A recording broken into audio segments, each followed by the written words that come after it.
Hello YouTube, how's it going? Welcome, I'm Resorty, etc, etc, etc. Good to see you one and all.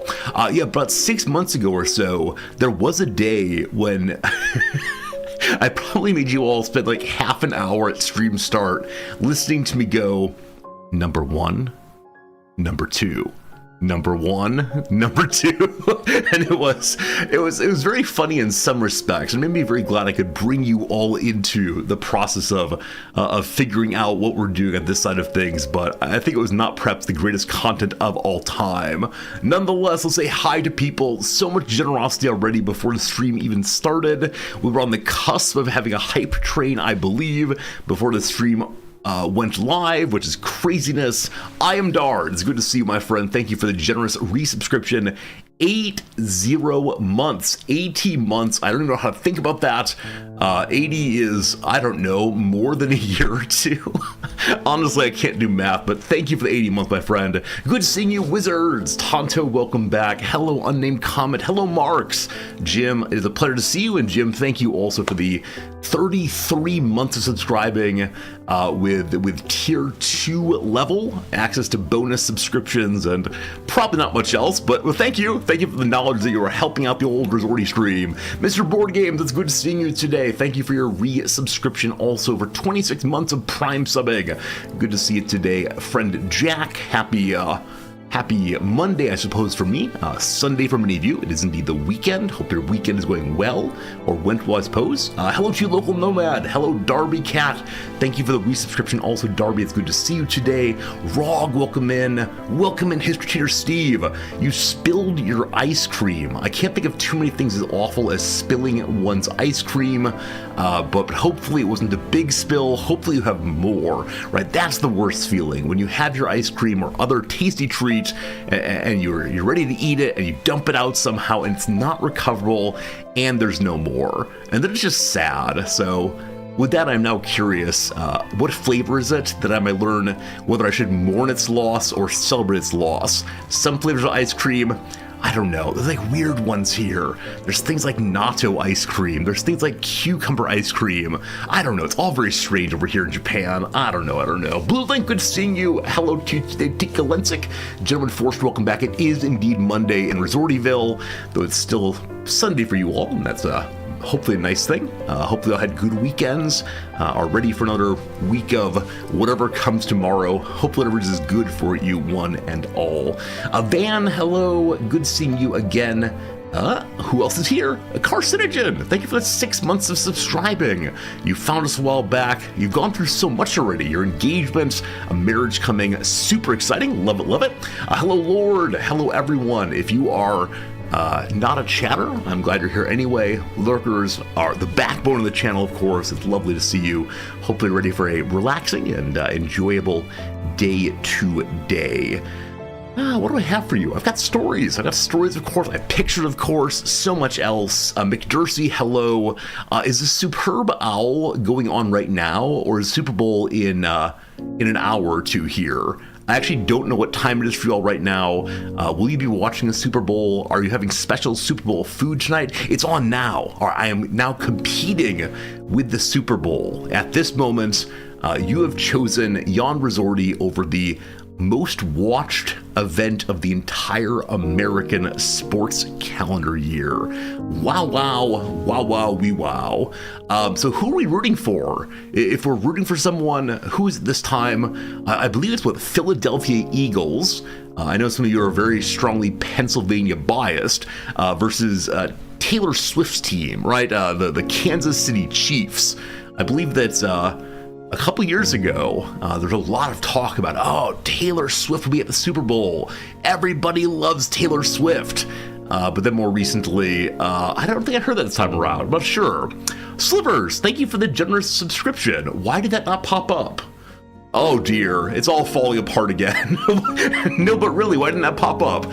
Slivers, thank you so much for the generous resubscription, tier 3 for 85 months. If lurkers in the background, what are you? The kidney, the pinky, the appendix.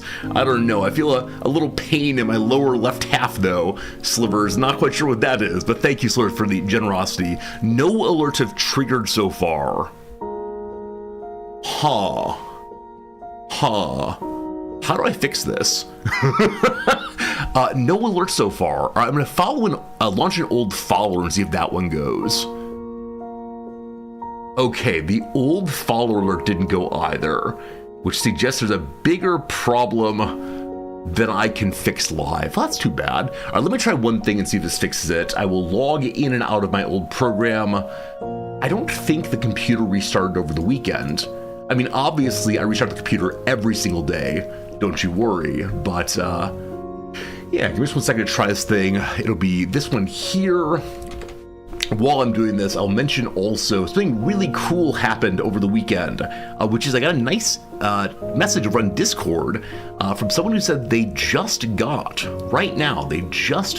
their New Year's card. I don't know where they live in the world, but how cool is that? That even at this late stage, now in mid-February, the New Year's cards are still showing up. So if some of you are waiting for yours still, if some of you are interested in getting your card still, do not lose hope. They're still out there wending their way. Anyone in channel right now not gotten your New Year's card yet? You'll have to have signed up. Like if you didn't sign up, no goodness for you, I'm afraid. But if you did sign up, I'd love to know if they're still missing, because I do want to get them to everyone if possible. You got your 2022 New Year's card last month. Wait, Rover, really? You got the one? Did I sign them out in 2020? I don't know. I don't know where I set these things. Okay, is this gonna work now? Let me go ahead and launch this gift sub. Okay. So old subscriptions are launching. Board games you've not gotten your card yet.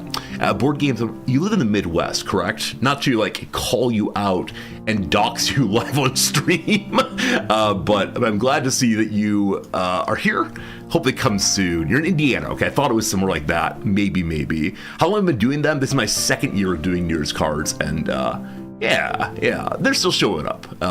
I'll say around, I don't know, May, maybe. If you haven't gotten them by then, I will send out a new one, though I don't know where I'll find them. I think I'm out of cards. Maybe I have one left possibly, but I'll have to draw some snakes on a sheet of paper and call that your New Year's card. The special edition late arrival New Year's card for Resorty. I don't know. Okay, hopefully it's the case that the pop-ups return. We will see. Fingers crossed on that one, and if it doesn't, I'll apologize all throughout, but thank you for the generosity, those of you who have subscribed already, and I'm sorry they didn't pop up at all. Sarek, hello. Tough decision, watch from Resorty or the sport you watch once a year. Yeah, good call. I appreciate you chose this one. We'll have lots of commercials today, don't you worry. Actually, I should have done that. I should have recorded some special commercials to celebrate the Super Bowl. But I often only think of this when I'm live. I should have done X.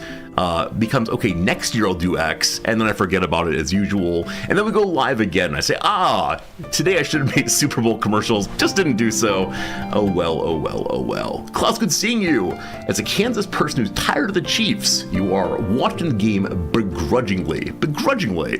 I get it. Hopefully, it's nice moments, just throw ties at myself and get the gist. I need to find some way of advertising tie brands. The Resort Tie Company. Oh, we're on the way. Let me say thank you to all of you who came out for the stream on Saturday. It was one of the variety streams that we do once a week or so. Definitely more of a variety game than usual. Playing a first-person shooter combat extraction game with a friend of ours, the first mod ever. Let's say not Lead himself. And it was definitely a different vibe than usual. It was very enjoyable, and it was weird and different. But I know for some of you, FPSs are right out. For me as a viewer, they're right out also. I don't like watching FPSs, but I know some of you enjoyed the banter. Some of you enjoyed the blather back and forth. And Yeah, I might do it again in the future, but I think the Variety Saturday has been really good for me. As much as I do enjoy detailed strategy games and thinking through my decisions and so on, it's nice to play games that are, a little bit more laid back. And what can you do? You can click your button to shoot the enemy. It's glorious. But yeah, it was a nice time through and through. So we'll do more of that probably later this month. Maybe we'll see. You only watch FPS as a streamer with a tie on? I appreciate that, but on Saturdays I don't wear a tie. I'll have to add tie on Saturday. Hello, George, good seeing you. Hello, Kev Rev Estev. Welcome in today, friend. What else do I have? Happy to report that the character on the game, on the channel, that cannot be named, is still existent. Played a little bit this weekend of the game that shall not be mentioned, and it was a good time, but secrets, I'm talking about nothing, of course. Other than that, yeah, what can we talk about? Nam sent me some pictures to show you. Hello, Sherry, good seeing you, friend. Happy lurking to you. What do I have here? Nam sent me the pictures a moment ago that I have not downloaded yet, and did she send them? There they are. Okay. So Nam sent me 2 photos. One of part of dinner we made last night, and one a new picture of Fritz. And she said this should be the Fritz picture of the week. I'm not sure I like it, so I'll show it and then we undo it in a moment. Let's go and start with that. Let's do the Fritz picture of the week. This was last week's picture, maybe a week and a half or so. It is one of my favorite Fritz pictures ever because it's such a different vibe than usual for him. Usually we're saying, oh, you're a big cutie. Today we say you're a fierce fighting beast. And we've tried to continue encouraging that kind of play. For a long time there, he didn't play this way at all, but recently he has been playing a little bit more, and that's pretty cool for sure. The new photo though, let's see if we like it. See if it's acceptable here. Here we go. New picture of Fritz. I don't know why Noms likes this one. I think it's a combination of 2 things. One, Noms was eating a bagel, and boy howdy, Fritz wanted those carbs. Boy howdy, Fritz's eyes are wide in desire. Not for you, not for me, not for us, but instead just wants his tasty food. Please may I have some? I think the other thing that she likes about this picture is all of his weight loss is not apparent in this picture. I swear he's lost weight. I can get out a very old picture and show the way in which he's developed and changed throughout the years, but she always likes it when he looks a little bit chunky, as I know many of you do also, so it's pretty good. Is Fritz an English-speaking cat or a Japanese-speaking cat? Unfortunately, neither. He speaks the love language of food and the hate language of hissing. The problem is, though, when he's doing naughty things, for example, he, over the weekend, tried to drink some water out of one of the potted plants. We tried to discourage this behavior, and so when Noms knows what's happening, she yelled at him a little bit. He didn't stop that, and I yelled, like, hey, buddy, you should stop that. That kind of yelling, not, like, screaming, certainly. He didn't respond to that, and so she stood up and got kind of big next to him and said, hey, stop it. And he just kept doing it, and so she hissed at him, the sort of, like, last chance there, and he hissed back. So I worry it's the case that Fritz's sense of the household is that I'm in charge. Like I'm still the man of the house, but I think he thinks that he's above Noms, and I don't know. I don't know how to fix that because my sense is it's based on he's been around a very long time. And he no longer gets beaten up by the other cat, and so he's risen in the rankings. But yeah, Noms is not like this, and I don't quite know how to talk her through it, because when she says things like, he hissed at me, I didn't like it, I say, yes, sweetie, he hissed at you, that must feel awful. I want him to stop hissing at me. I say, yes, I'd like that too, sweetie, but I don't know how to stop it. Some of you are saying like blow water at him. We have heard of this. I don't know. I don't know if it feels like really awful to cats get wet.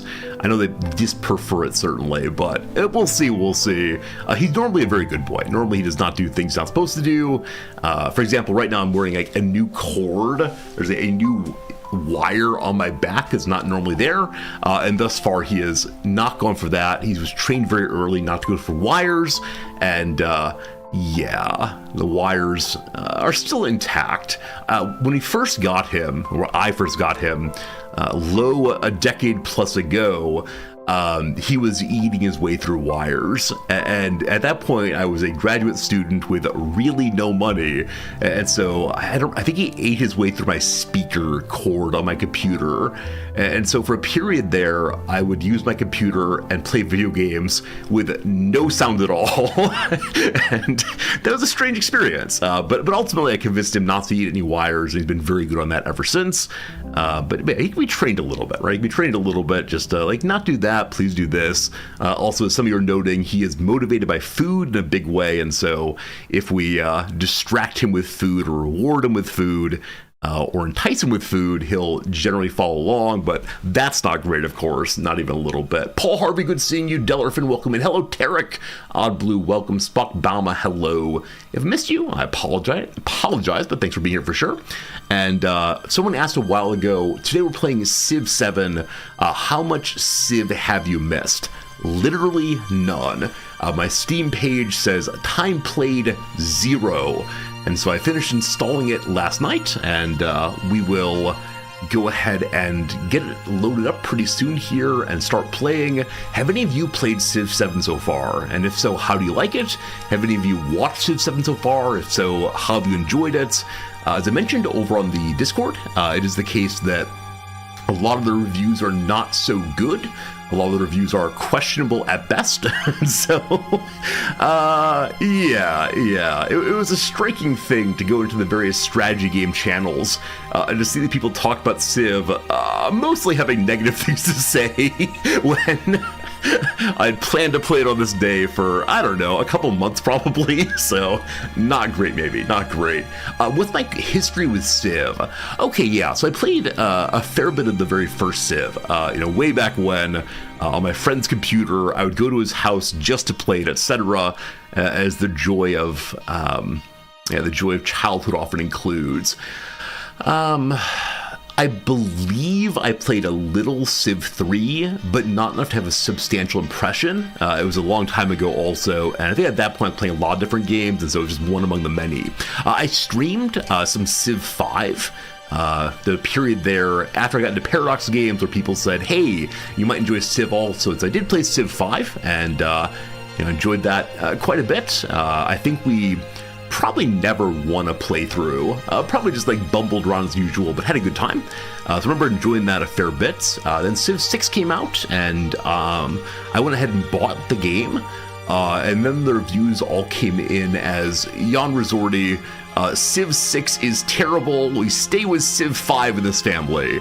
And so I actually never played CivVI at all. It's another game that sits in my inventory as a bought it for stream but didn't quite play it. So yeah, my sense is that I am not a brand new player, but I'm not an expert by any means. We'll say I have basic competence. I know how to move things around.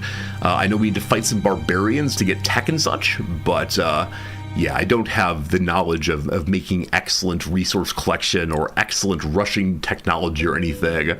You probably will see me researching technology throughout today's game. Research feels very good in every game. Because of that, I actually expect I will not have the standard complaints. I will probably just play the game for what it is, and we'll see how it goes, and I am excited for that for sure. Should be a good time, absolutely. You're not going to hear a lot of grousing here about how these things should be done. Yeah, maybe you all can do the grousing for me. Someone's got to grouse. Maybe it can be you. All right, we got 2 more pictures to discuss. Cringer's enjoying it. Hey, if Cringer enjoys Civ, then I will enjoy Civ also. We'll see how it goes. And if we don't enjoy it, we can play something else. That's always the great glory of these streams. No need to get locked on anything. There was some game we played last week that I do want to play more. I can't remember what it was though. Anyway, this week is probably Civ all the way through. After that, I'm not sure. Need to do more planning, but pretty excited to play this a little bit. If only Leonard Nimoy voiced all the Civs. So which Civs did Nimoy voice? I honestly don't recall. I'm guessing he was in CivVII, but I've just forgotten. Yeah, I know for many people, part of thinking about a series is thinking about the voice actor, right? So for many of us, Darkest Dungeon just means Wayne June. Getting over it with Bennett Foddy means hearing Bennett Foddy's commentary. There are many other games where like the narrator's voice is such an integral part of the game that it feels weird to not have it. So Nimoy is Civ 4. Okay. Who's the narrator for this game? Is there a special narrator, or is it instead like a standard Microsoft voice, or some dev recorded themselves talking? Civ 6 was Sean Bean. Cool. I know of him as an actor in The Lord of the Rings, ends up dying, spoilers, etc. Gwendolyn Christie. Gwendolyn Christie is the narrator this time. I actually don't know who that is. I'd like to know, because that you all know the name suggests either you looked into it or this is a relatively well-known person. And either way, I think it'd be kind of cool to see. So Gwendolyn Christie. That's not how that's spelled. All right. Well, it's spelled well. Good job. Whom are you? Okay, she played a character in Game of Thrones. Brienne of Tarth. Definitely not someone I know. So this is a person in the world here. Looks like perhaps a woman knight, which is kind of cool. But seeing here, all these names of Sansa and the Lannisters and a knight, I know none of this, unfortunately. She was good in Game of Thrones. All right, she's good in Game of Thrones. Surely she'll be good in Civ also. I look forward to hearing her voice directing us from place to place. And a good narrator. While a good narrator can't make or break a game, that's not true. While a good narrator can't make a game, a bad narrator can break a game, in my experience. I'm so grateful when games with not great narrators allow one to turn off the narration and see how it goes. Friends, ad break. Ad break is coming straight away. It'll be 3 minutes of, advertisements for go buy this thing, go buy that thing. And I appreciate it for sure. Oh, Odd Blue, good call. Yeah, the game Bastion with Logan somebody. Yeah, Bastion and all of the other super giant games has such... Logan Cunningham has such good narration. I think for me, part of what makes those games very, very good is the existence of a strong voice throughout. Because I think at some level, the game Bastion is kind of basic. Like you find weapons, upgrade the weapons, and smash things. And while the combat is interesting in that way, the leveling up in different weapons, I think without the storyline, without a very strong base narrator and the singing of various characters, I think that Bastion would not be the game that it is actually. So yeah, I wonder if it's something that a lot of people don't notice, right? If the voices just fall into the background and people say, it's one more thing about the game. It's like hearing a soundtrack. Yeah, obviously narration's a big deal. That's how it goes. Hello, Toady. Has anyone made the Jose with the Riz a la Resorty joke yet? I don't know what that means. You're just making noise at me. But hello, Toady, it's good seeing you. Allow me to cough briefly. Oh, very good. So yeah, if you're not playing the game Bastion, it's one of these games I'll offer like big thumbs up to. It does require a little bit of like timing, unfortunately. But when it comes to the actual storyline and the character development, for me it is 2 thumbs up. Same is true, of course, of all of the other Supergiant games, except for the one involving a sport. That one I didn't enjoy at all because I'm bad at thinking, I suppose. All right, we got one more, what's it called? One more photo to show you. This is part of last night's dinner. I guess I should show you how it's supposed to be made first. So, Noms has gotten this calendar. It's a recipe a day calendar. And last night, we saw a recipe for, let's see if I can find it. Like, it's Indian-ish, Indian-ish potatoes, I believe. Yes, Indian-ish baked potatoes. So you're supposed to take, yes, you're supposed to take like small potatoes and, oh, may not even look at it. Oh, I want to look at the picture. Here are the pictures. You're supposed to take some kind of baked potatoes, or make baked potatoes, then cut them open in a way where they can hold things inside of them, and then sprinkle on top diced vegetables and a spice called garam masala, a fairly common Indian spice. And they're really tasty. They look really good. They're beautiful presentation.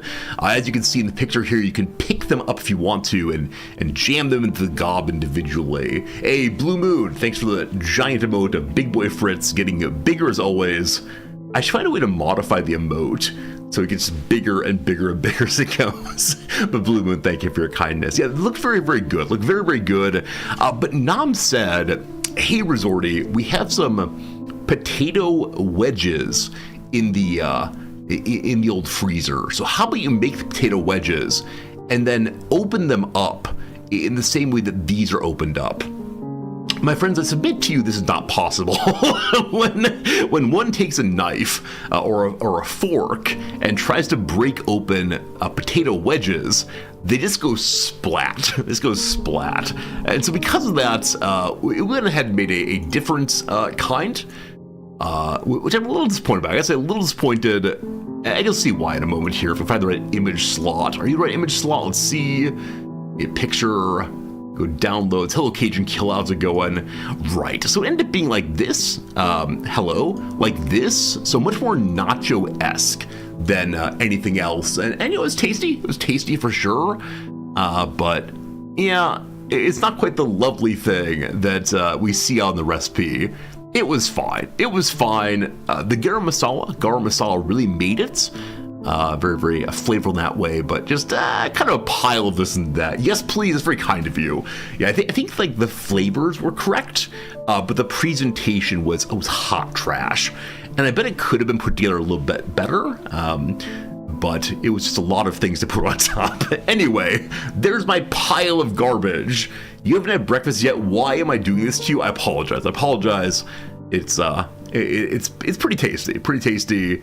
Also, you'll notice on the top right there, that little pink thing is one of Fritz's mouse toys. A very inexpensive toy he loved so much. He loves to sit on top of it and go scratch.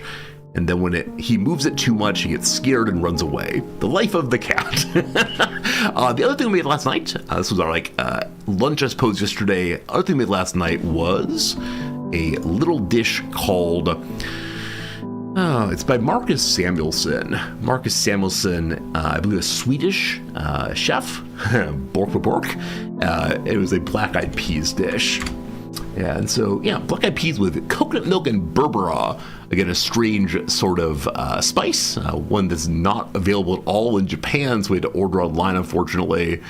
But it was nice, you know, a good thing. We've been meaning to make a black-eyed peas dish since, yes. Oh, dish put on top, I apologize, didn't put it away. Broadcasting is hard, etc. Yeah, so Marcus Samuelsson disher.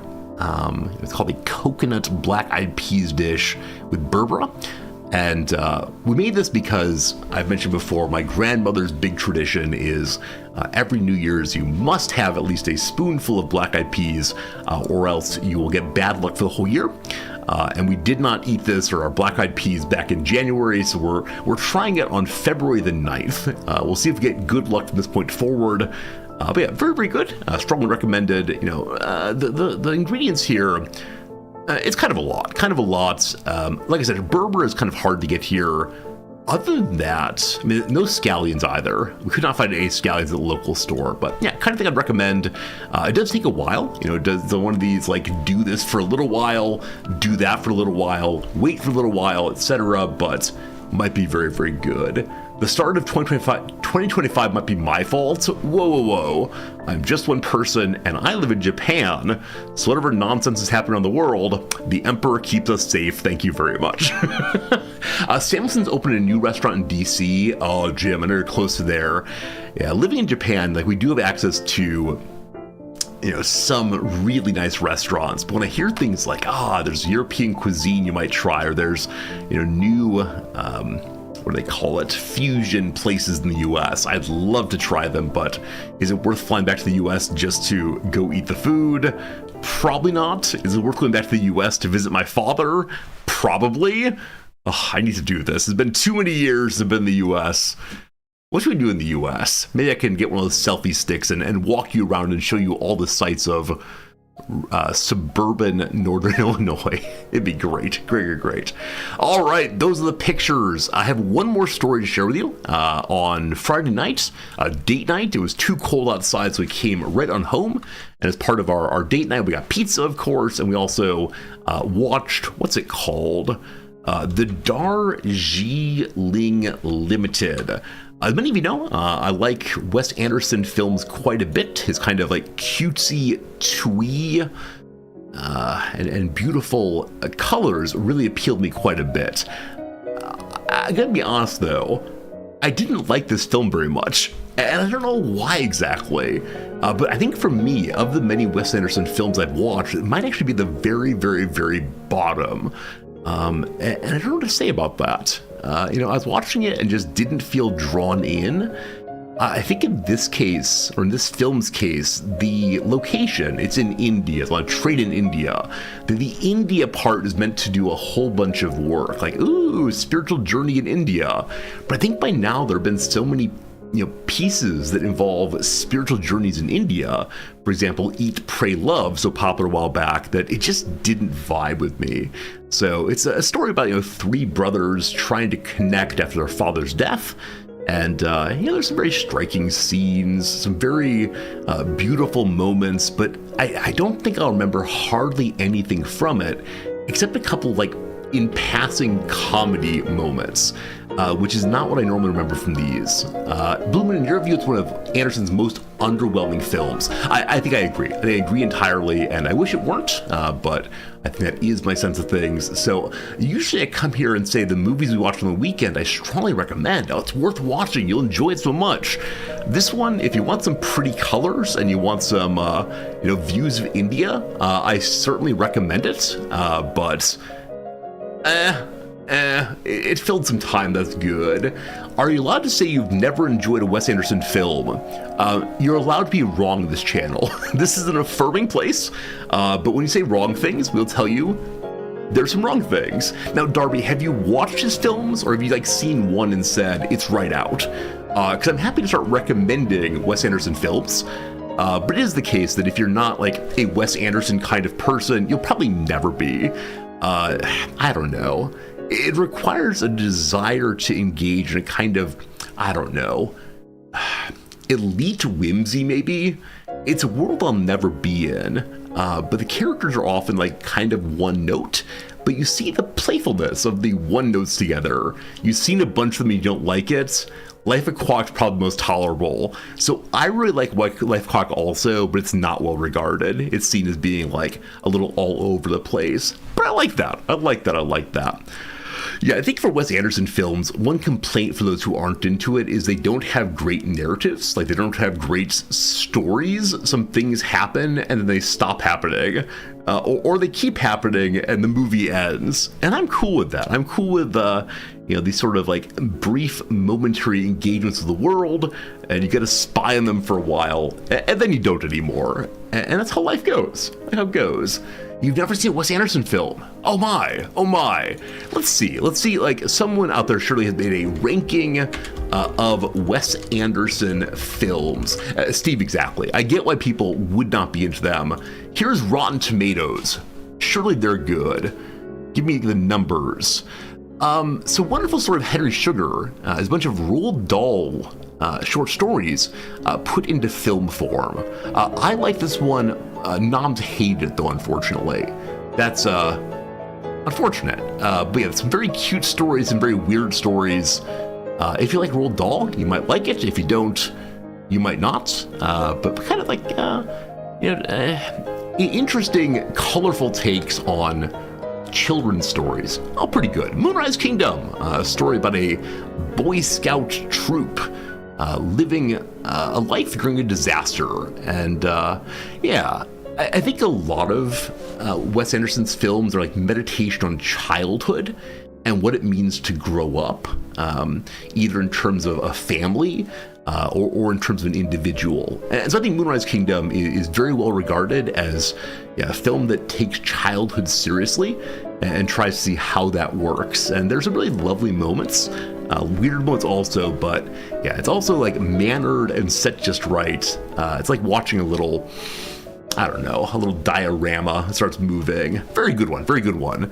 Below that, Fantastic Mr. Fox. Yeah, again, a children's show in some way that engages well, for me at least, the part of me that wants to be playful in a way. It has adult themes, nothing terrible, of course, but takes things seriously, and I think that's very, very good. Blue Moon said you saw that Anderson described his film as children acting like adults and adults acting like children. Blue Moon, you're not wrong. I think it's Wes Anderson is not wrong with his own films. You're saying that was very helpful. Yeah, children often have a lot of responsibility in his shows, and show up in a way that I think many of us would not as children, but pretty good. Yeah, Budapest Hotel, a great story once again about like growing up and childhood, but childhood in a somewhat dicey situation, and about history and how history forms us. And again, wonderful scenes. A film that like has a kind of an internal mystery. It's not a murder mystery or anything, but internal mystery of how things came to be. And I think because of that, a lot of people enjoy that it has sort of a straight narrative.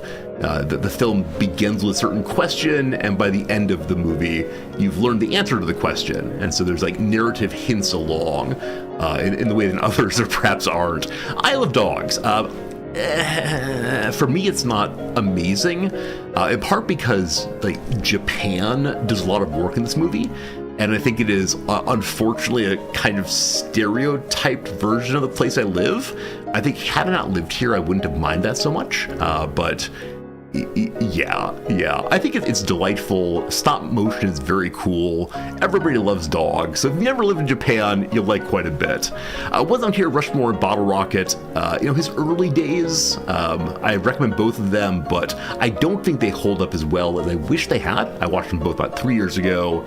Royal Tenenbaums, story about a family. I think it should be higher than this. It's the first of the Wes Anderson films I ever saw, and that's delightful. Asteroid City came out recently. It's a story about science and love, and I don't know. As we get lower here, notice it's still a 76, right? They're still certified fresh, well regarded. But past that, Friends Dispatch. I don't know. It's a story about the New Yorker magazine and the many different kinds of people and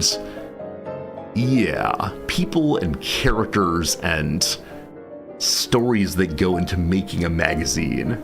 It's got some really, really important moments. I don't want to spoil anything in any of these, especially French Dispatch, which has like a bunch of small stories instead of one big narrative. Saying really anything about any of them would be to give away too much. Poison is one of the stories in the Roald Dahl film. If you see Roald Dahl, you see them all. Darjeeling Limited, like I said, we watched this weekend. Not a huge fan. As I think more about it, like there are certain themes that emerge on like strong consideration. Probably the central topic of the film is mourning, consideration of death and life and family, but it plays out in a way that, I don't know, the themes are probably too big for the smallness of the film. 'Cause like I said, often Anderson attempts to get these like very small locations and see how people play together. Darjeeling Limited is about a train, and so the majority of the film happens in a train. and like in one or two train, what are they called? Cubicles? That's not the word, but that kind of thing. So that's how it goes. Lastly, Life Aquatic. I don't know. It's the second film I ever saw. I find it delightful. If you could just like sit back and take it not as a serious film, but as a parody of itself in some way. I don't know. I liked Bill Murray quite a bit, and yeah, it seems to me that it's worth checking out. So this is the part where I'll say, like, I like all of them. I like all of them, even Darjeeling Limited a little bit, because of the colors. Nam says this regularly. Nam says, what you like about Wes Anderson is you get to see pretty colors for an hour and a half. And that's not wrong. That's not wrong. I think there's like an Instagram page. What is it? Like, it's like settings or locations that should be in Wes Anderson films. What's it called? Yeah. So there's actually like an Instagram group, and they have a moving museum to show these. So you see this kind of thing, that's the kind of scene you might see in a Wes Anderson film. Or even this, like again, the colors that set up in a really striking way always. And things are put together just right. And yeah, accidentally Wes Anderson. Thank you, Klaus. That's the name of the moving display. Also, I think my keyboard is louder than it was a bit ago. I changed my audio settings. Is it correct that the keyboard is louder to you all? And is it problematic in that way? Or is it okay? Yeah, so these people take pictures from all around the world of things that should be in the Wes Anderson film. You can't hear the keyboard. Okay, it's still okay. Very good. Changing audio is always very dicey for me, but yeah, I don't know. I love these things. I love just looking at places I will never go. And with ones like this, it really exists. Like, this is a real place in the world. If you want to go to the mouse hole, you can. And I'm such a fan of that. Like, all these are absolutely real, absolutely wonderful, and yeah, I'm all about it. I don't know. I can't say more other than Noms is right. I do like stopping and sitting and looking at pretty pictures. It's like some people love cat pictures, some people love architecture pictures. For me, it's a very particular kind where it all just blends together beautifully. And I don't know what this aesthetic is called, right? Some people call like aesthetics cozy, or they call them Art Deco. For me, I don't know. Just like eye-catching, they're worthy of consideration, maybe something like that, possibly. The music is louder than usual. Yes, part of having the in-ear monitors is so I can see or hear, I guess, the sound of the games and the music, and figure out, like, is it a good volume for you all? We're trying to make it so the volume is more better. Now, is it competing with my voice? I don't know. Vibrant. I like that, McJersey. Yeah, maybe it's just a vibrant kind of color.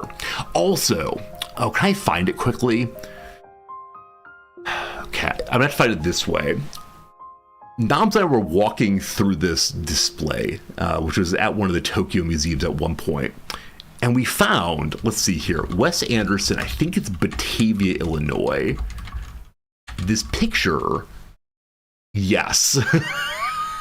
So, can we see it here? Big version. Yes. So this is a shut down factory, and it has existed as a shut down factory as long as I have been around, I think, or it has been there a long time. It's probably like 10 miles from where I was born, grew up, and my grandmother lives, I don't know, genuinely 3 minutes away from this thing. So Noms and I are walking through this museum, and across the room, it pops out. I was like, wait, I know that. Such a weird thing to see one's childhood, one's local area made into an art piece for people in Tokyo. Just absolutely crazy. Anyway, there you go. Maybe Wes Anderson films are called Dollhouse. I like that. Yeah, I've mentioned before that one of the Chicago museums Yeah, Colleen Moore's Fairy Castle. It's purple, so I've made you look at it previously. But that's just like amazingly put together dollhouse. I don't know where it came from. I don't know how it came to exist in the museum. But someone made a fairy house, and it's cut away on the sides. It's this giant thing that takes up a whole room at the museum. And you can walk around it and see all these tiny little rooms. As a kid, I wish I'd made this kind of thing. I wanted so badly to own all of the tiny things. I remember going to like the local hobby store and seeing all of the trains that you could buy and the little like people for the train sets. And yeah, delightful thing. If ever in Chicago, I encourage you to go to the Museum of Science and Industry, along with having these like tiny dollhouse you can look through. They also have a coal mine, I believe. Yeah, look at the tiny plates. Someone piled those tiny plates. Oh, so good, so good. Is that true? Let's see here. Science and Industry. Coal. Yes. Yes. Look, you can go down into the coal mine. Since 1933, coal mine is taking Griffin MSI, Museum of Science and Industry guests, down the mine shaft, along the rails, and through the walls of a true-to-life coal mine. It was the museum's very first exhibit. I didn't know that. It makes sense, right? If you're doing a Museum of Science and Industry, coal comes easily to that. But yeah, you go down there and you see the different tools that are used, from the old mattock, I suppose, to the more recent borers and so on. And I remember learning so much about something I didn't know, like the under the ground work that's happening everywhere. Also, I love this. The original Minecraft. Someone's been trying to do advertising for the Utes. Original Minecraft. Yeah, very cool, very cool. Okay, enough about that, enough blather, I suppose. Let's play a couple little games and then get ourselves into the CivVII, a game I'm approaching with a certain amount of trepidation, I suppose. Because I don't know where to get from it. I don't know my own skill set. There'll be losing early, but it'll be a fun time anyway. Last time in Chicago 15 years ago, the Art Institute had a ton of miniatures of different houses and styles. Shadow, I think it might be the case that both of the museums have lots of miniatures. Yeah, the better known one is the Fairy House at the Science and Industry Museum, but I think there is a permanent museum fixture at the Art Institute also. Yeah, if you ever want to like waste 2 or 3 days of your life, the Art Institute, use 2 or 3 days of your life in Chicago, the Art Institute is so good. It's one of the things that you can't possibly get through all in one day. They have, of course, like traditional paintings and portraits. They also have rooms full of artistic furniture. This is a room I always skip. I just don't get it. They have a Greek area with the busts and so on. It really is a wide variety. And I believe they have that lovely French painting. What is it? The one of the people having a picnic.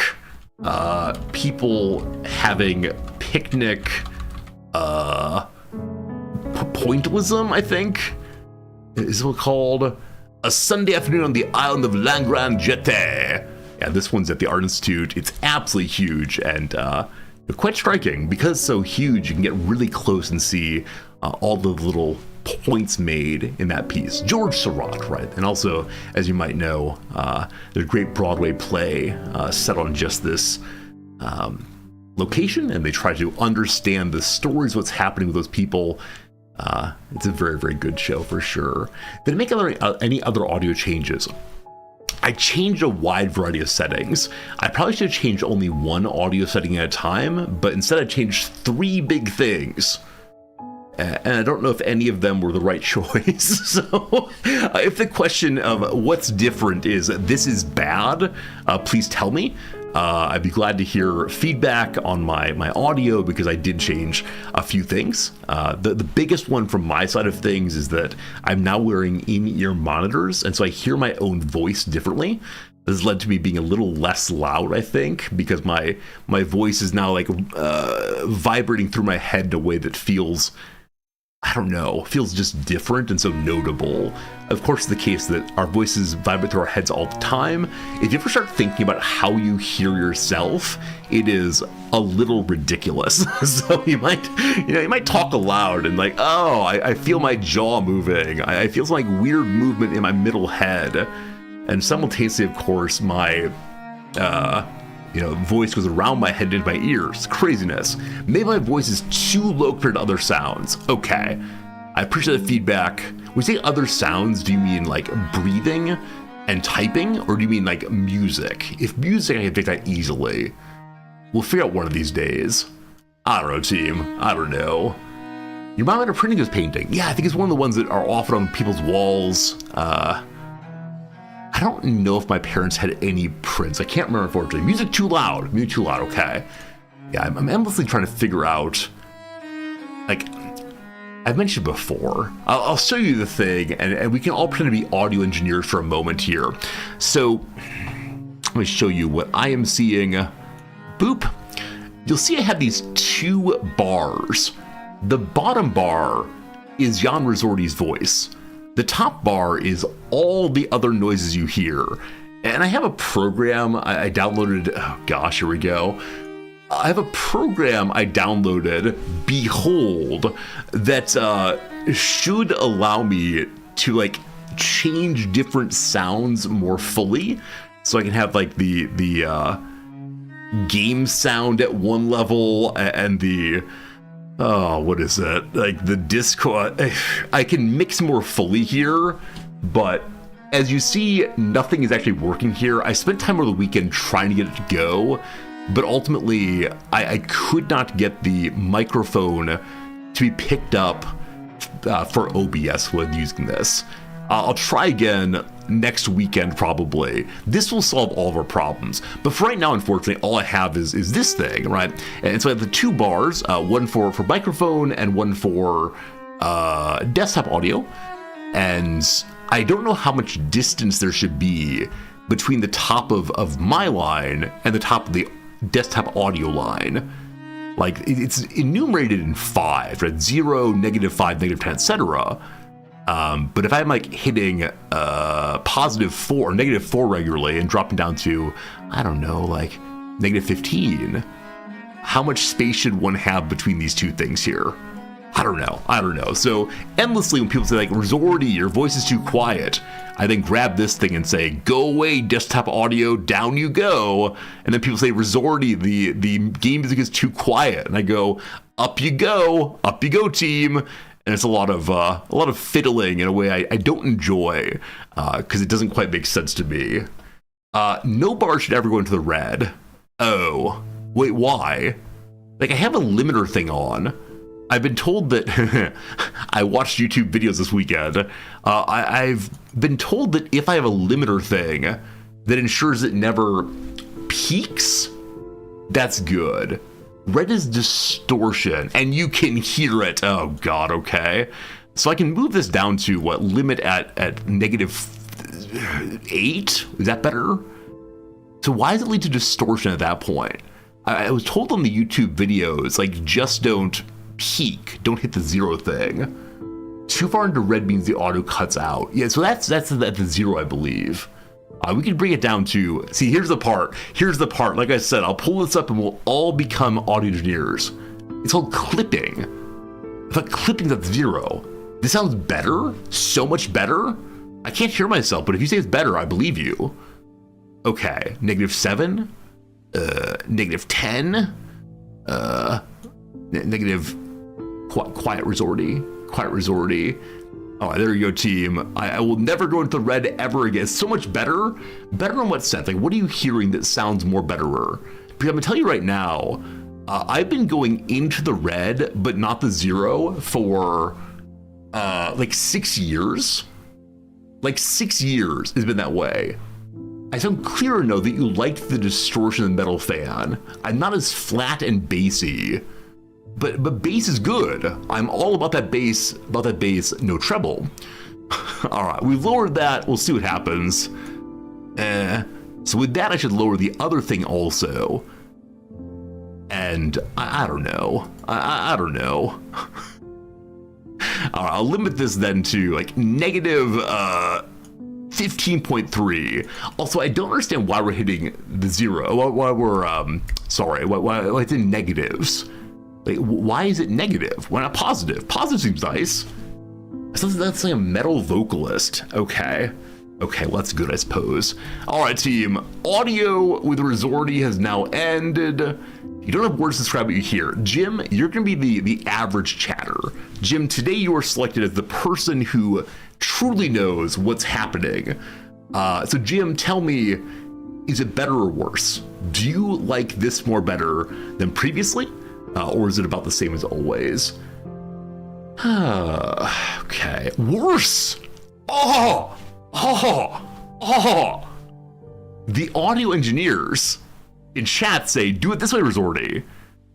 And then Jim, the average chatter, says it's worse. Well, that's weird. Oh no. Oh no. Limiter is dangerous, but the YouTube videos, right? The YouTube videos, yeah, the YouTube videos said that this is how it's supposed to be. Slightly worse, try -7. All right, here we go, team. I told you we'd be playing CivVII today. That was in fact a lie. We'll not be doing that. Limiter's compression, its last resort. Oh boy. But the YouTube videos, friends, the YouTube videos said to do this. Back to filters. So should we not use the limiter then? It doesn't limit, it's actually compressing the audio. So I have this compressor thing also. This is one of the big things I changed over the weekend. I followed the YouTube video that's like simple OBS hack to make your voice sound better. And so I pushed some buttons here. Are they good buttons? I don't know. All right, back to 7 here. Use limiter, but use the volume slot and mic to lower it mainly. Oh gosh, all right. I think I'm gonna go back to naked audio. I think I'm gonna go back to like nothing is on the audio microphone. It's just the pure sound of Resorty. If you're not careful here, you are gonna get webcam audio instead. You want webcam audio, team? Oh man. Vocal fry level 10. I just talk the way I talk. It's not intentional. Oh boy. It sounds hacky. Oh boy. Oh, goodness, friends. I need to hire an audio engineer for during stream to do the volume for me. All right, I'm not going into the... I don't know, team. I don't know. This is the part where I quit the stream and go play World of Warcraft. You better watch out here, team. All right, I'm gonna kill the compressor, which is the new thing today, and see if that's more better then. Goodbye, compressor. You're my only friend. With that removed, normal Resorty returns. Is it normal Resorty once more? I think this is roughly how I sound usually. Hopefully that's good enough. If not, I will make more changes and see what happens. I hate audio so much. See this, here we go. It's gonna happen. Like, it's gonna be like at,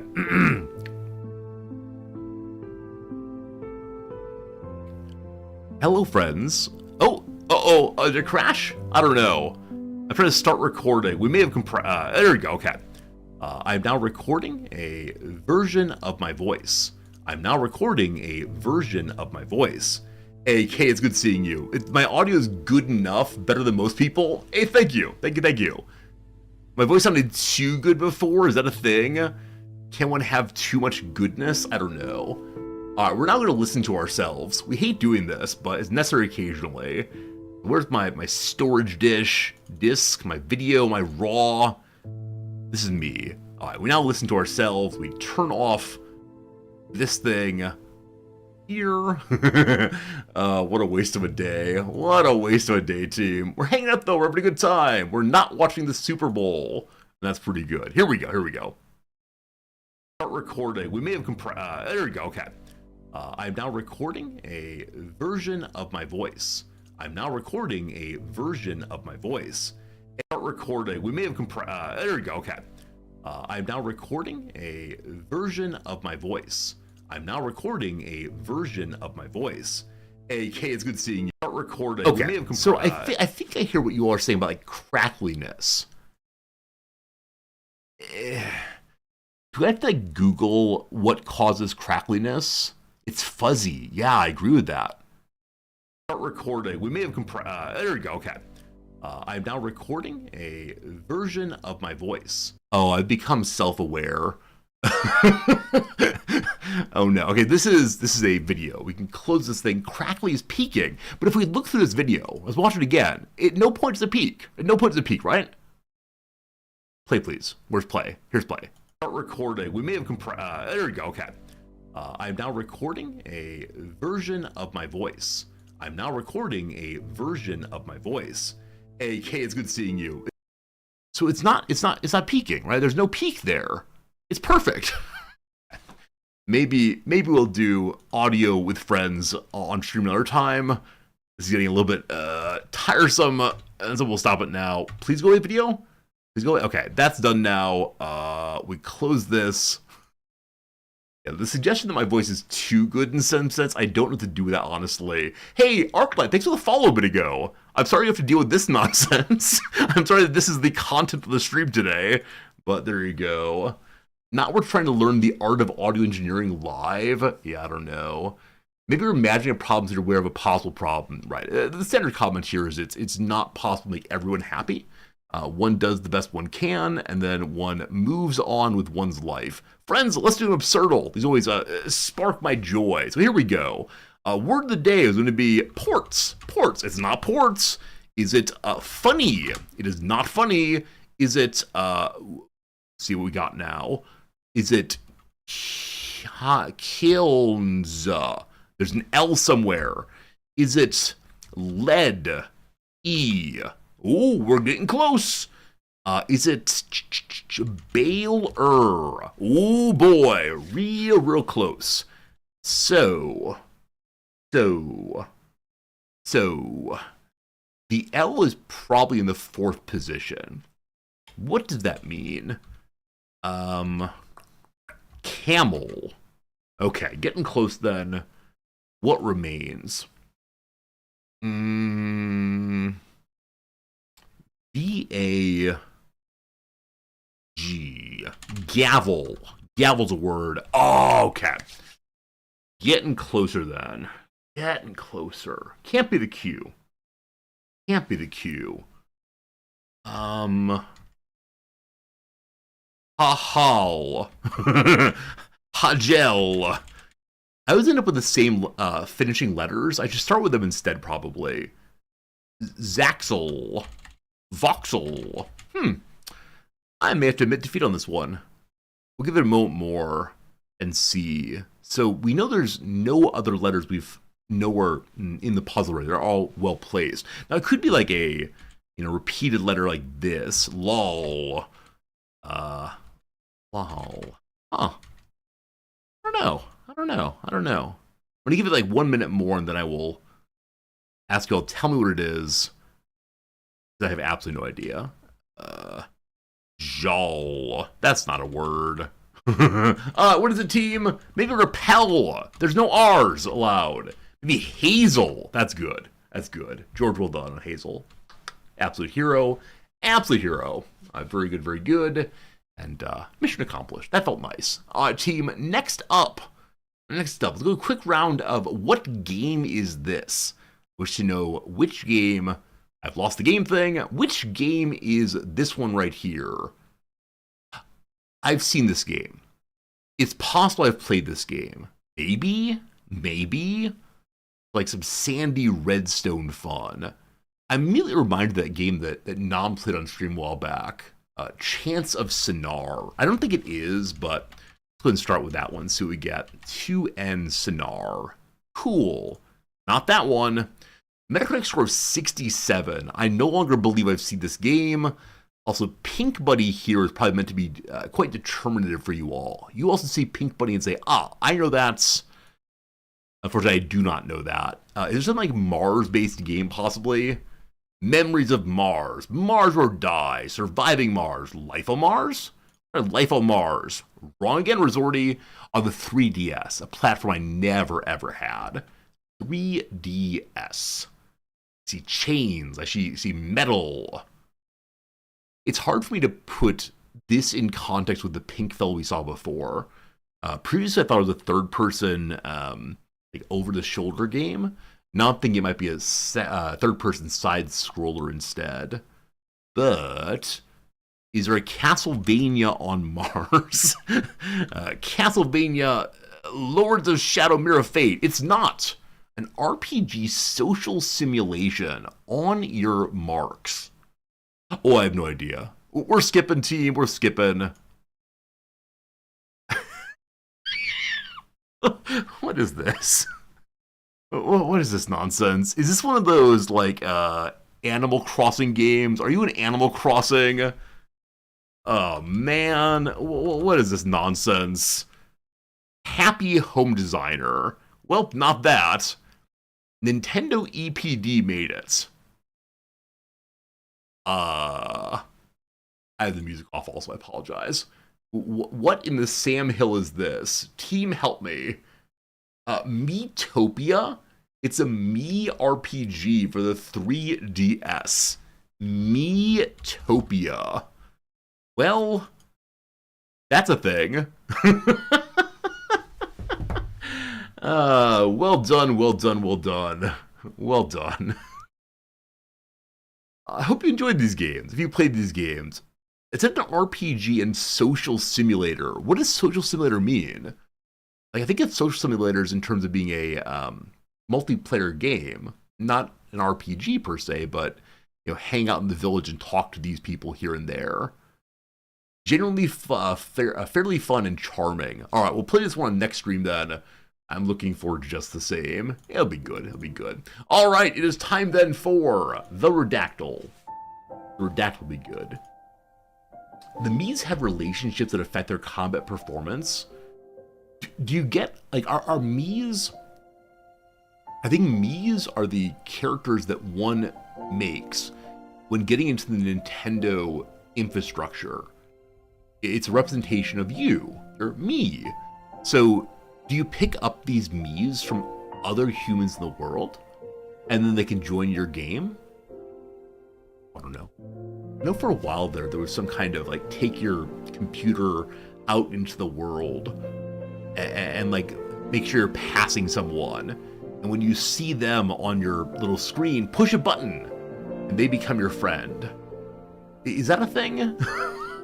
I never had one of these, but I had a friend who had some sort of Nintendo handheld, and he would walk around campus looking for other students that he could download something from. I don't know.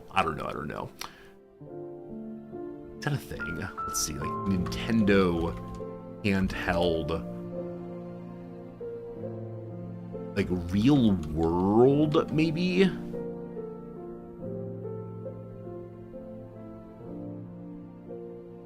That's not doing it. Not doing it, unfortunately. It's like geocaching with people. It's called Street Pass. Thank you, Street Pass. We're looking for here. My friend was all about this.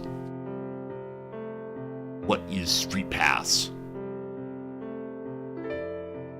If you carry a Nintendo 3DS with you wherever you go, it'll automatically search for exchange data with any other powered Nintendo 3DS system, whether you're actively using the system or even it's tucked away in sleep mode. You control what data you exchange. Yeah. I think my friend did this for some kind of Pokemon, maybe. He was really into it. Send your army off to battle in Fire Emblem. Yeah, it's kind of an interesting way of having a pseudo multiplayer experience. Also, I do like the idea, and it possibly is creepy, I'm not sure. I do like the idea of people who are like walking around the world or going in a physical location near other people, interacting with those people at least a little bit. Right? It might be the case that interaction is not terribly well developed. It's not sitting down for a coffee, but still having the opportunity to exchange something feels nice. but I think it's a little creepy also, right? With the iPhones, for a while there with airdropping, it's called. People were using the airdrop to send like awful videos and pictures to each other. I wish it didn't happen. I wish it were the case that people could share nice things and just like be a beacon of positivity, etc. I played Pokemon Go. Yeah, I know for a while this was all the rage, right? When was that Pokemon Go first came out? I think it was maybe early pandemic time. I never played it, but this game where you could like walk around the world and use your cell phone to see various Pokemon out there in the grass, right? The same way that in Pokemon itself, you're able to go out and dig around in the grass and find your favorite Pikachu, etc. And you go to places where other humans were, and you're able to talk to the humans and engage with the humans. Just before the pandemic. Okay, I see. Is it the case that this is still played? Do any of you still play Pokemon Go? I know for one of my friends, he talked about it as a way of being able to play his favorite game, Pokemon, while also getting some exercise and breathing the fresh air and going places that perhaps he hadn't gone. You do still play it. Okay, you do still play it. Can it be played while sitting at home? Or do you have to go out and see the rest of the world to level up or otherwise? I don't quite know. Your roommate's still into it? You have friends who play it still? I just up to Monster Hunter Now. Is Monster Hunter Now also a like walk around the world game? Monster Hunter Now. New mobile game. Augmented reality, that's the phrase. Augmented reality mobile game in the Monster Hunter series, built by Niantic and Capcom. I want to see how it's actually played. Any fun pictures? No pictures. Use the player's real-life location to place an avatar on the gameplay map, which is divided in-game into different types of terrain. Players interact with small and large combat by tapping on them. Fun. Alright, interesting. So, it seems that this company, Niantic, not sure, is set up to make these real-world games. Fascinating. You do have to go out for Pokemon Go. The increased at-home options for pandemic, that makes sense. There's a Witcher-themed version of this game. Oh my goodness. I guess once you define the basic gameplay idea, go out into the world and engage with monsters that are really there, and engage with other players in the world who are there either that moment or perhaps another time, just do it with all the different pictures, I suppose. Ingress is a similar game. Wow. I completely missed this thing. There's a Five Nights at Freddy's game. Oh, unspeakable, good reminder there. So in the Pokemon game, you have to collect steps, collect experience points for your Pokemon, and you can only get them by going from place to place. Now, I don't know if it used like the iPad or iPhone, I guess not iPhone only, but the cell phone's gyroscope to determine if it's walking back and forth. If so, I do wonder about our friends who use wheelchairs or have limited mobility. Like, do they have a way to help people level up without being able to like swing their arm back and forth in the normal walking way? I know my friend Jay, who played this, desperately wanted to find a way to make the phone think he was out walking because he did not want to leave his World of Warcraft. Use the GPS, you could cheese it. I think my friend found a way to do that ultimately, because like I said, he desperately wanted to sit there and play his World of Warcraft while also leveling up his little Pokemon friends. Delightful. Okay, it's time for us to play 2 quick rounds of Redactyl. It is the case that on Saturday, I defeated a Redactyl in 12 guesses. I should have gotten fewer, but it was a really fun one. We discovered it was a King of England pretty early. I'll see how it go. Riz's friend, he really exists. He's over in Canada, the 51st state, obviously. Alright, we're gonna go ahead and put you all into 30 seconds slow mode. We'll get you nice and quiet for a moment, and then we'll get this figured out. Put any word you want to in chat, any word that is not terribly trolly, is not terribly vulgar, and we'll be able to get it started right now. Hooray! What kind of thing are you today? Oops. There we go. It is. That's Apollo 44, I apologize. New puzzle. Excellent. A blank blank. Probably a book of some sort. Any librarians out there? You get me the Dewey Decimal System? World is word number 1. There are 2 worlds. He, there's 118 he's. Night, there are none of those. Really, Stalio? Constipation. Seems wrong today. Master, 1 master. Essay, 4 essays. Author, 10 authors. Book, 26 books. Nothing really popped up here. I have a guess, but we'll see if it's right after a little while. Story, 42 stories. Christmas, 110 Christmases. Blue Link, well done. Time, 13 times. Life, 4. Carol. Well. Were it not for constipation, you would have matched my old-time guess. Alright, how did y'all get that one so fast? Like, what was the word that popped out? What was the word that made you all go in that direction so fast? The X of X Past, I agree. Yeah, the X of X Past, I immediately thought it was the Ghost of Christmas Past, and indeed it was. So, good job, team, on that one.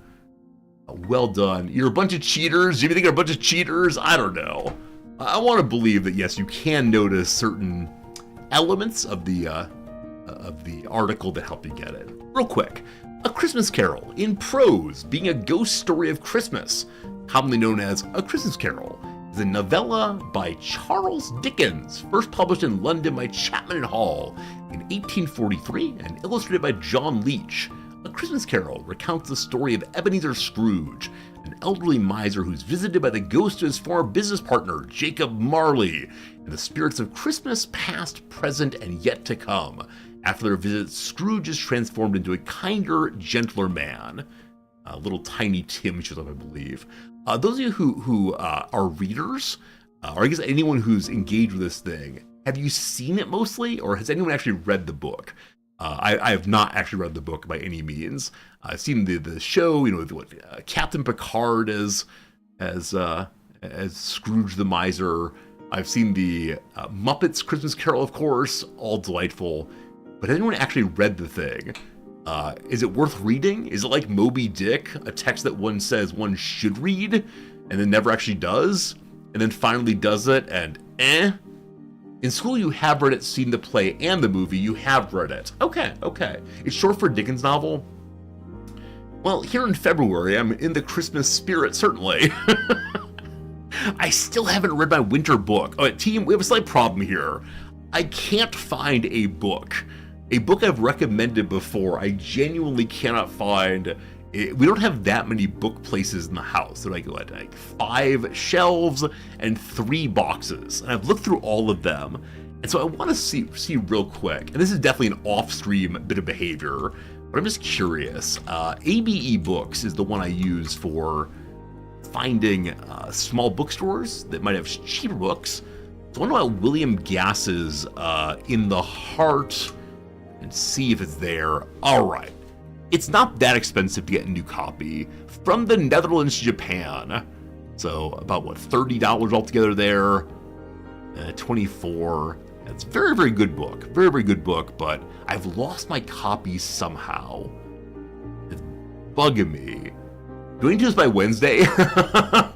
Is this a major thing I've not done yet? There's a short story in this thing that I love so much called The Patterson Kid.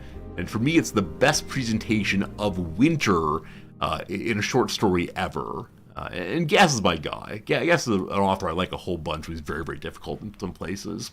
All right, I now know how much it costs. I will order that after stream today. It's not essential that I do so, but I sure would like to do so. All right, last bit of fun today. Let me move on to our Civ, I promise. Let's do number 224 today. Okay. What do we see? Okay. It is some kind of grammar point. Some kind of grammar point straight away. Because the examples here are obviously just words. We're seeing a lot of the articles used here Okay. And blank. There's not and preposition. The word article comes to mind. I want to cheat and see how many letters it is, but I'm not going to.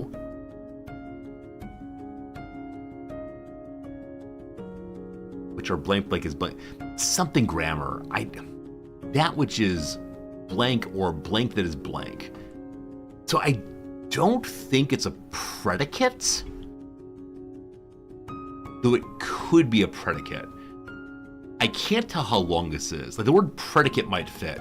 I'm going to put predicate in and we'll see what happens. Wait, and predicate, though, is definitely wrong. It wouldn't be a subject either. An object, no. We're going article, just see what happens. Okay, there's one article that's not useful. It's not preposition. What am I missing? Clause, no. Man, I bet my wife should have gotten this in one. Blank, blank, blank is to blank. Oh, it's a blank, blank, blank is to blank, blank is a metaphor. No metaphor is good. Simile, no. Well, that's pretty bad. A comparison. 8 comparisons. This is very rough, my friends. So comparison something. Blank, blank, and blank of comparison. Oh, I have no idea. I have absolutely no idea. This is going to be a rough one. I'll put in all the other grammar words I know. It's like clause I said. There are 3 clause usages.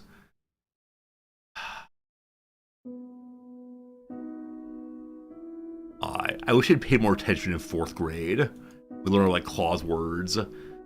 I mean, there's like what tenses, there's number, there's that's not how number's spelled. I'm gonna give us like another 2 minutes and then we're gonna give up on this thing real quick. What else is there? Like conjugation? Infinitive? Part of speech, that's multiple words. Okay, it is some part of speech, that's good. Blank blank were blank blank of the blank part of speech.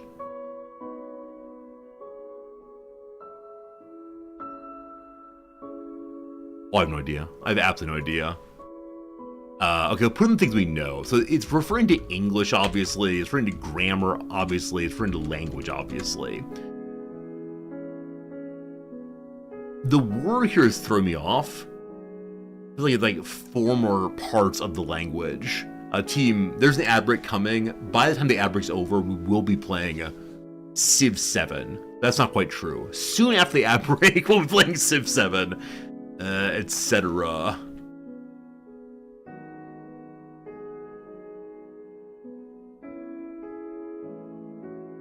I've been defeated. I've actually been defeated. I'm gonna do 4 more guesses and then I'm gonna look at chat.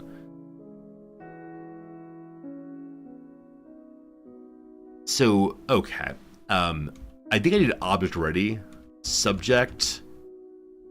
Predicate. Does it actually do? Okay. So these are parts of speech. There are verbs. There are adverbs. There are adjectives. Yep. An adjective. An adjective is a word that describes a noun or noun phrase. Its semantic role is change information given by the noun. Cool. Sounds good. So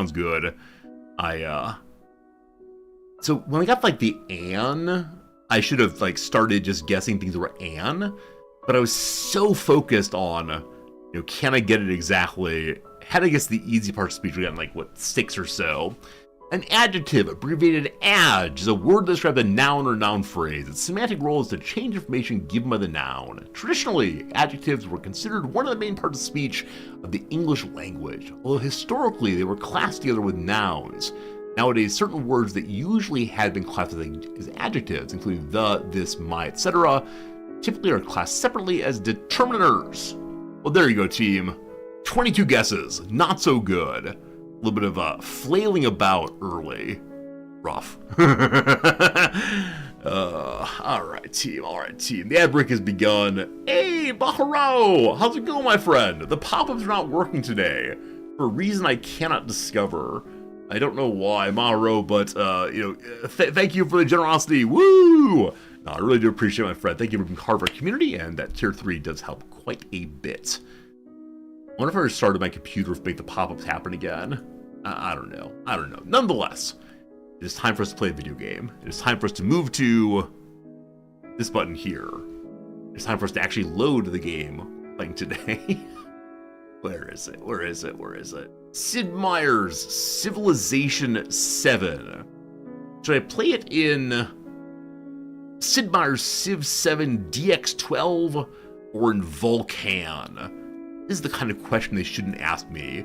But DX12 come up first, we'll go ahead and do that one. They're not working because they're not showing mid-screen. I agree, Silver. I don't know why it's not working, but that's how it goes. This is one of your all-time favorite games. Very cool. I hope it is good today also. I know it's a tremendous amount of money this time around. And, man, I don't say about that other than if you want to buy the game, it's a lot. It's a lot for sure. Cool. An intro video? Let's see.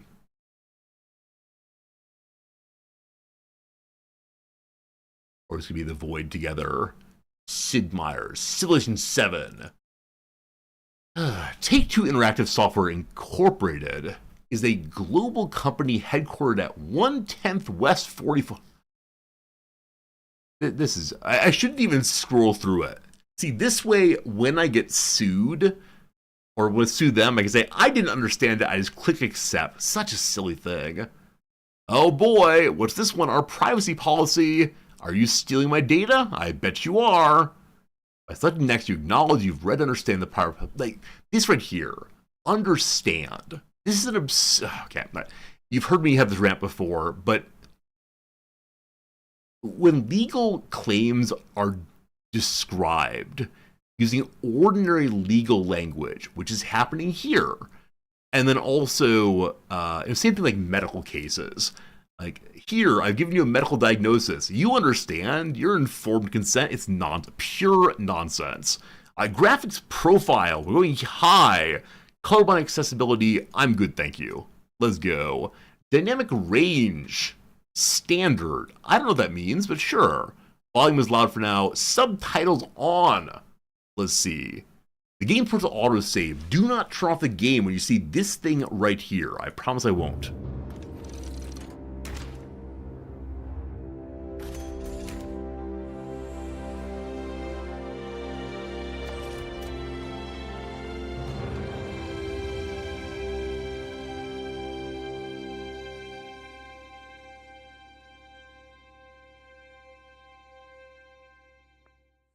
The past is more than what we...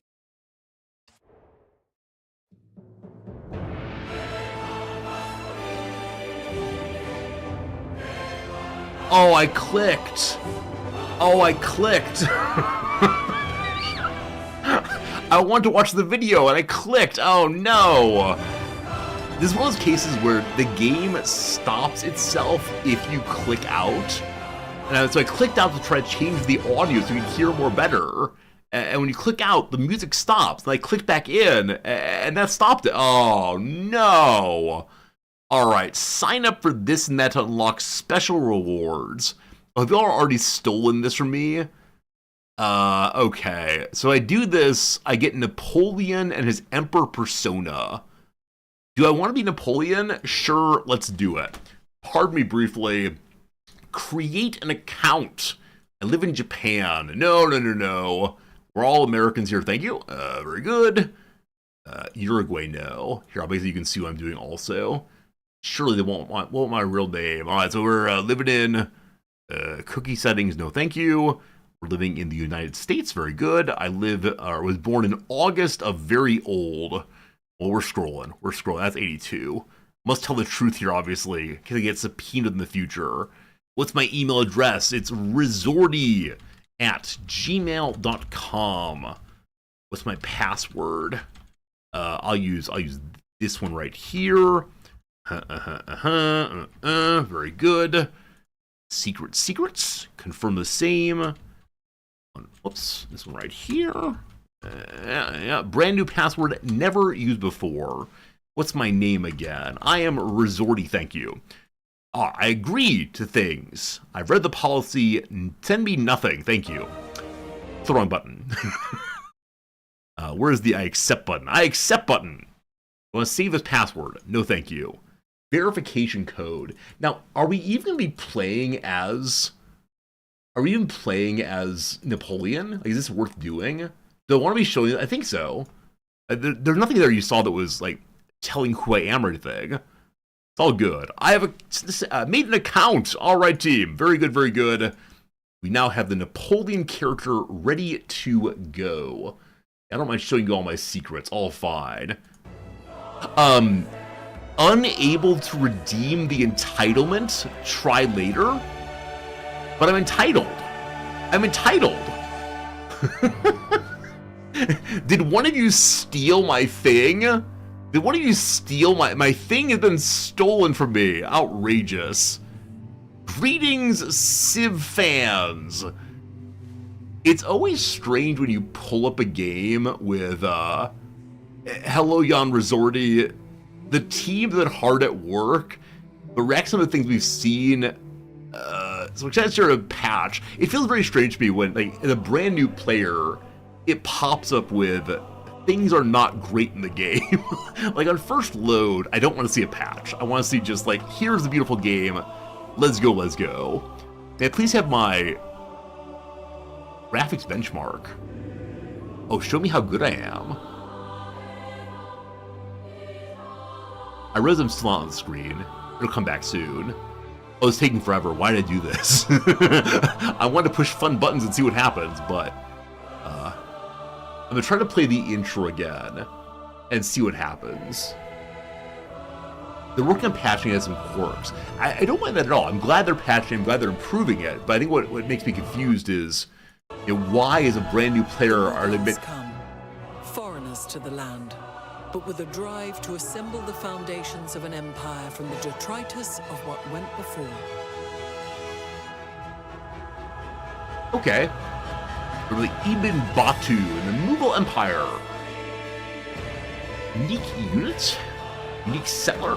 Settler can make new towns, etc. I want to say intro cinema. Can I stop this? No, I can't stop the thing I've begun. At the end, I hope it says, like, hey, you have good graphics, good job. Oh, I'm in the wrong channel. I'm actually not in the Civ thing. So, first play! Exclamation point. We're going to Civilization 7 here. Civilization VII. Excellent. Excellent. Let's go. There we go. Music is too loud. Okay. Okay. I turned it up so you could hear the, what's it called? Oh, I started a game. Okay, I did start a game. It's actually happening right now. I turned up so you could hear the like video in full sound, but I should never change my audio again. Like, in no measure is the audio better from all my tinkering. I should just say good enough, and that is in fact it. All right. There's a channel called Just Civing. Oh, you're making a joke, but I'm in Just Chatting, mostly Just Civing, I see. Why did I do this? Hey, Great Mantle, how's it going? You remember me from Twitch. I don't do Twitch anymore. Good to find me on YouTube also. Great Mantle, I remember you also. It's cool having you on the YouTube side. We have a Twitch side still going, but very cool. Things are going. Things are going. Is this good? Is this bad? Am I enjoying this? I guess we're fine. So the 99th percentile are at 27, and I'm at 9. Is that good or better? I have no idea. There you go, team.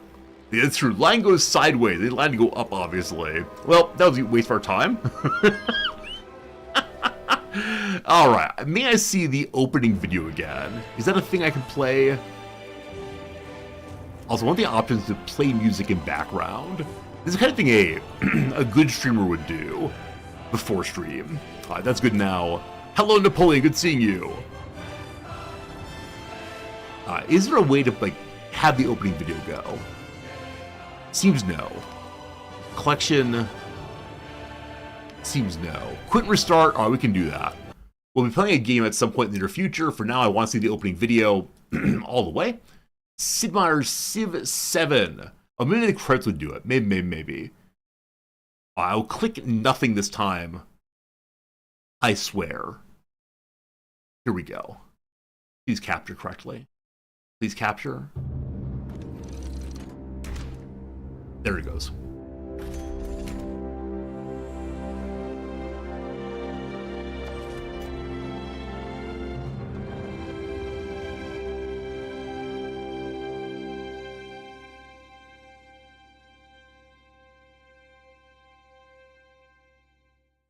The past is more than what we leave behind.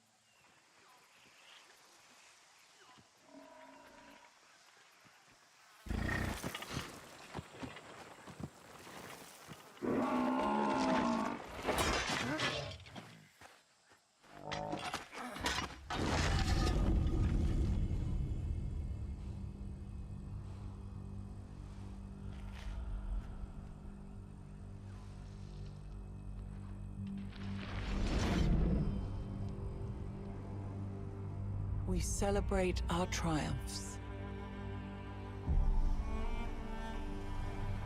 and bury our regrets.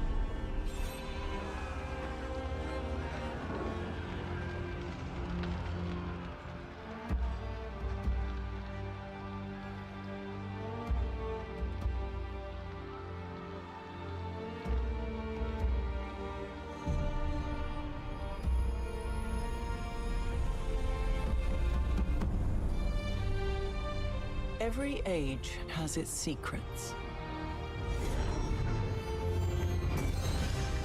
In each layer of history, we can rediscover hope.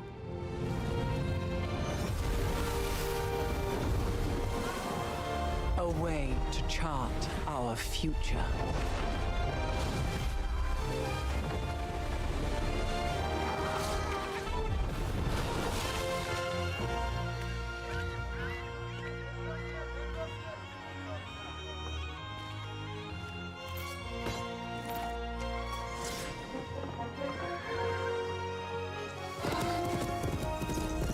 Countless stories are carved into the Earth's strata.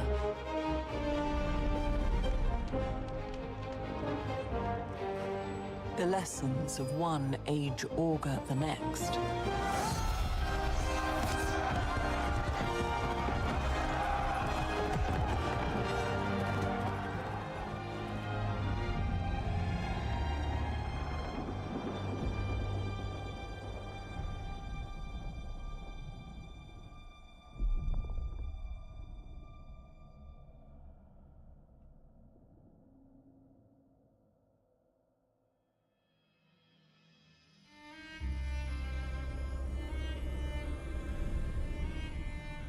We must learn from our past.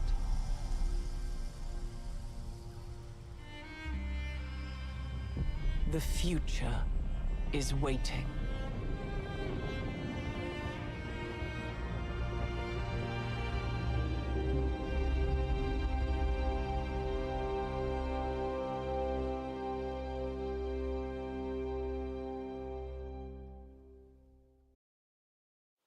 And that sword is now in the British Museum. There you go, team. I give you the introductory video to Civilization VII. What'd you think? Good one? Great one? Hopefully it's pretty darn good, yes-sirree. And, what do we got now? Look at the new game button. Look at all the characters. No mementos for me. They said a Super Bowl commercial with Wrexham? Yes, indeed. The Wrexham Super Bowl commercial was going to be on some point today. It's Channing Tatum teaching the team how to dance. It is a very strange little commercial, but I love the idea that my favorite football team is getting on the national, nay, international world stage. For the quick Wrexham report for this weekend, there was no match, and so Wednesday morning at 4 a.m. I'll be up watching more Wrexham. There you go. All very good. Okay, so many characters. I'm looking for my Napoleon. Are you Napoleon? So I don't want to look through absolutely everyone. But Amina, the warrior queen of Zazu. And obviously they all have different special abilities.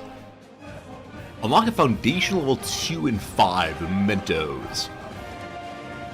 Different ages also. So ages were so darn enjoyable in... What game was that? The Paradox Civ-like. M game? What is it? This is bad if I can't remember the name of a game I played. Millennia, thank you. Yeah, the ages in Millennia were super cool. I do wonder to what degree the ages in Millennia are similar to ages in CivVII. We'll discover soon enough. Alright, so these people are both named Ashoka, the World Conqueror, and the World Renouncer. So different versions of the same character, it seems. Which way did Ashoka go in history? Here we have Augustus Caesar. I thought it was possibly Julius, but it's not. Ben Franklin, the first American. That's weird to say. Catherine the Great. Charlemagne. So we're already picking this one based solely on like who pops out as notable to me and seems fun to me. I'm not going to read anything about their storyline at all. Just like who looks cool on this one. We then have Confucius, who I'm actually teaching in class today. Maybe I should do Confucius, so I'll learn about him while I'm playing the game. Alright, we then have Friedrich the Baroque of the Hofenfriedeburger Marsch. I have no idea who you are, but someone involving Prussia. And then the Oblique, so either Baroque or Oblique. And we see on each character it gives a sense of how they play. Militaristic scientific or militaristic cultural instead. Then if Harriet Tubman, that's surprising. I mean, not bad, certainly. I know that there's been a lot of attention recently to the ways in which Harriet Tubman was a spy for the Union. Well, there you go. Who we're leaning towards? I'm not sure yet, We're looking through for our first time ever. Hatshepsut. Don't know how to say that one, so no. Kimiko the High Shaman. Amaterasu, the sun goddess. Pan. The Queen of Wa. What's the word Wa mean? Japanese. What does Wagyu beef mean? Japanese cow. Ibn Batu. Ibn Batuta. Marvels of traveling. We then have Isabella of the Seven Cities of Gold. Jose Rizal. Oh, I see. Earlier someone made a joke about this character and the Riz part overlapping. So maybe. He's of the Pambansang Bayani. Oh, Hawaii, apparently. Something involving Hawaii. Cool. Lafayette. Oh, if we play Lafayette, we could sing Hamilton songs throughout the entire stream. That's cool. That's cool. Hero of the American Revolution. Machiavelli, then? Machiavelli all the way. And quite scheming, of course. Below that, Napoleon himself is there. Very, very good. Very, very good. We unlocked him by making an account. Also, I have to say, of the Napoleons I've seen throughout the years, he is perhaps the tubbiest of them all. Or maybe it's just a very unflattering cut on his vest. Not sure. We have Pachucoti, the Earthshaker, Incan person. And Tecumseh, wow. Tecumseh, the Native American hero. That's pretty cool. Oh, there's a second Napoleon. You don't get just the one. Got it. Who is this? Who are you? Trung Tronk. I have no idea who you are. That's pretty cool, though. Then have Xerxes, the King of Kings, Persian fellow. Lastly, Xerxes the Achaemenid. I don't know how to say these words. Very hard, very hard. Alright, so I think of the characters, they all stand out in pretty cool ways. Harriet Tubman might be fun to play, though I can imagine getting a lot of grief for doing so. Diplomatic and militaristic. Bonus influence for espionage actions. I don't know what that means yet. She eventually unlocks America.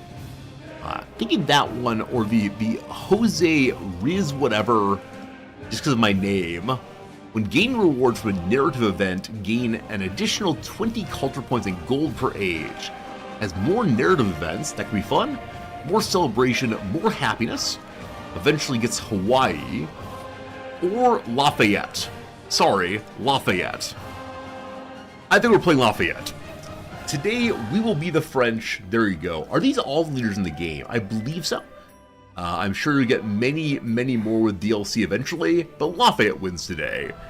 Gains a unique endeavor, what's that, called Reform, which grants an additional social policy slot. Supporting the endeavor also grants the other leader.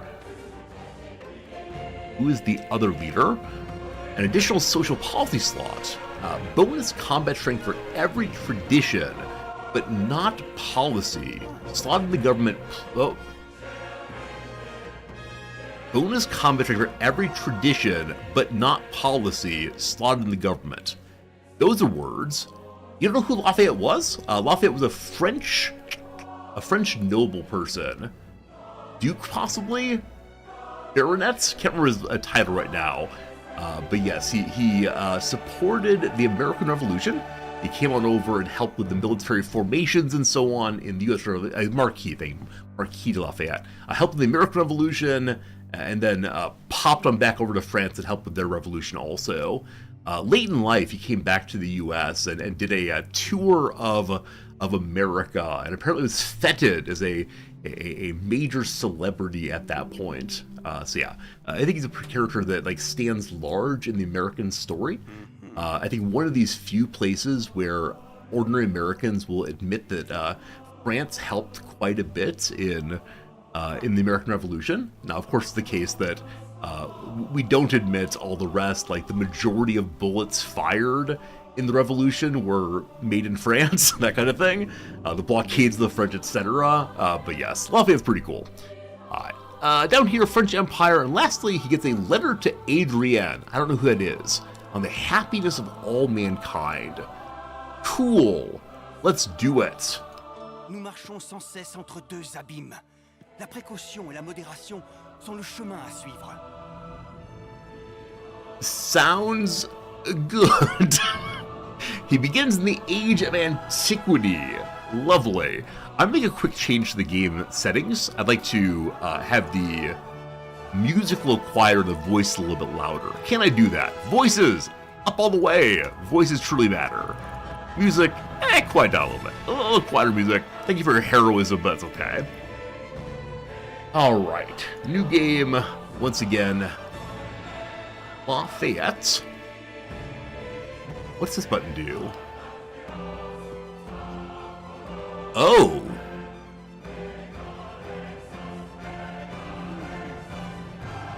Wait, what is this saying?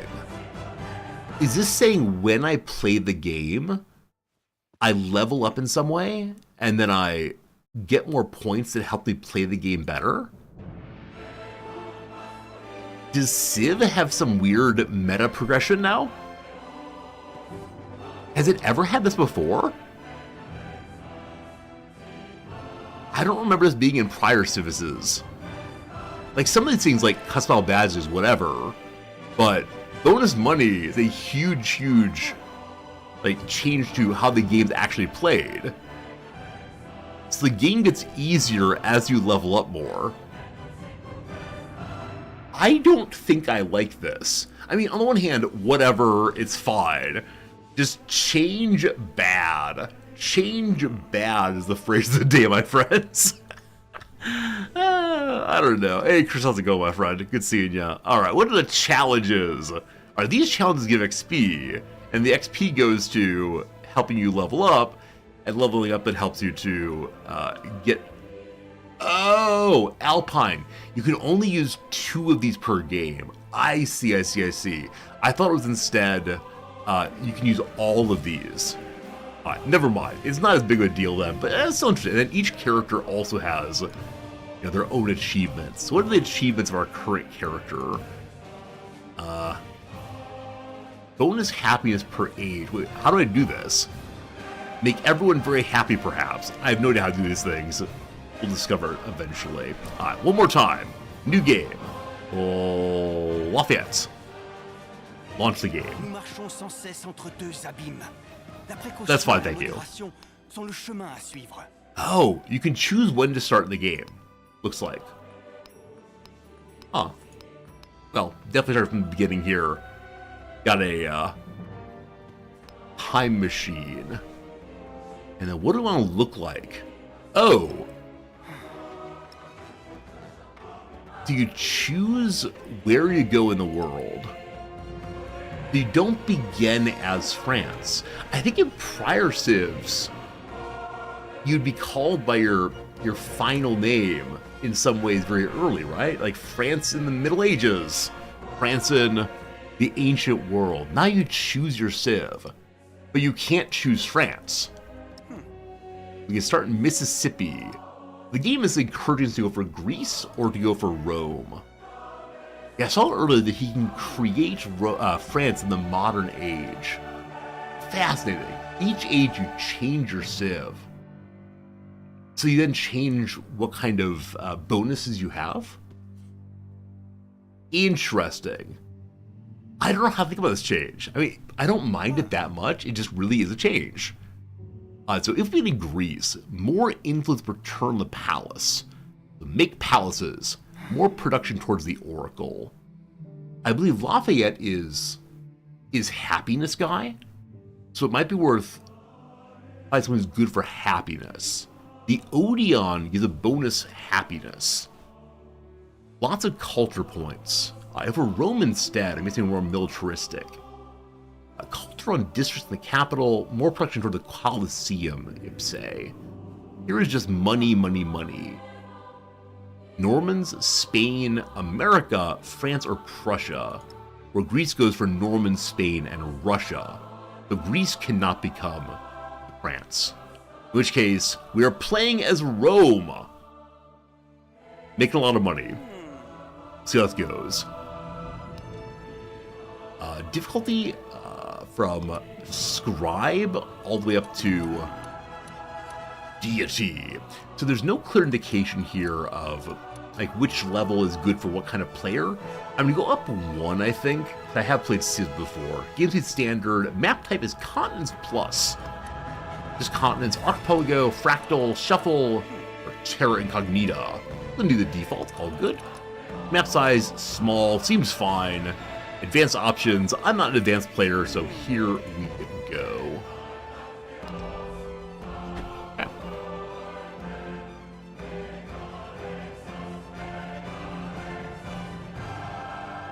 A new banner unfurls, emblazoned with triumphal laurels.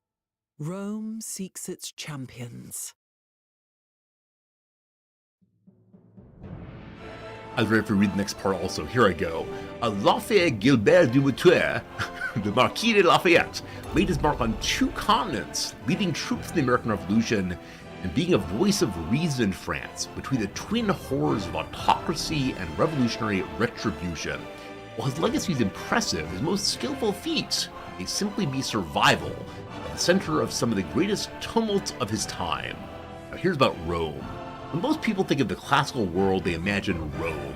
From humble beginnings, it grew to span 3 continents, assimilating the wealth and cultures of those it conquered. During the Republic, ad hoc statecraft and meritocracy spawned fierce competition, spurring the professionalization of military and bureaucracy of the empire. But cracks turned to chasms, and a foundering economy and repeated invasions brought Rome to collapse. Alright, so we can make legions, bonus combat strength for all traditions in the government. Where's the tradition? We don't know. The Legatus, unique army commander, gains 1 charge to create a new settlement for every 3 levels it has. Was a charge? I don't know. Probably like you can make 1 settlement from the character every time it levels up 3 times, likely. Basilica, leading to gold, influence adjacency for culture buildings. We need to think about how we build altogether. Temple of Jupiter, more adjacency for happiness buildings and wonders. Right, this game requires us to make for ourselves wonders. Are there also discovered things, my friends? Do we have to go looking for like special Mountains early game. I can't remember which game this is. Alright. Welcome to Civilization VII. Lead your people to greatness before you embark on your journey to create an empire that stands the test of time. Take a look at some fundamental concepts of the latest installment in this series. Once you begin the game, you'll see tutorials that will teach you how to play and expert advisors who guide your decisions. The Civilopedia, love it, will also be available at any time, where you can refer to the game's concept or learn the history behind them. Ages. This is new. History is built in layers. A game of Civilization VII consists of multiple ages. Every turn brings you a step closer to the next age, so important events are a leap forward. Each age presents its own unique gameplay, new challenges, and an opportunity to change your strategy. Your leader remains the same, but at the end of every age you'll choose a new civilization, with a different set of abilities and units at your disposal. Legacy you create with each civilization will carry into subsequent ages. What is a legacy? And these sudden, capitalized words really throws me off. Really throw me off? Not sure. Create a history. A legacy paths are the primary means by which you can create continuity from one age to the next. Every age presents 4 such paths: the economic, the cultural, the scientific, and the militaristic.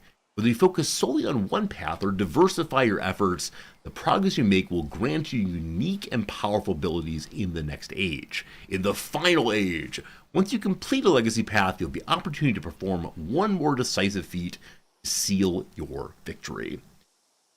Go to space, right? Our goal is to build a satellite or visit the moon, perhaps. That's how the game ends, right, team?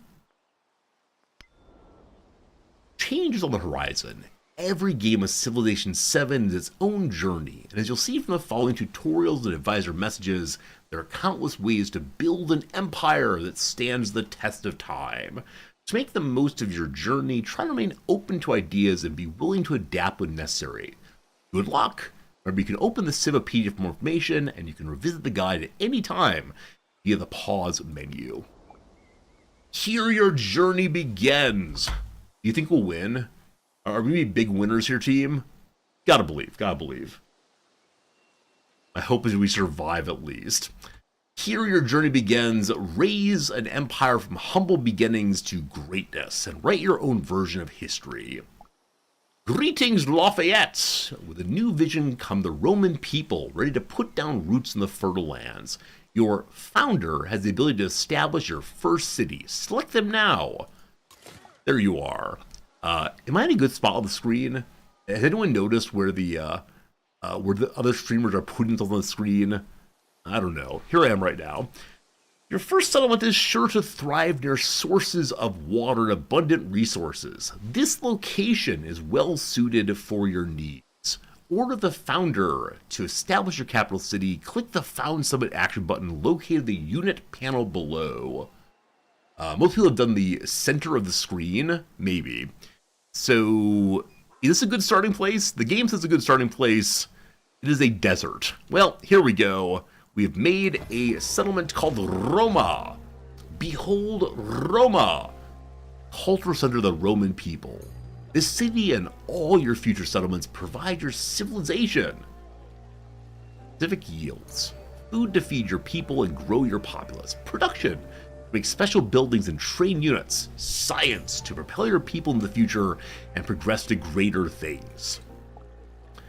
Here's production. A settlement generates an amount of production every game turn. This production can be used for many things, like constructing important new buildings or training powerful military units. A city should always be producing something. Select the Choose Production to begin. I should ask, I didn't think to ask yet. Have any of you not played Civ before? Is Civ new to you? Is it a game you've heard of but not played perhaps? We'll see. Alright, push this button for now. The city's production panel contains the projects that can currently begin. Currently you have the option of producing 2 different types of units. The Scout. The unit can navigate difficult terrain to explore the world, or the Warrior. Military unit that can attack hostile enemies or defend the city from invasion. Always go scouting. Excellent. Training begins at once. In Civilization, players take turns to make decisions before advancing. There's nothing else to do. Push the next turn button. It has been pushed. I've been suggested to move myself over here instead. We'll go ahead and try that and see. Time for the big flip then. Oop, there we go. Always enjoy the big flip, of course. And move my follower thing over. Excellent. Excellent. That goes now. You played Civ 2 way back. Played BE 5 and 6. Man Doodley, what is BE? Civ BE. Great man, you're playing Civ 6? Awesome. This is the world.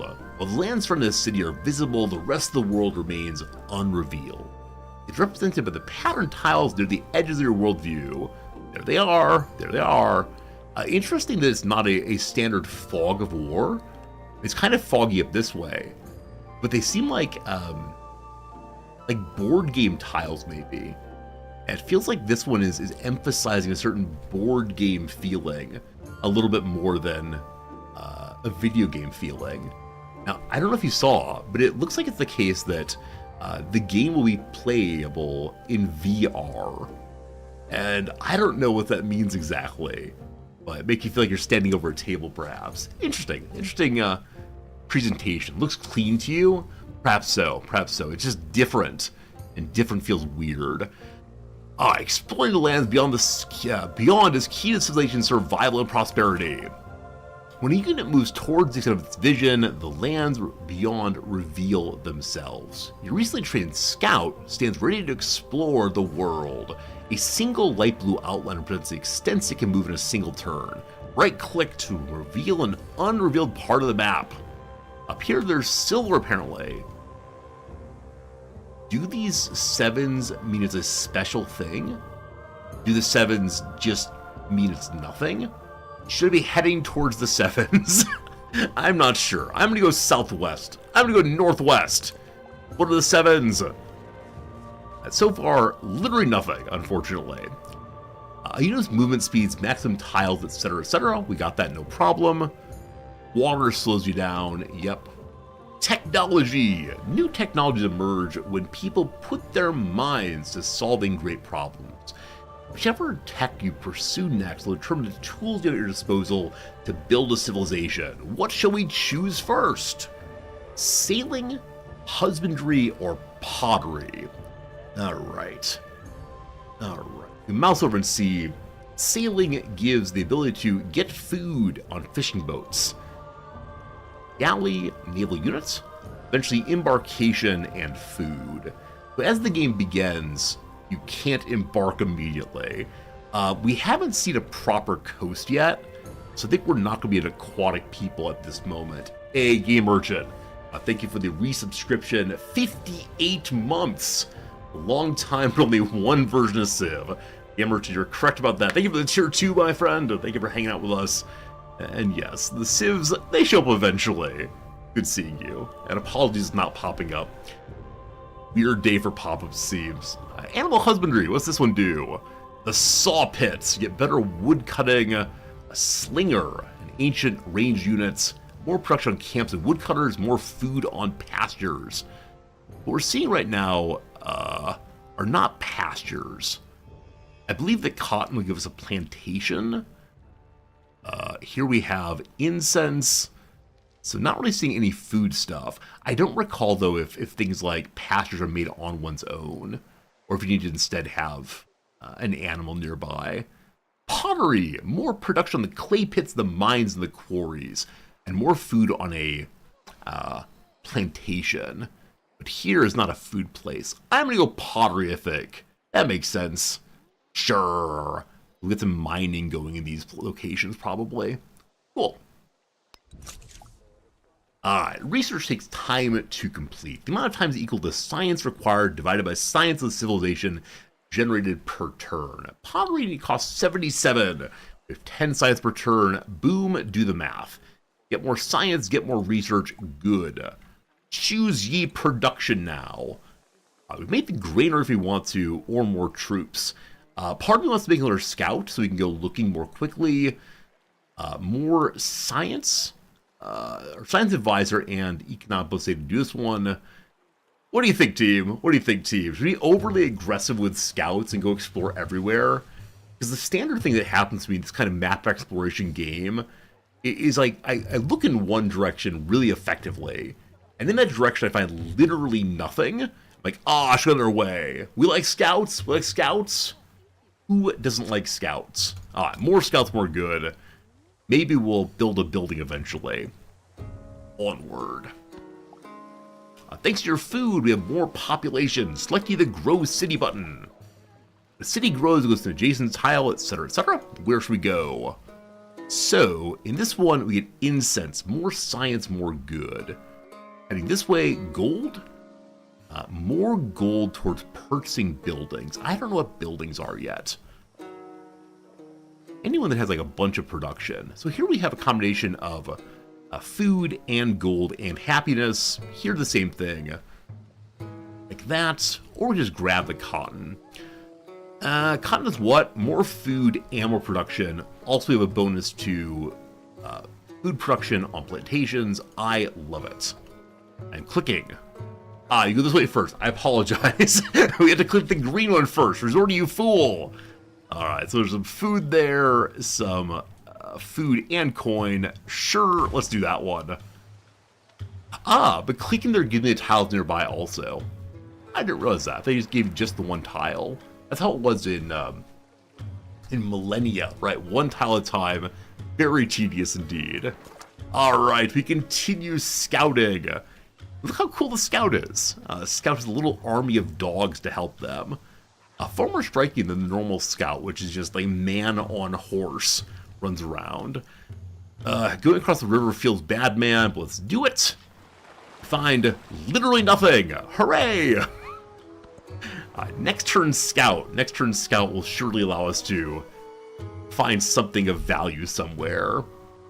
You're earning Civ 7 drops here. Oh, are there Civ 7 drops? I had literally no idea. Friends, by hanging out here, apparently you're getting things that you can use in your own Civ games. What kind of things do you get for watching Civ 7? That's cool. I didn't enable them. How do I enable them? I got an email from the devs from 2K. Oh, by the way, the key for this game was provided to me by 2K Games. How nice is that? Super nice. Should have said that earlier.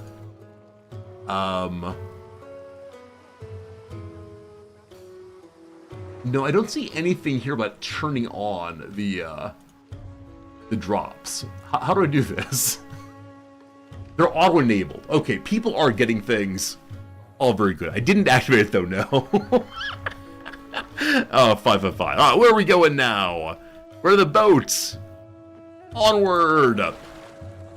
We found something. Hey, there are dates.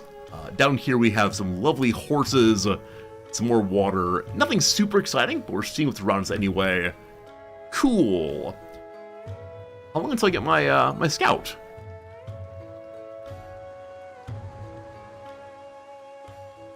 Did it say 4 turns? First scout was made so fast. Rough. Independent villages. Hey, we found something. You've encountered a stranger from the village of Tiwanaku, and they appear to be friendly.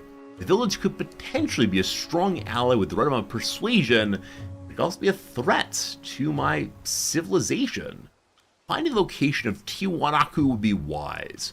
Independent villages can have a different attitude towards others. Friendly, neutral, hostile.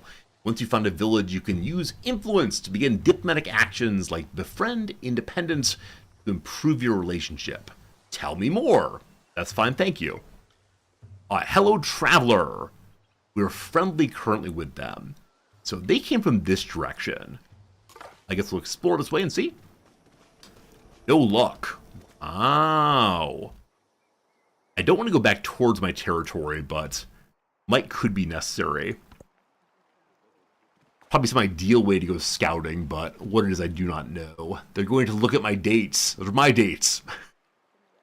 We should probably grab a silver at some point here also. And then it is the case I can make smaller like buildings on tiles nearby, correct? Is that a thing? Or let's see here. projects, maybe? Not sure. Maybe we have to finish our technology first to put anything out there. But once more we hunt. How about this direction? Find wine and more camels.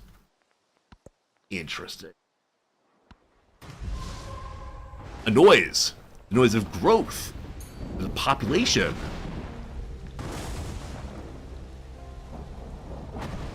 Our neighbors to the south are being punished.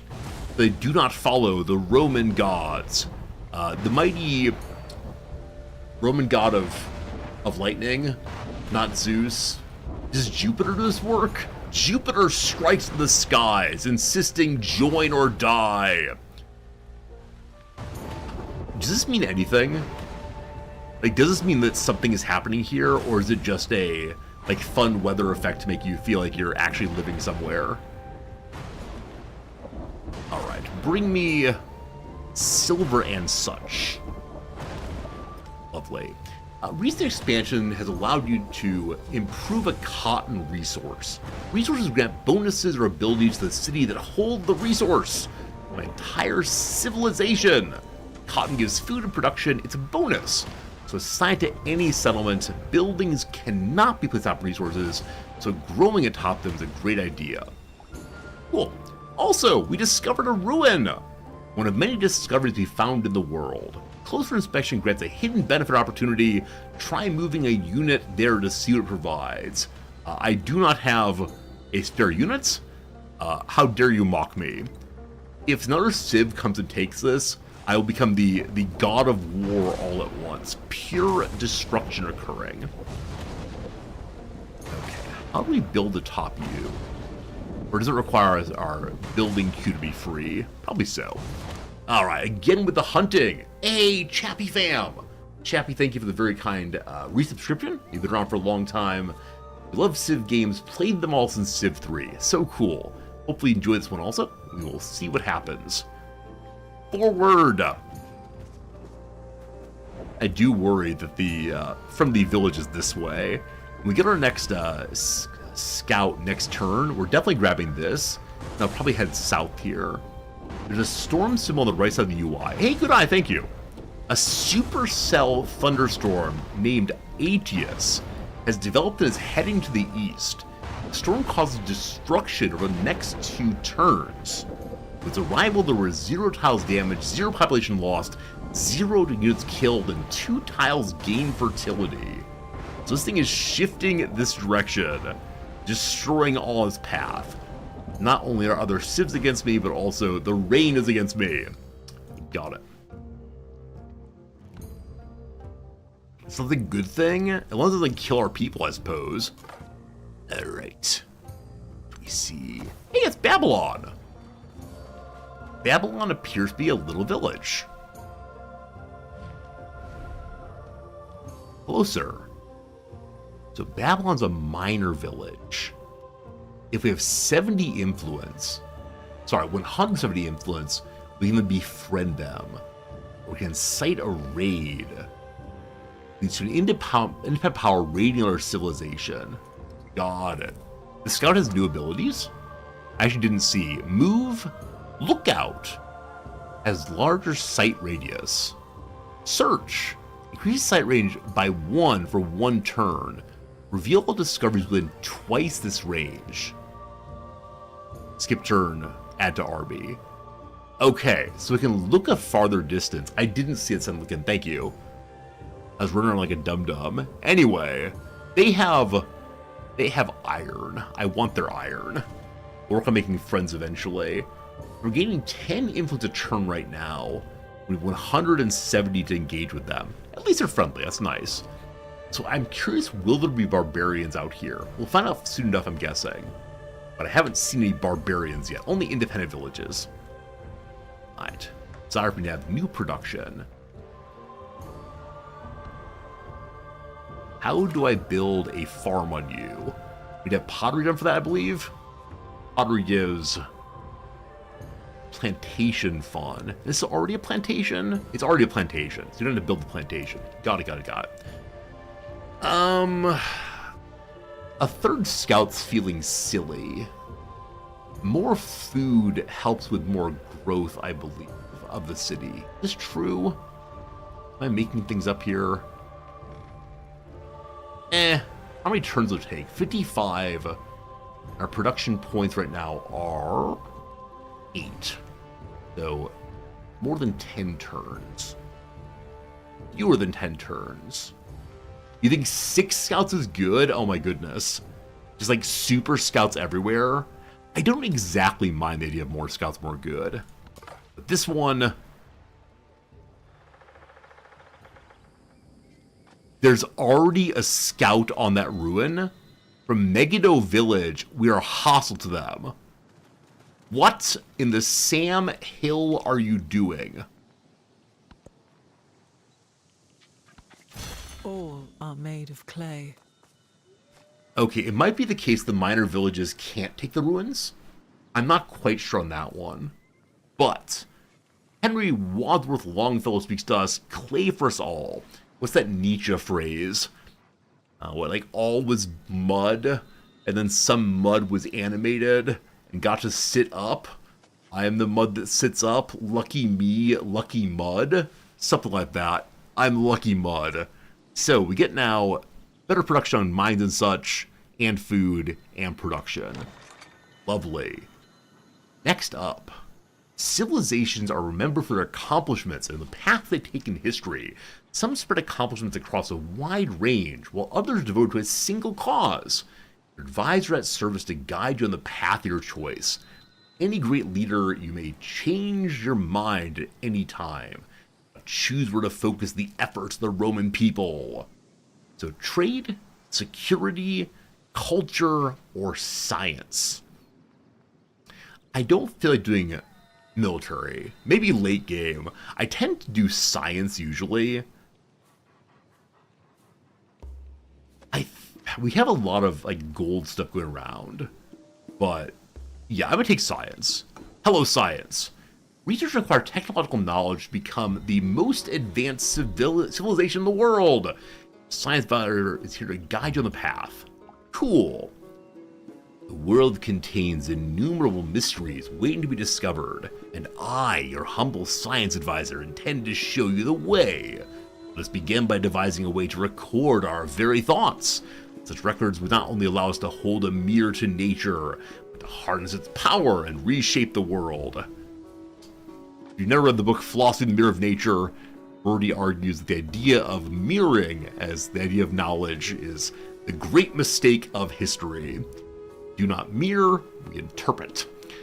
So research writing, then a great library. Remember, legacies improve performance in later ages. So the science legacy of the Great Library will help us in some way, long term. All right. Our legacy progress are at 4%. Research, writing next. Library gives more science for every resource or wonder next by. Has 2 codex slots. The Great Stella. Gain 200 gold when you build the wonder. Research initiative. Continuously generates science equal to 25% of the city's population. Friends, I have these new in-ear monitor things, and while they're really good for helping me to like hear the game sound well, they're making me hear my voice in a strange way. It caused me to stutter more than usual, so I apologize for the stuttering. It will probably continue for a while. In Ray, becoming the husbands of animals. We do have animals down this way potentially, but not yet. So I will go writing. Science the science. Lovely. So I do wonder if multiple civilizations can take the same ruin, or just the case that the major empire scouts can't do so. Let's see. Let's see next term. Up here though. A campfire. Is the campfire of Lemuria. It's a person of Medigo. What is Lemuria? That's where we live, I guess. Lemuria is our homeland. Our first narrative choice, the question of humanism. The advisors are at it again, arguing the same old tale of governments and relative merits over too many cups of wine. I've been part of this conversation, they're possibly tedious. Lafayette has had enough. The question is not how to keep control, but how best to preserve the dignity of each person, he says. Alright, so civil society must bestow dignity, build a garden and a market, more happiness towards celebration. Is there a way I can see what we do? So Lafayette has some happiness bonus, I've forgotten what it was. Or, dignity is claimed by people as a right, or trade. Select a quest, or go to the books again, more science. I think choosing science is like the lame choice. I kind of want to see what the quest is. Let's begin a quest. And Lafayette, what do you do exactly? What are your special bonuses?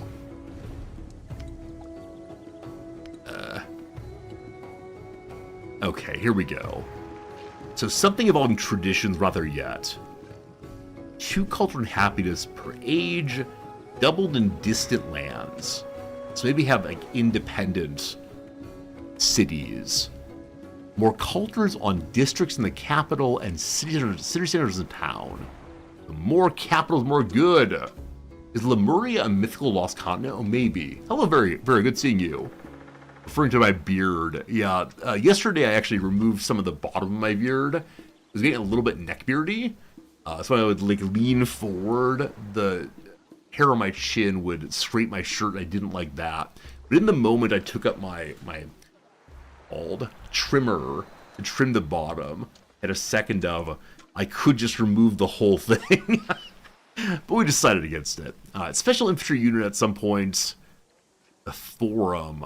There's nothing exactly here that helps us right now. It's something about traditions at some point. Also, we can help reform other leaders. I have no idea. Alright, enough for now. On we go. Choose a civic. Each civic unlocks new social policies, builds unique effects that benefit the civilization. Once you decide what to study, click on a civic to begin. Okay. The Civis Romanus. 13 turns. Make a basilica more influence per culture constructible. I don't think we're doing that right now. Because civics are not traditions, I think. Exercitus Romanus. Make the Temple of Jupiter more culture for each adjacent happiness. Military Advisor wants this. More production for military unit for towns. Discipline. Scouts have more movement in sight. A fortified district that must be conquered. I expect that means that the district must be taken before the city is taken. 3 combat strength, army commander, and the legatus. Or mysticism. More gold and more happiness for all adjacent wonders. Unlocks founding the Pantheon. I don't know. I don't know. So my science guy doesn't care about any of these. I'm kind of thinking of going mysticism for the gold bonus, and then maybe more happiness, we'll see. Also, it's faster. Also, friends, speaking of faster, the past hour has gone by like boom, boom, boom. It is currently 11 a.m. my time. It's time for a quick 3-minute ad break. When that's done, we will get back to the game, produce for ourselves a mystical trait, probably. What do they lead to? Can I find that out easily? I don't know if they lead to. We'll find out in about 3 minutes after the ad break is done. For now, though, thank you for being here. Hope you're enjoying yourself. Now, yesterday, or whenever that was, my crossword was not capturing correctly. Now it is. Now it is. Alright, so we didn't do all the puzzles last week, I believe. Here we go. I did this. I'm not signed in. One moment. Yes, drops are in for this one. So if you hang out here, you get items that you can use in Civ, or if you want to just enjoy having them, having not played the Civilization game. Whatever way, YouTube viewers is probably the one incentive to go over to the Twitch side of things. You have the opportunity to get yourself some drops of some sort. which is an interesting way of like incentivizing more viewership, because it definitely encourages the viewership of games that are newly out. Anyway, here's a quick little Thursday puzzle. We'll see how this goes.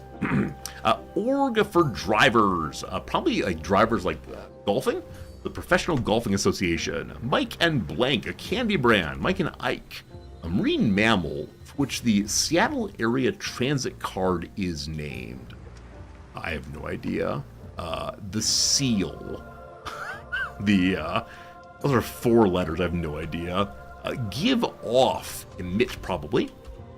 Author of Charlie and the Chocolate Factory and Charlie and the Great Glass Elevator. I believe it's Roald Dahl.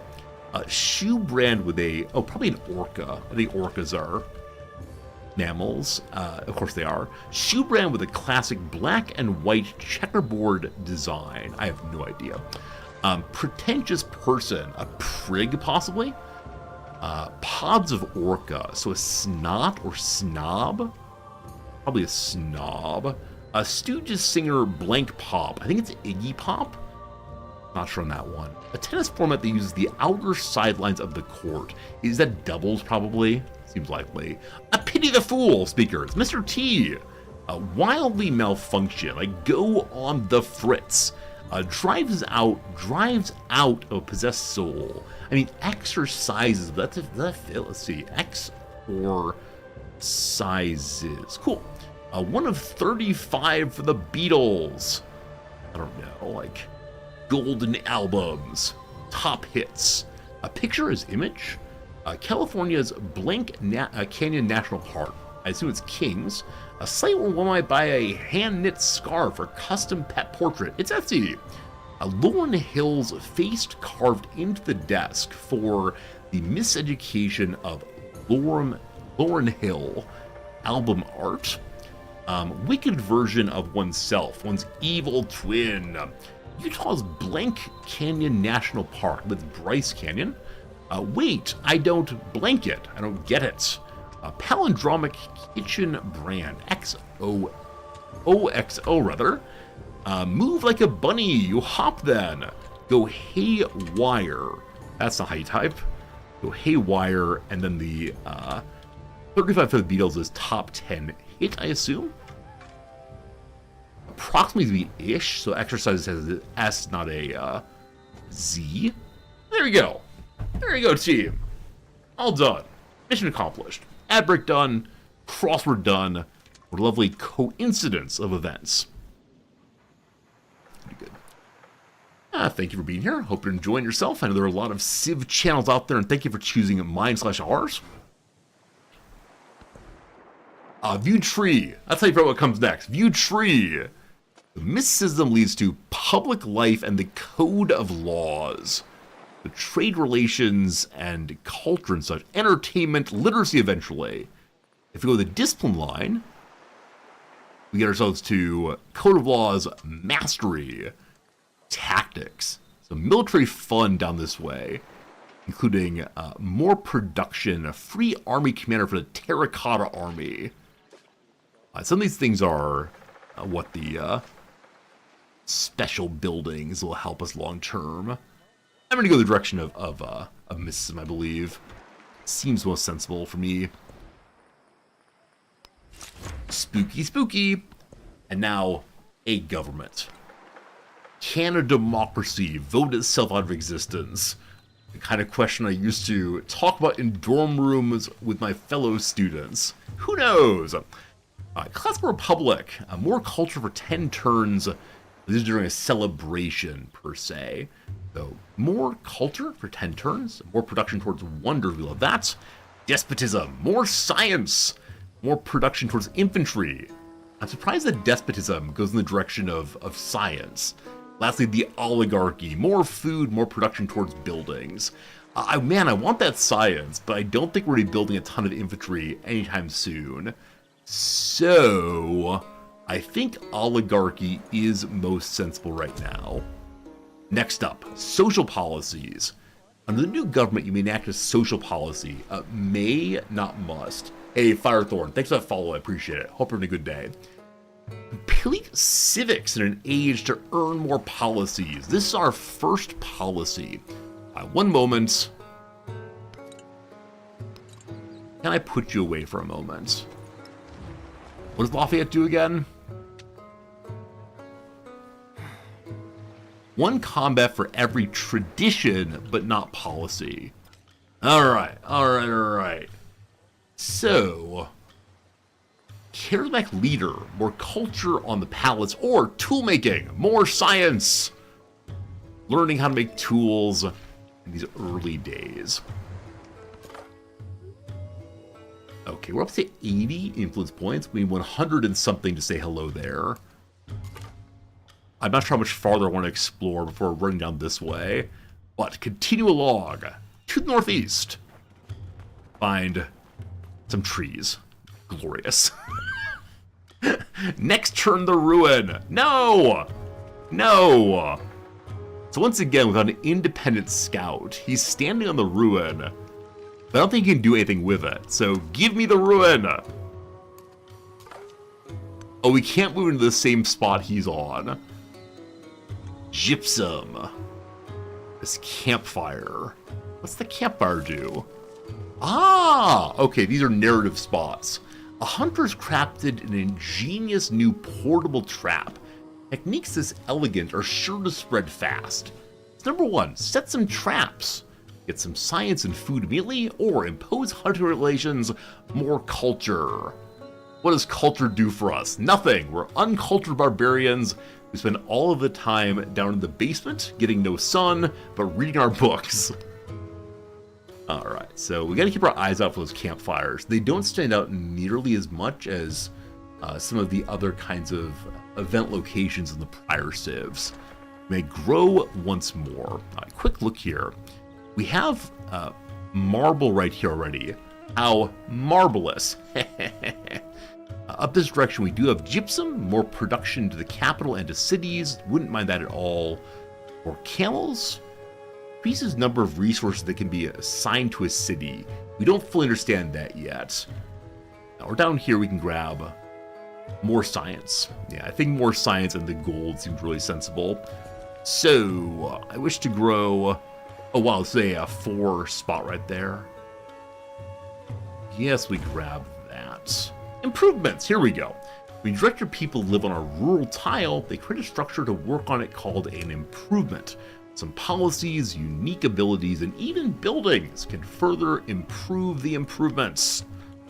Work on that for sure. Once more into the forest. Slow movement. How do we do this though? 1 second.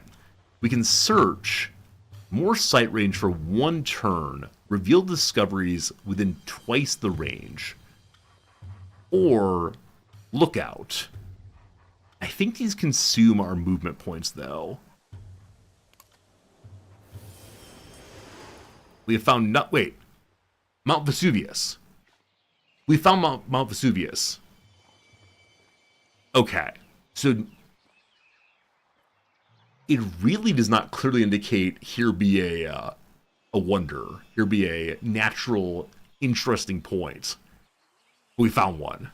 Well, thinking about getting this game, is it worth the price? So I'll be totally upfront with you. I got this game for free from the developers. So I didn't spend the, $100 some to get it. I don't know how to think about a video game at that price. I'm really enjoying myself. We've been playing for about an hour now. I'm having so much fun. I mean, every civ is fun in its own way. But man, I can't say. I'm sorry at this point. And obviously the costless game means very different things to very different people. Or for someone who doesn't make a ton of money, that's a huge amount of money to spend for a game. If you're like a fancy computer programmer who works for Microsoft, you could probably afford it. But for right now, all I can say is I'm having a fun time, and I hope that continues. But we've only seen exploration so far. That's about all. What's this? The Arno River has flooded. What? The flooding river damage in the area is severe. So up here is the Arno apparently is not our problem. Let's start a trade route also. I guess these are our new quests. So trade route somewhere and learn about writing. Okay, we have finished making another scout. I thought that might be enough scouts for the moment. You try to get a review, but you're unsuccessful. Yeah, I don't know what causes the developers and publishers to say, okay, here is your dev key. I know some people get it for free. Some people might get a reduced cost copy. It probably depends on a lot of factors, but I'm very grateful that I got one. I have plenty of food, but let's go granary. We're trying to building. You choose a placement. Buildings be placed in an urban district with an empty slot. Annex a new urban district tile represented in light green colors. Yellow tiles contain existing rural population improvements. Placing a building on these tiles is possible, but will replace the improvement. Red tiles cannot be built upon. So we can build a granary, which gives 2 food. The spot is giving us 2 food. Or is it saying this will be 2 food? I think it's saying we'll lose the production and happiness, but gain more food than the conversion. So this we lose 1 production. Is there any reason to make this right now? Just don't know.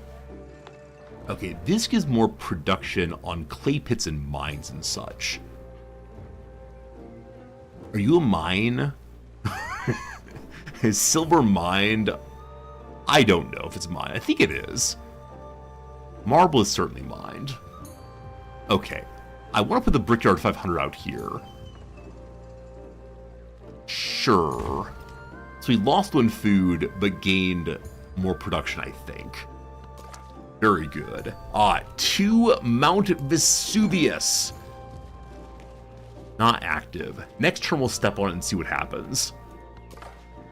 New scout also. This one's gonna head, I don't know. Sure, let's go southwest for now. Not see much. And this one can step on the ruin. Hey! Scavengers have unearthed an ancient clockwork device. The heavens themselves have been cast in miniature. To know our place in the cosmos is to know ourselves. You can study the device for more science or charge a fee. Make people look at it. I see science, I click science, the end. Also, we've discovered a new continent. The explorer is naming it Europe. Did we? Let's see here. This is Lemuria. This is Lemuria. This is Lemuria. Team? Apparently we're declaring things and not knowing where the declaration's happening. Can I click on it? It's apparently... Oh, there we go. So Lemuria ends here. Europe begins here. Why they made this cut, I do not know. But Vesuvius will be mine. Here we go. I can't click on Vesuvius. Team? Do I have to have a city here to get this? I don't recall how to engage with special things in the world. Or did... Wait. Does not active here mean it's not currently spewing volcanic magma around the world? That's what it means. We're not being destroyed by Vesuvius. So this is not that I can claim and interact with. Too bad. I must find other natural wonders. Run away! Complete a challenge. Hic sunt draconis. Hic sunt draconis. Is that about the law of, like, the draconic law? I have no idea. It's a normal volcano, not a natural wonder. Thank you, Dreva. I'll find natural wonders someday. A new guy exploring this way. Let's go! Wine. Our second wine find. Trying to decide when to stop and look farther around is hard. Here be dragons. Oh, is that going to a new continent, probably? Probably changing continents, here be dragons. My apologies for my absolute useless Latin. I took a graduate Latin course. I got through the exams. Good job, me. But past that, nothing impressive here, unfortunately. Oh! Oh! The Rubicon is flooded in 3700 BCE.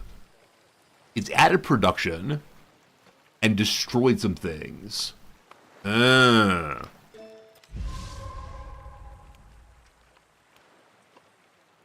Damage severe. So these are flooded. What do I do about this? Will they rebuild themselves? Will they... Ah, good. Here we go. It looks like a plantation's been damaged by a disaster.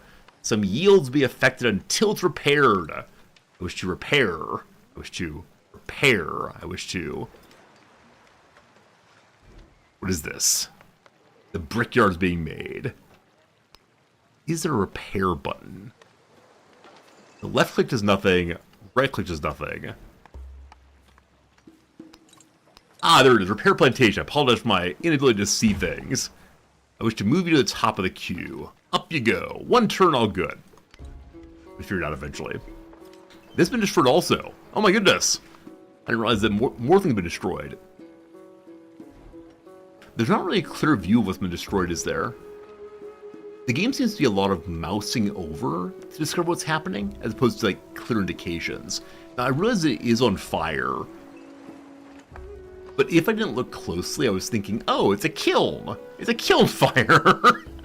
But there isn't a way to repair it right now.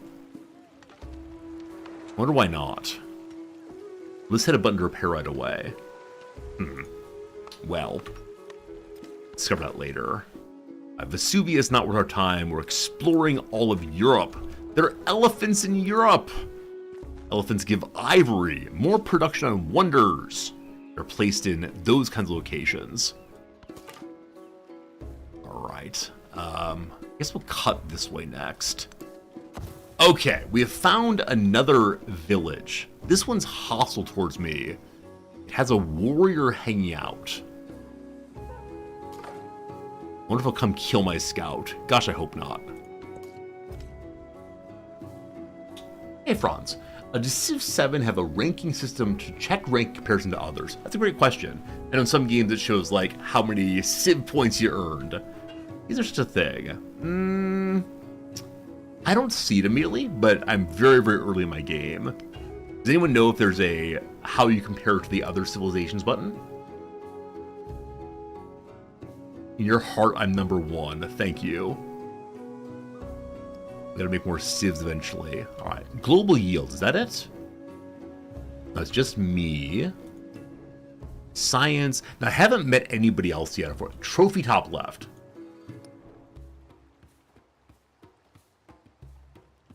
Rankings.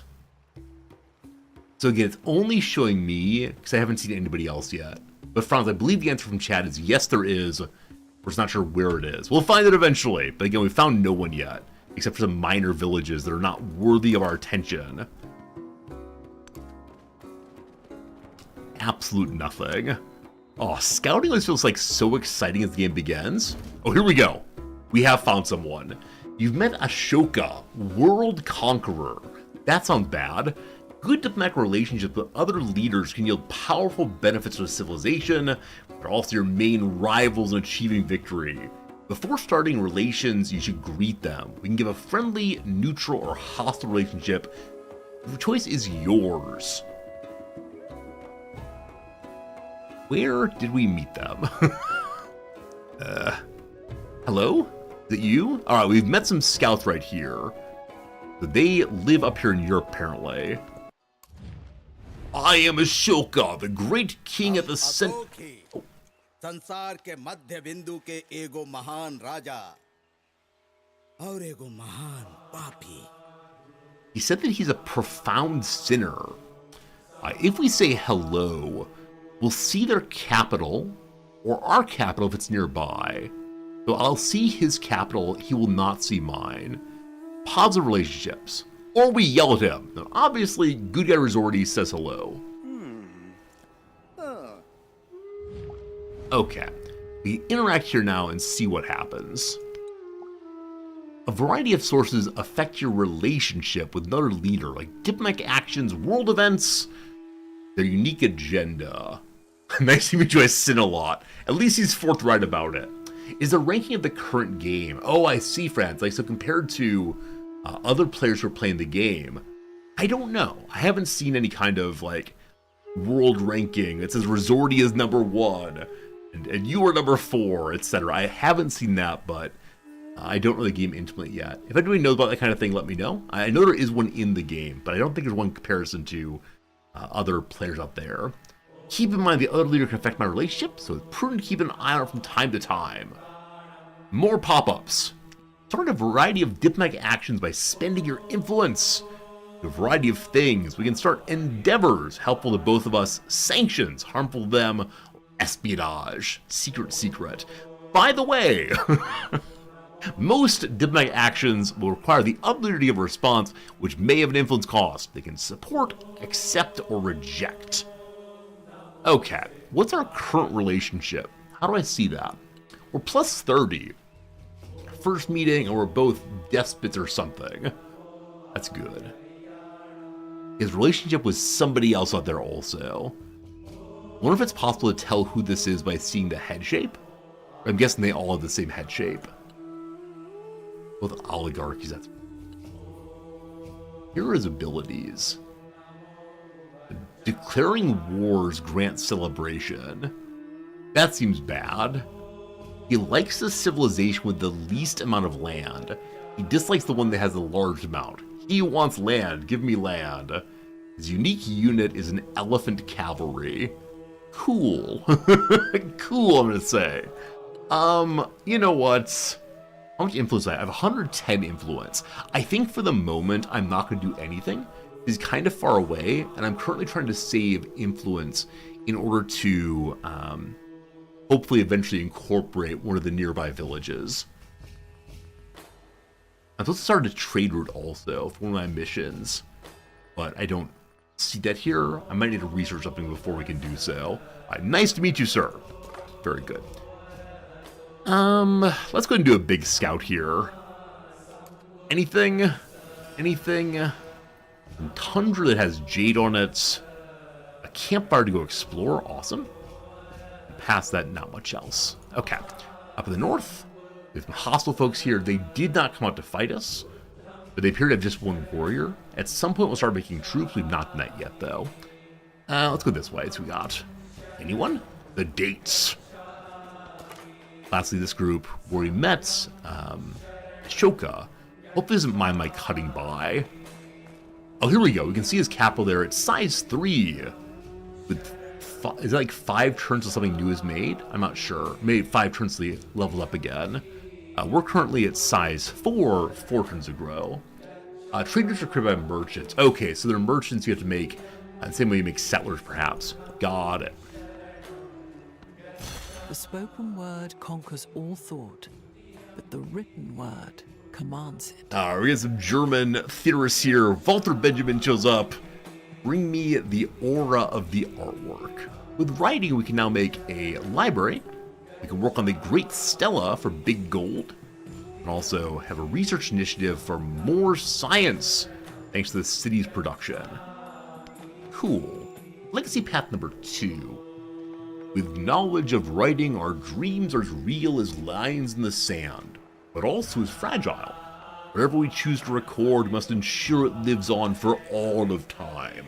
Let us set our discoveries down in a codex and store it in a library. Some technologies in civics have a second, more advanced tier can be researched once the base version is complete. Advanced texts in civics reward you with a codex of knowledge. We have 2 codices inside of our library, I believe. So make a library and earn a codex by completing research on writing too. Get to that right away. So, a narrative choice. A famous young poet composes a work about Roman history and pens a gory chapter about a necromantic witch. Some say such unholy topics are outside the bounds of taste, although his peers argue such details add thrills to the narrative. You want a cultured text they can read in the, I don't know, in the fora of Rome? Or instead more gore? Happiness points towards a celebration. I haven't seen a celebration yet. I'd love to see one. So, more happiness. Where's the celebration marker, I wonder?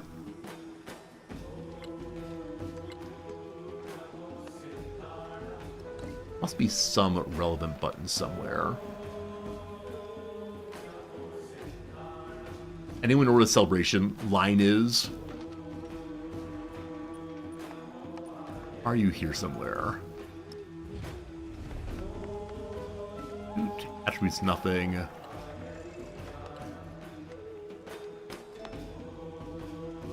I have no idea where it is.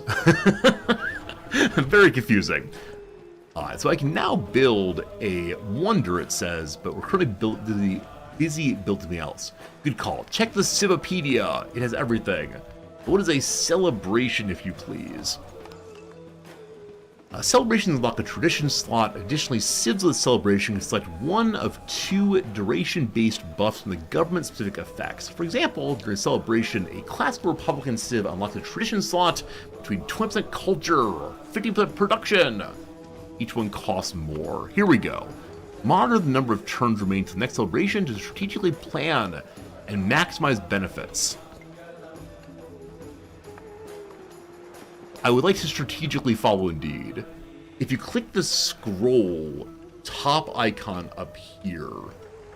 Hey, thank you. Thank you, Drava. So here we go. 6 turns. And then we get more happiness. No crisis yet. There's a crisis in every age, perhaps. Got it. UI criticism makes sense to you. So for me, at least, I can think of it like a Paradox game, right? Any Paradox game I play, I have no idea where anything is initially.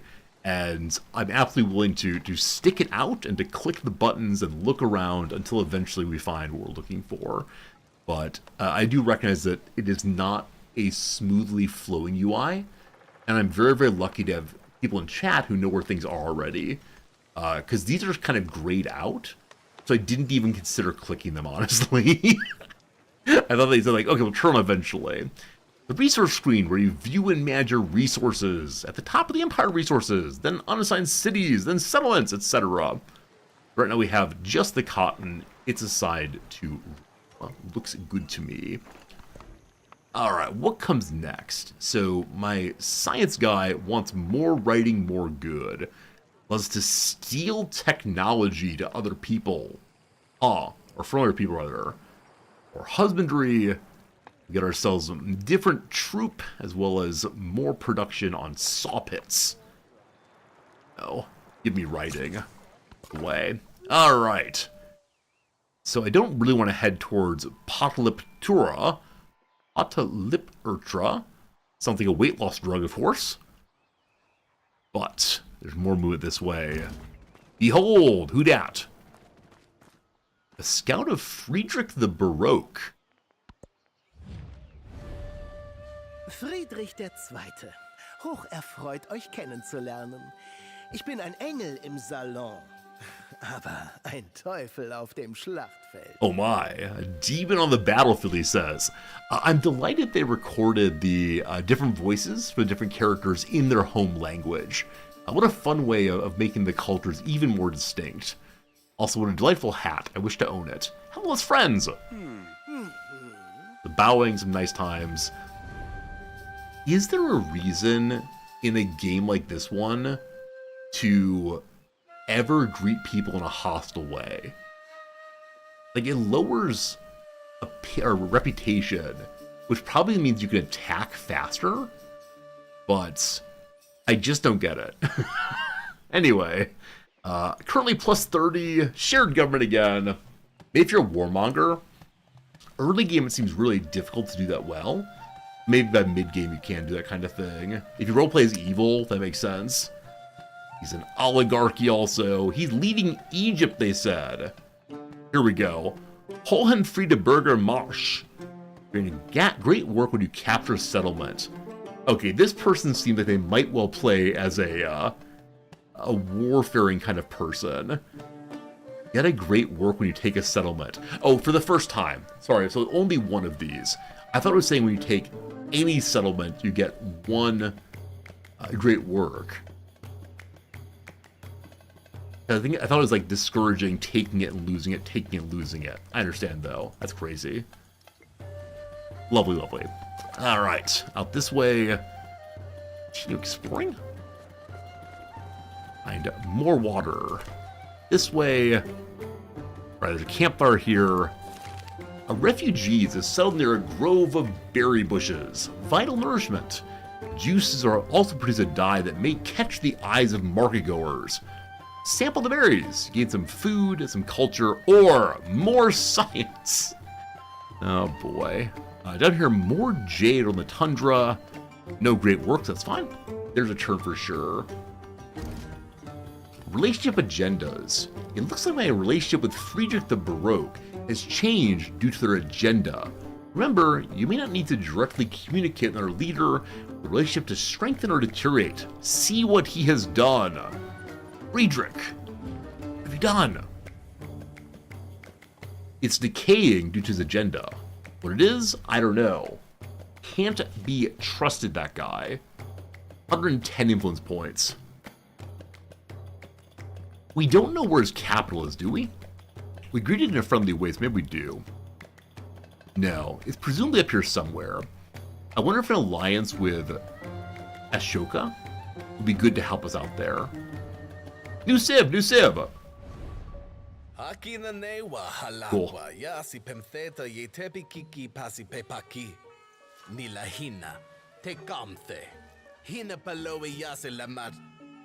Alright. I swear, despite the outfit, I'm not a colonizer. I just like to dress up in fancy clothes. Alright, Tecumseh, one of the great Native American leaders. I'm friendly. Let's be friendly, please.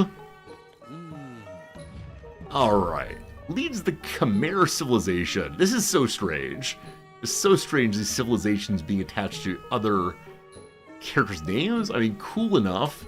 But I wonder why they made the decision to only have these civs available from the start of the game. I just don't get it. Anyway, we're friends, that's nice. Hooray. No capitals learned about. All fine. Respond to diplomacy. I think I like this.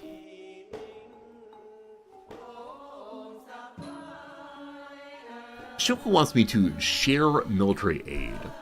The units gain more combat strength. And I believe we are shown earlier that in early game, the scouts do not get any military ability. They cannot fight. So for the moment, we actually have no military at all. If we accept, we get gold per turn, and he gets stronger combat skills. I'm going to go with that. That's fine. And hope it leads us to be able to potentially have an alliance there against Jan Friedrich. Maybe. Maybe. What's this here? Friedrich is still changing our relationship. Just that -1 still, right? Can't be trusted, can't be trusted, these Prussians. So lots of nonsense up this way. We could run away. Yeah, I guess I could have this scout across this way, and this scout then shift to the northeast instead. Let's do just that. I suspect that anything interesting up this way has already been found, frankly. You go through territory you've seen before. Great. You down here? Let's hop across the river. Is that another campsite? That's a nothing. Pure nothingness. What do we got? Another leader starting an endeavor with me. Okay, this is the military aid thing. We're getting more gold. I have a fair amount of gold. So I recall that gold can be used to rush production, right? To quickly build this or that, or to get a unit quickly. What else can be used for? Don't remind me, like, do I care about gold right now? Oh, man. All right, please don't harm me. I'd appreciate it. Okay, so you're the ones heading to the northeast. Very good. Are we close to growing? Well, a significant blizzard named Isadora has developed and is heading towards the northwest. The storm will cause destruction in the next 2 turns. The storm here going this way. I want to keep my scout out of it probably, but past that, it'll be okay. Is that salt? More production in units. So much salt. And a ruin also for next turn. Alright, we need to figure out where we're going to build our next settlement. I don't think we know how to build settlers yet, but down here is jade for gold and salt for unit production. Up this way is a lot of stuff, but I want to have Babylon join us the old-fashioned friendly way. So I don't know where to settle eventually. For now, it's time to build once more. I think heading towards gold makes sense. Also get some more wood. Cool. So the gold mine is an improvement, I believe. Is that correct? Hey, I can make settlers now. Didn't realize that. So 6 turns until settlers. Or we can do research. Or the Great Stele. 200 gold. You know, the purchase side, you can buy things straight away. We get 200 money for building the Stella. We can get a library now instantaneously. Hi, Kaiser Randall, how's it going? Good seeing everybody today. Live now for what? 3 hours time. Getting the civ a little bit. Floundering, I think is the standard word. I always wonder, you know, what will we find out there? You know, which civilization is most well developed at this point? Is it us? Got some doubts.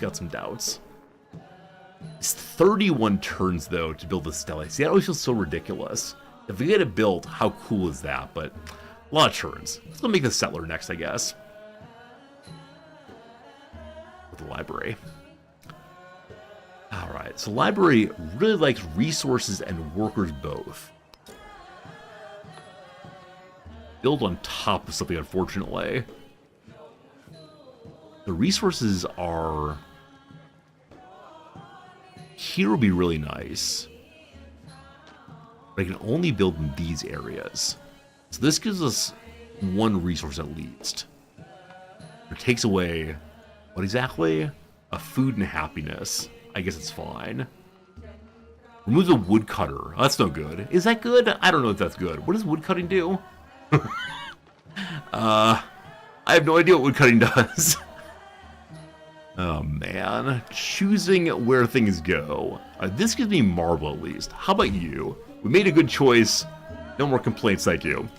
So the library is there. It gives 1 bonus to the resource, but I'd prefer multiple locations like here. Maybe someday. That's been dealt with. You, my friend. I'm going to do the big look. Alright, so lots more fun resources. Gypsum is more production. Cool. Maybe. Okay, you're going this way still? Still in the scouting phase. A brickyard has been built in Rome. A special type of building called a warehouse, which grows more efficient when its quality improvements like farms or mines are in the settlement. But not adjacent, just in the settlement eventually.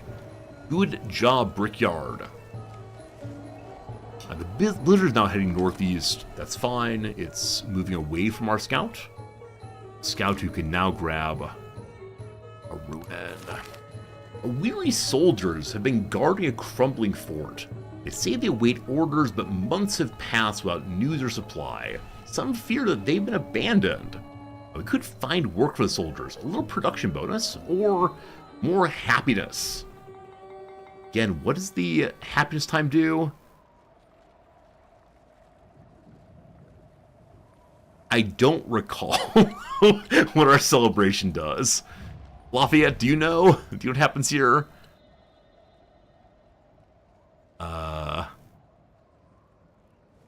Well, We're going to discover together what the celebration does soon enough. All good, all good. That's my question. More production, thank you. 1 turn till writing 2, 1 turn to mysticism. Next turn's gonna be very, very, very cool. It's nothing especially cool this way. Let's head up here. You head this way. What am I even looking for right now other than just ruins, I suppose? I'm trying to understand the world around us, I guess. There is another world, but it is in this one. Mystically understanding, connecting with the great being of being. Thus we get priesthood, more golden settlements, an altar, so more happiness for all wonders, especially pantheons. You unlock a pantheon, get the gods going. The spoken word conquers all thought, but the written word commands it. So we now have writing also. And we have a codex with great wisdom. Open the great work screen to put the codex on display. We need the library for that purpose is being built right now, I believe. So instead of tool making, we could go to priesthood, more gold, more good. I'm going to stay with science for now, I believe. New CivVII to look at here. The locked mysticism 2, which gives more food in all settlements, and more happiness and science on tropical terrains. The defined of tropics to build in. Right now we're in a steppe, it looks like. Public life gives more combat strength for our fortified districts. An oracle, more culture. Discipline gives us a commander. We sure do need ourselves to get a military eventually. We'll go and do discipline for the sake of getting the survey bonus on the scouts. And technology, nothing new quite yet. We can do animal husbandry to get ourselves possible range units, as well as having a better what? Can't remember. Captain Selden! Selden, thank you for the resubscription. 6 months already. Thanks for the good work you put in. Wonderful place to be around. I appreciate that, friend. Thank you for your kindness, and yeah, good to see you, Selden, and thank you again for supporting our channel as you do so often. All you subscribers, I really appreciate it. Lets me play games like this for your collective enjoyment. You can decide whether you want to buy it also. We'll see, we'll see. Who shall the gods be? That's the question here. Okay, so you have to choose a goddess that no one else has taken. You could take the Earth Goddess. Bonus to happiness for mountains and natural wonders. Festival or culture. God of healing. Where's the science god? The god of wisdom. +1 science on quarters in settlements with an altar. So it must make quarters. The god of sun gives +1 bonus to everything on the altar. It only improves itself.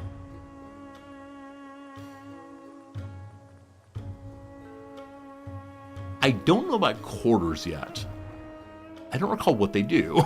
So, either science throughout everything, or all quarters, or just in the one spot we get a little bit of everything. Gotta go science, gotta go science. Need to be the altar eventually, we'll see. Alright. Here is our first Great Work Codex. What does it do? +2 science. So, for right now, it can fit in the palace. Eventually, though, we're going to want to have a library to put even more of them in. Choose a pantheon. Already done, thank you. So, altar needs to be built eventually. First, making the library correct. Library correct, good. Oof, lots need to get built. Do we see anything here worthy of picking up? Not really. Do we make a settler? Do we make a... I don't even know what to make next. Sheep. Hello, sheep. I've reached the end of the world in this way. We can go explore the icy ocean. Or the fish, perhaps. Maybe we'll head to the west there. What's that? Coastal edifice. Heard about Oedipus. What is an edifice? Hopefully we can collect that and get ourselves something bonus-like. Whatever is cool. The celebration's upon us. Okay. So, congratulations. You maintained your people's happiness well during a celebration in my honor. It's the We Love the King Day. Which game is that from? Is that from one of the Civs? I can't remember now. We Love the King Day they're throwing. So choose what you want. Blue Moon Empress, what you doing? I'm sorry for no pop-up. Something's confused on the computer. Blue Moon gave 5 gift subs to the community. I appreciate a bunch, my friend. Thank you for being part of our community all the way through. Happy Sunday, and thank you for your generosity. A little bit of love in chat if you don't mind. Go and use the yay command. It was CivVII that had the CivVII had the We Love the King Day. They can remember that one for sure. And thank you a bunch, Blue Moon, again. I'm very kind to you. Other than the off top about UI, is the game fun? So Selden, I'm having fun, but as you know, I have a very, very like low set of standards. As long as people come and talk to me while I'm playing the game, and as long as I'm somewhat focused on what's happening, I enjoy it quite a bit. I enjoy the game quite a bit, so yeah, I'm having fun. Now, would I spend 1 second here? How much is it again? One moment. I should say this honestly, because I honestly don't remember how much it costs right now. Let's find out together. So give me my Steam page. For Steam, too many windows. There it is. Go to store.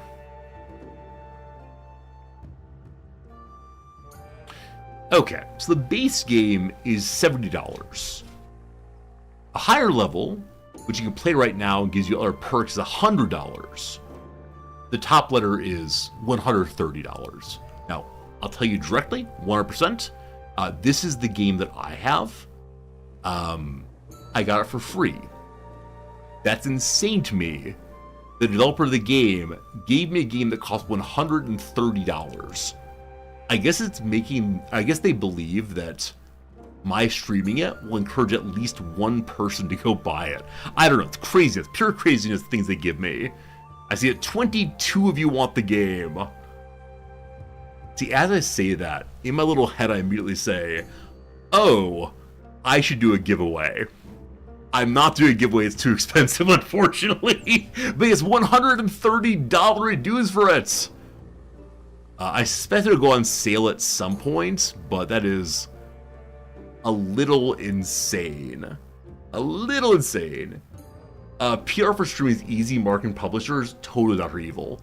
Yeah, I mean, I'm out here playing the game, enjoying myself, and I know because of that, a lot of people are seeing the game for the first time. You know, our community comes by and say, oh, it's really cool, really cool. But yes, this is probably a game where some of you will fall into the category of reddit.com, /r/ what's it called again? Patient Gamers. Crimson King, thanks for that resub, my friend. 16 total months. I'm glad you're enjoying yourself, and thanks for your generosity. Yes, Patient Gamers, a gaming sub created to gamers who wait at least 12 months after release to play a game. Whether it's price, waiting for bugs, issue to be patched, DLC to be released, don't miss some requirements, or haven't had the time to keep up with the latest releases. So if you wait 12 or more months to play a game, then this is the place to be for you. They'll occasionally announce like really cool sales, and they'll also mention how much fun they're having with old games. It's fun stuff. Patient gaming, they call it, though. Fun. If you've not been here yet today, we have a new picture of Cat Fritz. It is not a very good picture, but there it is. There it is. You get bonus points for WoW Classic 20 years since release. We're not talking about WoW Classic. I don't know why you'd bring up WoW Classic in my channel. Seems ridiculous. Patient Gamer's poor gamer. I mean, sure. Like I've said, can you imagine spending $130 for a game if that were like 4 or 5 or 7 other games? Or there are games that are cost like $10. So you get 13 games for the price of Civ. Now, of course, the standard line is Civ is a game you can play over and over and over again, so you'll get your money out of it, etc. But it is a big jump up. Again, the base game is $70 if you don't want your deluxe such and so. And yeah, it's a thing. I don't know. We talked before about at what point do we accept that, like, with inflation and so on, and the rise of incomes, etc., like, the default price of a game needs to go up? Like, they've been at, like, the $40 to $50 mark for a lot of big games for a long time. You know, if it goes to 60, is that too much? I have no idea. I don't know. I currently earn about $3 an hour for the game. Yeah, I mean, I know the old line. Total Biscuits initially is you pay $1 for every hour of gameplay. If you can do that, you're great. Now, obviously, this game can do thousands of hours you want to, but it's a lot of money. It's a lot of money for sure. For you, $70 is the top. Makes sense. Makes sense that it's just 130 is a stupid amount of money spent for a game. Like, maybe it's reasonable in some sense for a lot of money already, but that is a really, really big amount. Blue Moon, I agree. Yeah, there's gotta be some small increases. Like, you gotta say, you know, the price of going to the mechanics a little more expensive. The price of meat's more expensive. Those eggs, I've heard. Oh, here in Japan, we actually not discussed this. I swear we're playing video games here. So Japan has been having a panic over the prices of cabbage, as domestic cabbage prices triple. Japanese cabbage is more expensive than pork. Cabbage prices out of control. A bit of an issue, team. A bit of an issue over here. I saw a head of cabbage at the store recently for, I think it was 760 yen for a head of cabbage. So this is what, like $5? I'm an absolute genius. But $5 for a head of cabbage is quite a bit of money, clearly. Anyway, the cabbage prices are very high due to bad harvest twice in a row. That's unfortunate. Anyway, we're currently building buildings. We're going to continue building buildings for a while. And so we're going to choose the building one. Awesome. Also a second policy now. How long of the year are they able to grow cabbage? There are 2 harvests. I don't know how long though, but very expensive. More gold or more culture? I don't know what culture does, so I'm going to buy some more gold. Hooray! In the north. This is my group going to the just straight north. I saw a scout going this way earlier. But hopefully they were not coming to this direction. Behold, an oasis. It's wet. It's wet, they say. Something like that. This way we see nothing much. I see yellow. Okay, so Tecumseh lives in this direction. Very, very good. We still have not found a natural wonder. Place your bets now. Am I going to find a natural wonder in this game? Or is it just going to be Resorty walks around, sees some land, and then gets very sad for finding no natural wonders at all? Oh no. Culture is another science resource? Okay. A message. Frederick the Baroque wants us to share military aid. So his stance against me has been negative, right? He is uninterested in being friends. And so I don't know if I should help him get more strength.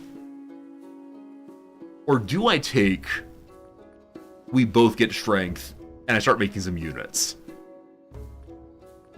My current celebration is all the points go into making buildings. I need to continue making buildings. So he lives far enough away that I think he's going to attack the other fellow up there, Ashoka. I hope I'm saying the names right. I'm surely not.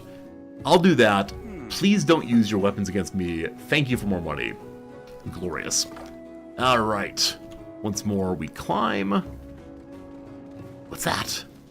A wreckage. Ooh, ancient aliens. Next turn. Good. Here, on the border. Oh, he's making a beret? B-A-R-A-Y? What is that, team? Is that a kind of wonder? Lovely, though. Beret. Beret. Place to beret people. What's this? Ogs. Oh. Two things have happened. Number one, the Arno River is flooded. Number two, another endeavor towards me. Arno flooded here. Not our problem.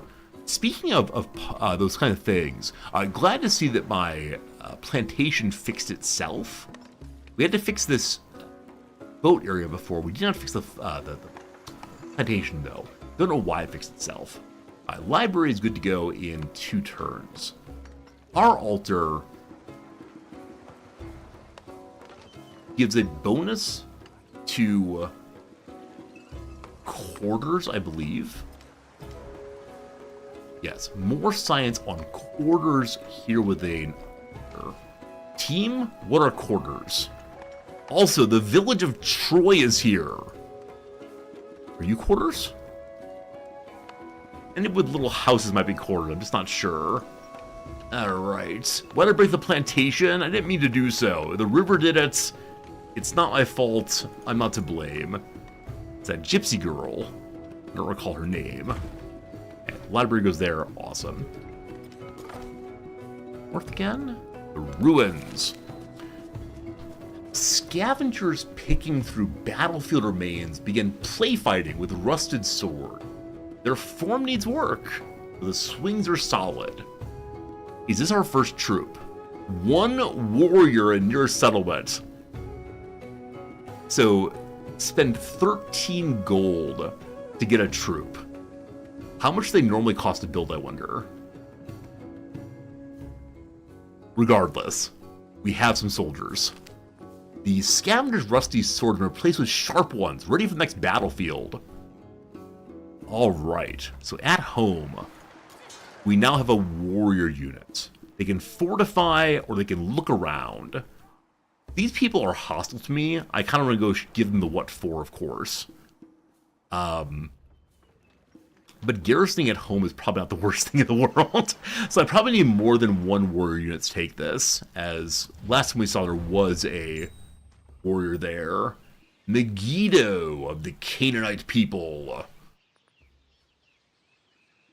Incite them to attack somebody else. For right now, no. I actually don't even know if I can attack. I assume I can. And then, I've unlocked an espionage action. They're taken secretly against other civilizations. They won't know who is responsible. So does that mean that we have had espionage against us? Seems likely. Oh, agenda, without regret. He's merely saying that he likes the ones with little land and hates one with lots of land. I don't know how much land I have, but he likes me just fine, it seems. Someone is doing espionage. It's probably Friedrich.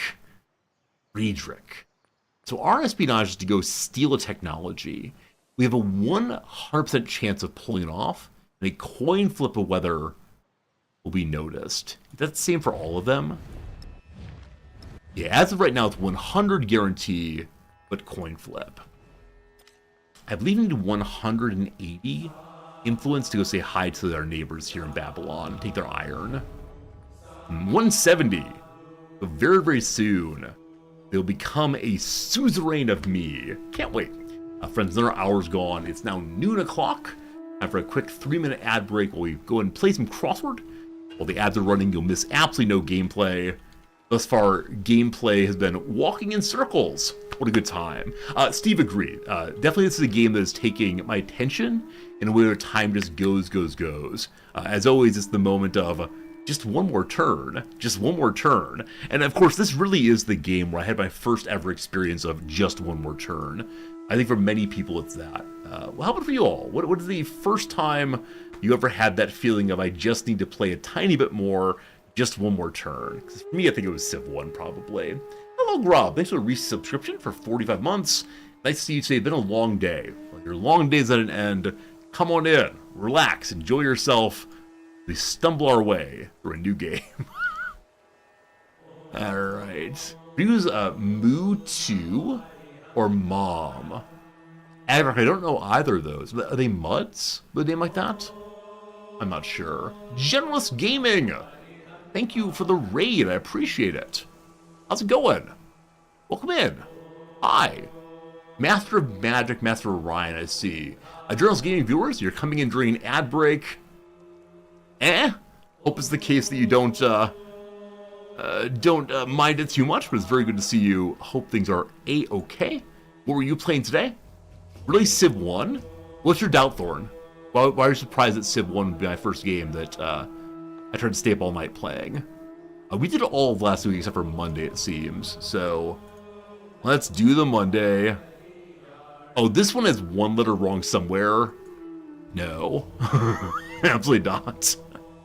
Alright, last week's Monday, let's get back to it. The crossword's a reason why you sub each month? Absolutely. Absolutely. It's the only reason to sub here. Supporting the channel seems like nonsense. Watch the crossword? Absolutely. Journals Gaming, you were playing CivVII also. How do you like it so far? Was it a good time? I'm enjoying it quite a bit. I hope you are also. We're similar ages. You never played CivVII. Yeah, it is the case that CivVII is a game that one of my youth pastors had on his computer, and so we played it there. I was not very good at it, but I loved playing it. Hey, Thomas Jefferson, love it. Did this come out today? So I think it actually comes out tomorrow, maybe, up to the day after, but it's in a kind of like brief early access, where some influencers, that's not the word, streamers. Some streamers get to play it, and then people who spent way too much money get to play it also. CivVII will be coming out very, very soon. Okay, quick little ad break. Let's look through here. Certain hydrocarbon. No idea.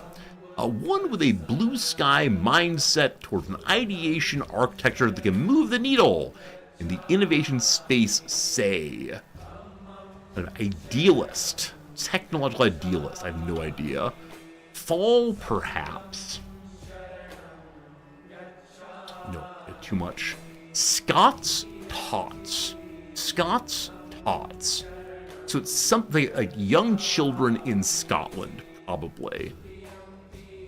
What's the Z here? A singer who's part of the golden age of sapphic pop horniness. I have no idea. Some brain tests for short. Brain test. So I think it is electro. EKG is cardiogram, I believe. That's the heart one.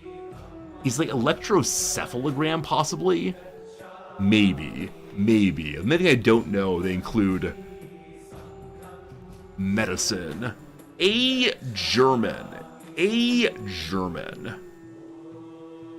How did Germans refer to themselves? Ich. No idea. Biased. No idea. Arabic honorific. Sahib is Indian, I believe. Two more than back to the game. Sections of a ballet class with slow movements. How about like warm-ups? Are they warm-ups? Probably not. Compares. Yeah, no idea, man. Brute. Boor could be a brute. Though HRMR feels real bad. Well, Monday puzzles. Worst thing in the world. CivVII. Best thing in the world. Let's get back to it for another hour or so. I got about 2 hours of stream left today. Today's a teaching day on Monday here. Today we're teaching Confucius. Confucius day number 1. The thing that is most delightful about teaching Confucius here in Japan is that my Chinese students do not want to talk today. The day is one of the 2 Confucius days, and they're the days when the students realize that if they say the wrong thing, their fellow Chinese students might report them to the state. It is horrible. It's absolutely horrible, and I don't know how to stop it. I can have one-on-one conversations with my Chinese students about Confucius and about Marx, but yeah, they will not talk in the classroom. And my first semester, I'm like, wait, what happened? These really active students just shut down. And so I finally pulled one aside and said, hey, what's happening? And they said, when we come here, when we leave the nation, we are encouraged to look out for one another, which might include reporting each other for presenting ideas that are not in line with standard orthodoxy. They love how I teach it, in that I show like the ways in which contemporary Chinese government does not follow the lines of Confucius the way they say they do, and the lines of Marx the same. They want to learn this, but they cannot talk about it and feel safe. It's craziness. Absolute craziness. Don't like it at all, but what can I do? We return to scouting. We also have one warrior now. That's pretty cool. Feel good about that. Need to hunt about. Right down this way, nothing more going on. Just for hey, it's Shangle. Hello, Shangle. What's Shangle? The Zhanbei people. Will they report me? I doubt it, Green Mantle, as that I'm not Chinese, nor going to teach in China. Maybe they're gonna just say that guy's no good for recruiting as a spy. I will not be spying for the Chinese government. I don't imagine. How many more turns do we have of our celebration? I don't see it, unfortunately. More diplomacy! Alright, Ashoka wants us to start a local festival. More happiness. Or he gets happiness, but I get influence. I'll take that one. I'm just trying very hard not to spend so I can have a second friend. I'm actually not sure if it's worth going for our suzerain up here. They just have an item I don't have, and like they have fishing possibly. But iron does what? Just more combat strength. I gotta think very, very carefully about how I want to spend my pile of influence. I really think for the moment that is the correct call. Okay, may I say hello to you, or do we have to like go send troops over? I can do it now. I now have enough influence to befriend Babylon and become its suzerain. This title may take some time to earn, but will grant you special bonuses from the experts in the village, visibility of its units, the ability to leverage them, and more. Other leaders can befriend the village, but you can spend more influence to become suzerain before they can. Let's get to it. Hello, friend! So we are currently befriending them. We get 2 points per turn from 30 to 60. Cool. Cool. We can dump influence to hurry it up. In 8 turns, there'll be a city-state. And in 15 turns, I win. Got it. Can I make more cities? So Manduli, I can make more cities.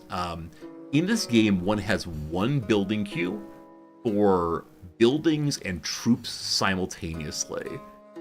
And so the settler type is a troop. You can send them out to very slowly move to a place and make a city there. But if I build a settler, I'm not building scouts, I'm not building buildings, and right now our celebration is such that we need to build buildings for the next, I think, 8 more turns. So that's what we're doing right now. I don't know. In 1 turn we get our library though, that's what counts. So we're going to keep on building those until the celebration's over. Now, is it the case that I can see... Alright, 7 turns to celebration's over. Fine. When that's over, it'll be time to make a settler probably for more expanding. We have 5 turns until we get ourselves additional land nearby. And I guess we'll head for the silk next. Or culture. Camels. Or gypsum. Probably the gypsum, actually. The additional, the additional production's always good. Okay, up this way. Explore some more. Nothing. We're here. Hey, what's this? Kaolin. I don't know what Kaolin is. Anyone know this thing? Kaolin. Kind of food, apparently. We're currently in Europe here. So, Rome is in Lemuria. Europe is up here. Lemuria is here. Europe is here again. I just don't understand the continental divide here. It feels very much like the split between, Central America and South America, or North America and South America. It seems kind of like an abstract division, as opposed to the division between, for example, the Americas and Europe, where there's a big old bit of water between the two. Alright, you all fortify, you hold the base. Kaolin is a China clay. Interesting. Interesting. So the Chinese clay might allow people to have bowls and hold more food more effectively. Unsure. The codex is complete, a testament to our people's scientific rigor. But I believe the mysteries of the world have only grown. Develop institutions capable of unraveling them, and more codices to contain them. We've achieved our milestone in the Roman science. Codices are essential to progressing towards a great library, a science victory in the age. We need to gather more and provide ample space for them to be housed. Next objective is mathematics and the Academy of Plato. Hellenistic philosophy coming real soon. Time for narrative choice. The poet's expressly historical work on Roman history now includes a sequence in which an army is graphically murdered by a diverse population of lethal snakes. The public is divided as to whether or not his catalog of serpents is biologically accurate. Give me the snake bestiary. I wish to know of all the snakes. Caged bird watches butterflies with envy. Oh, that's very sad. We're now locking away the animals. No more wildness allowed. So we can get more production in all of our camps and woodcutters if we build a saw pit. Also, we're able to make a range unit now, good for attacks and defense. Also, more production on camps and woodcutters. Also more food on pastures. Cool. Next, technology. What does masonry do? We can build walls. Hooray. Build a monument for culture and influence. Gives bonuses from mountains, natural wonders, and wonders. We don't really have mountains here. Probably not that one. The pyramids! Must be on a desert next to a navigable river. I mean, this is a desert. This is a river. It's coastal. Are you a river? Okay, it has to be next to a river. So this is a river, and this is a desert. So we could go for the pyramids. We haven't made our first thing, wherever it was. Our, Stella. Irrigation. More food. Bonus settlement. We haven't used that yet. We're sailing. We're fishing boats. For really foolish reasons, I want to go for masonry. It's probably more sensible to go for more food, more good. What does the pyramid give me? More gold and more production. Unnavigable river tiles in the settlement. There's this river, there's this river. There will be this river, the Bug River. Let's see where things go from here. So sailing leads to writing. The only thing that sailing leads to directly, the pottery does not, is currency. We'll get there in other ways. How do I change the other trees?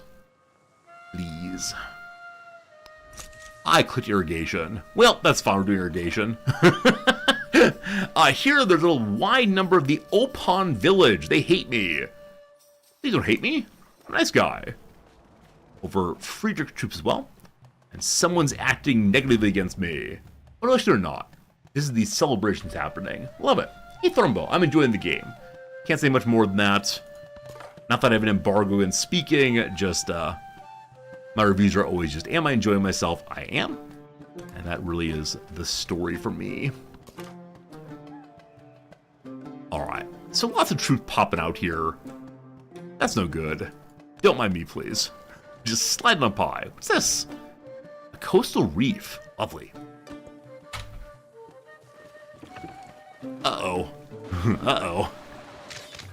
So Shangle has a lot going on here. So scouts can be attacked. The scouts can't fight. They can be attacked. Good to know. Run away. Hello, Fernanthus. Did the Eagles win? More's happened. Ashoka has gone from friendly to neutral. So their agenda is now against me. Why? I'm a good guy. Also, Friedrich has changed a relationship as well. Why? I'm a good guy, I swear. So I worry I might be easy pickings right now. Thinking I could possibly need to make some troops. Our celebration's on for 5 more turns of building. But then I don't know. Is the Super Bowl over? I know many of you have Pennsylvania allegiances, so perhaps you have joy at a victory by your friend of mine, the Eagles. But no, I don't really follow American football at all, so I have no idea.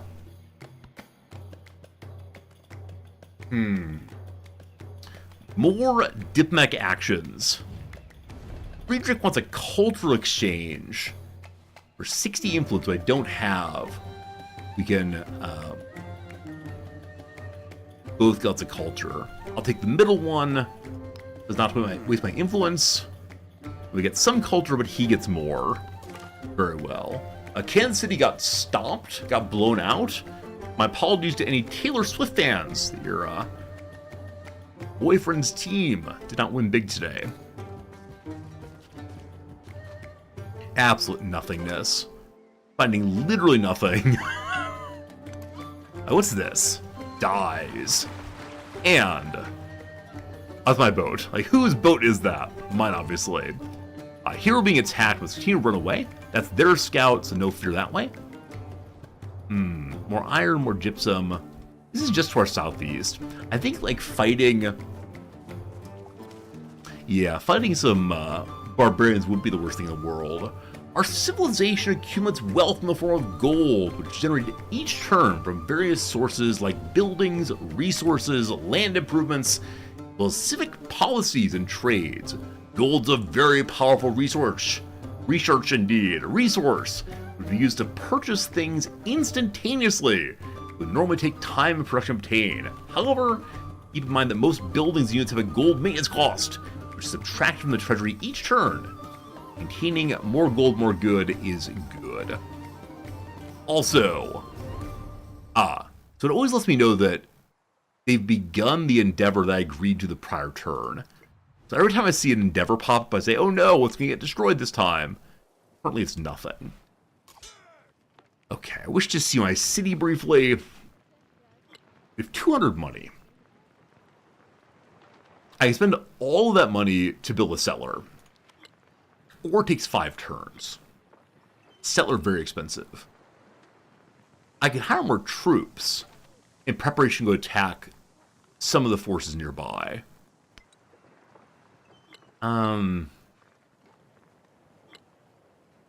Getting a settler would be pretty cool. I bet there's some like ideal way to think about this. Or we get the research initiative. Is it 200 money every turn, or just one turn we continuously generate science? Cancel any time. I just need a clearer sense of how the spending on the project goes. I'm gonna buy a slinger. I have a little army here. Really pop out next turn. Well, find him soon enough. Alright, in the north. More gold, more gypsum. So next turn I should probably have some of these people do the I spot everything. What do you see? Troops of friendly village. Also, there is a ruin there for us. Next turn, get that ruin if you please. Turn over.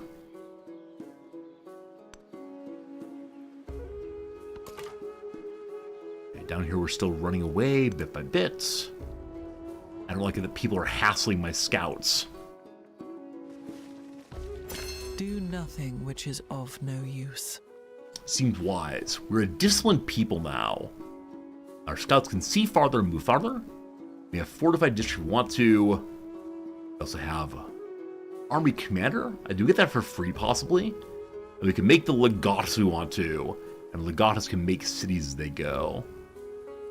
Any policy change here?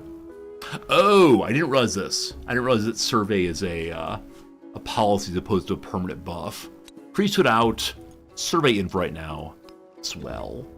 Making a little bit less money, but still doing okay.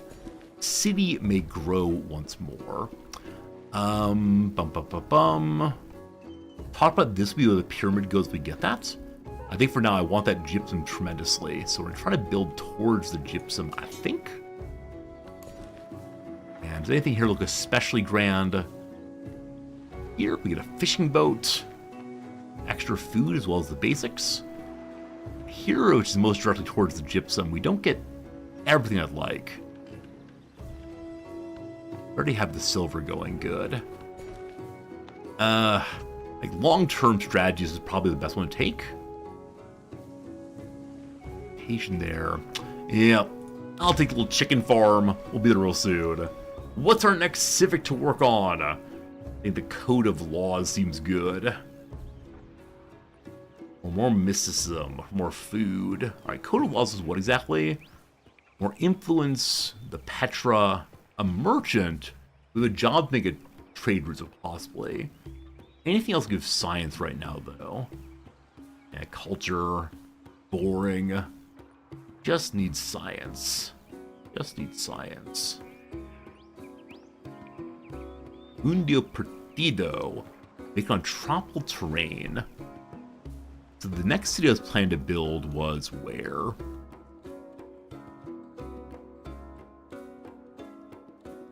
I don't recall. This looks plausible, but it's definitely not tropical. Maybe in here. That's way too close to enemy borders. This occasionally happens where all the best territory is taken by the time I make a settler. That's no good. Hey, Simmons. The Eagles won 40-22. Yes, I haven't seen anyone here yet say they were cheering for the Chiefs. I've seen a lot of people so far who are happy about the Eagles winning. We have a large Pennsylvania representation on the channel. I sent more cards to Pennsylvania than almost every other state in the Union. I sent out New Year's cards this year. We'll see which state wins next year. It was Minnesota this past year, I believe. So many turns on these. Maybe she's doing fast. The more combat against independent powers, I was planning to fight them pretty soon. That seems sensible. More fighting, more good. Everyone else is sick of the Chiefs. Oh, so are the Chiefs especially good, or they've won a lot recently? Like, why are the Chiefs a despicable team? I know recently the Dodgers have taken over the role of the New York Yankees, as the Dodgers are buying all the best players and getting all the Japanese folks to come live with them. For a while, everyone hated the Astros in baseball because they were big old cheaters. I don't know. I don't exactly know the hatreds of the different groups out there. Urban's friendly, that's good. They won last 2 Super Bowls? Got it. Pennsylvania is the keystone of my community. I don't know. Is it the Keystone State? Is that the joke happening here? Possibly. Don't mind me, Don't mind me. I don't know like which people from which states are most commonly watching me. Though I do know there's a lot of Minnesotans. I think the Minnesotans and the Pennsylvanians often come in and say, "Hey, I'm from Minnesota," or "I'm from Pennsylvania." I was born in the USA. Yeah, I was born in the USA near Chicago. I've lived in Japan now for about 3 years, but I bounced around the US a fair amount before coming here. All right, we got a slinger. I was to add you into the army here. The warrior plus slinger plus legatus. I want to add the warrior in also. Okay, how does the commander work? So you can have 2 more troops with him. We can promote him already. I don't know. I know we're coming from Megiddo, though. We'll see. Chicago, best city, love it. How's my Japanese? What's the phrase I always use? It's improving. Japanese is improving gradually, I swear. Not where it should be, but it is better than where we started. Part of it is I just don't have much opportunity to speak in Japanese. Like, I teach in English, my colleagues speak English, etc.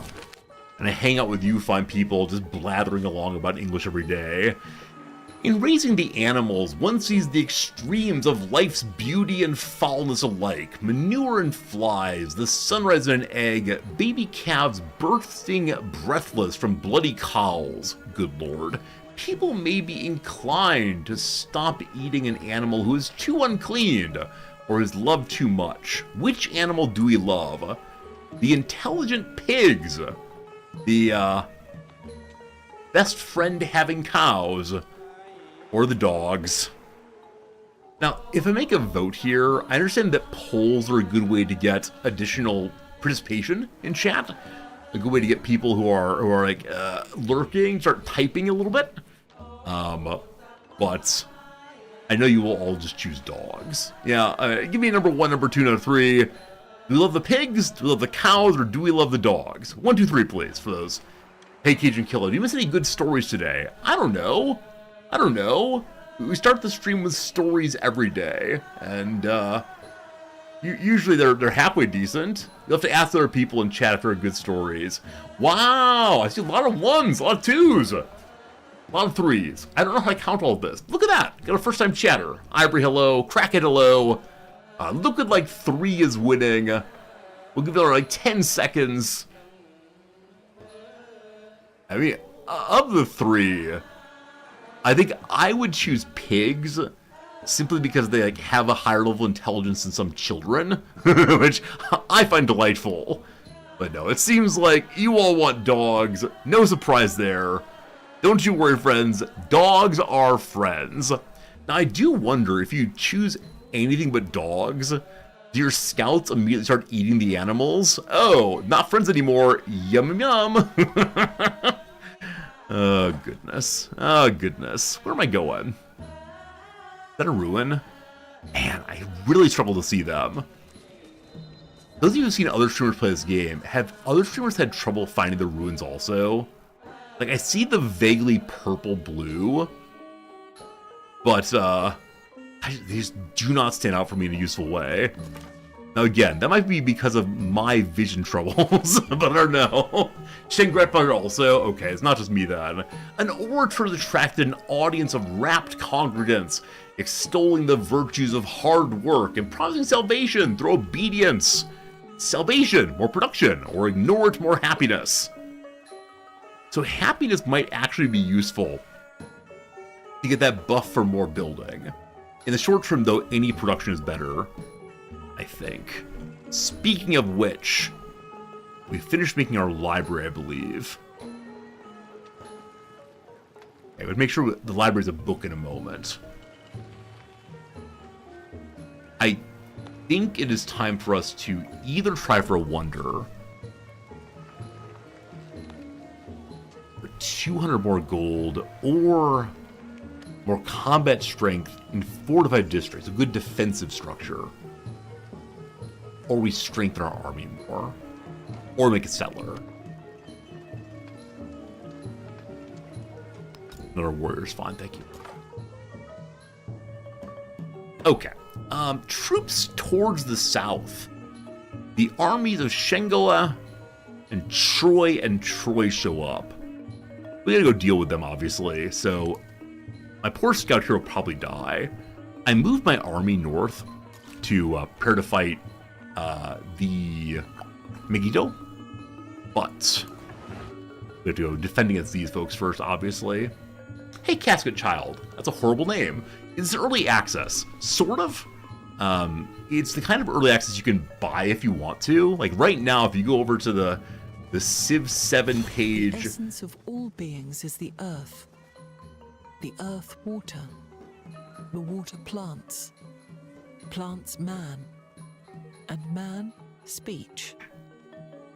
the earth is our mother. Why should we care about this place here?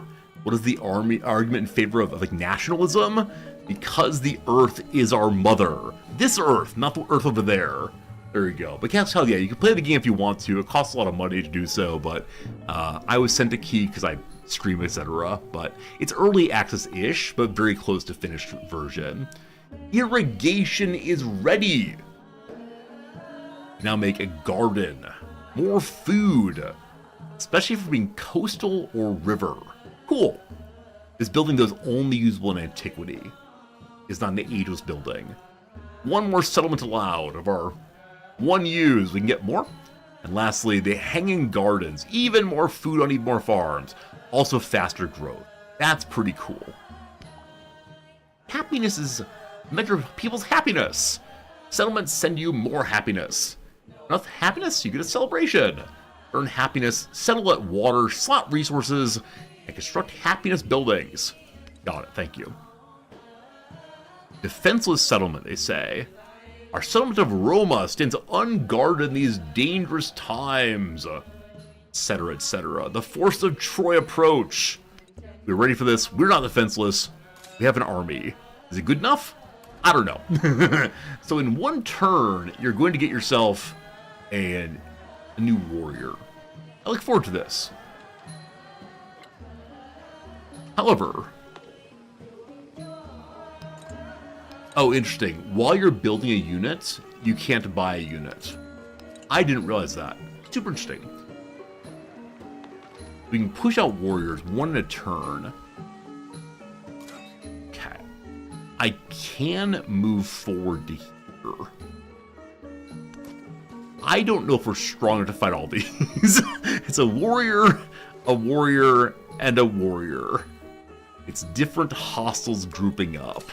We have a warrior, a slinger, and a commander. Fun. What happens if I promote you?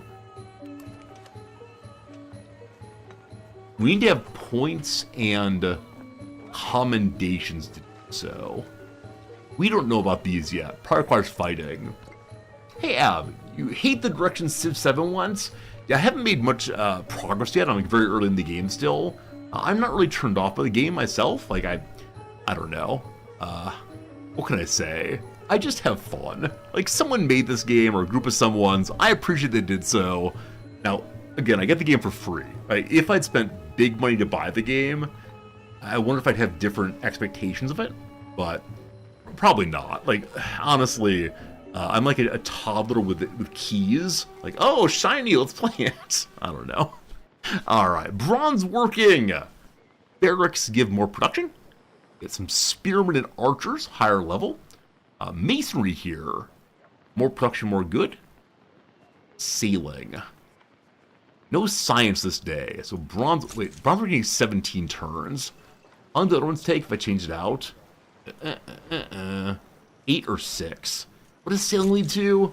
Let's go knock that out, I suppose. Okay. Here... Hello, camels. Coastal edifice. Can I engage with the coastal edifice? I don't know. We'll find out later. So you've searched everywhere except for this way. I do wonder if I walked directly past a natural wonder. we must have. Do the barbarians march into my territory this turn? They do! We have fighting this turn. I hope we don't lose. So number 1, Babylon will soon be a city-state. Awesome. They've bestowed a gift to me. I wonder what that is. And then in 7 turns, they join us fully. Cool. Ambassadors from Babylon have arrived and pronounced the Roman Empire, the Roman city, deserves all the glory and respect. To honor the friendship between two peoples, they present a generous gift. What do I get? 25 science, you geniuses! And then, Friedrich the Baroque is with me again. I don't know what happened that made him like me more. It went from neutral to friendly instead. Brickhead, you are right, my audio sounds different. Are you in the camps as it sounds worse? But I've made some changes over the weekend, and we can't decide if they're any good. So, I've undone some of them. I could undo the rest of them, but all very confusing. Yeah, the community is currently split on does it sound better or does it sound worse. You're working on Fairness is worth to you also, Fernandez. Oh. How will I ever make my audio good? Sounds tinier. Sounds odd. So we had... Okay.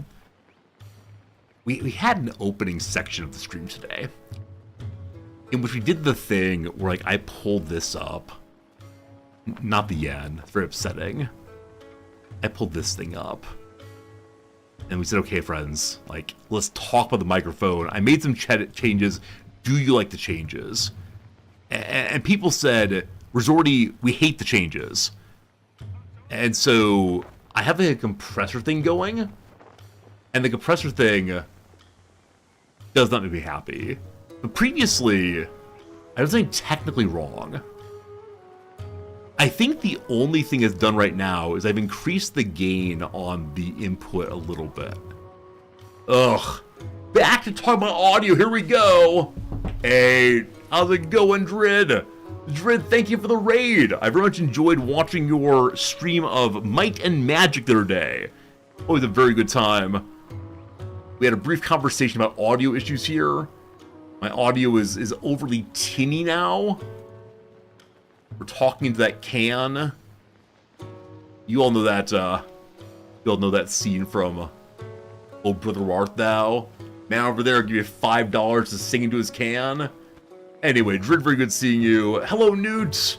Hello, viewers generally. We're playing a little game called Civilization 7. Lots of numbers. VII. Pepper, if you can fix it. Like, if any of you know how to fix the audio issue, just tell me. Just tell me. Or if they give you the first battle of our game, what does combat look like in Civ 7? Here we go. I'm clicking on the enemy and nothing is happening. Is there an attack button possibly? Assemble the army. Skip turn. Fortify. Deploy the army. Pace, how's it going? Don't arbitrarily use compression limiters. I was using the limiter because people were saying, like, Resorty, your audio is going into the red. In the red, Resorty, it's bad. I'll fix it later. Let's see. You fill with equalization. I don't know what equalization is. I'm so confused. A bit overmodulated. Overmodulated. What does that mean? What does that mean? Ugh. You have to deploy the army first. So okay. Hello, friends. We'll fight very soon. Very exciting. So, currently, the only thing I have is the limiter thing and the noise gate thing. Or the noise gate thing makes it... My audio sounds bad. Bad. That's a strong word. Bad. Oh boy. Oh boy. HPG, thank you for the second year of subscribing. Subscribing to a channel with bad audio, can you believe it? Poor. Terrible. Rotten. I turned the gain up a little bit. Let's see if this fixes it. Be right back.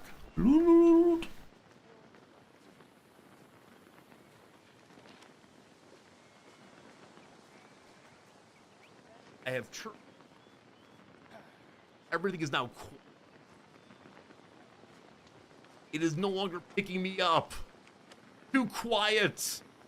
Too quiet.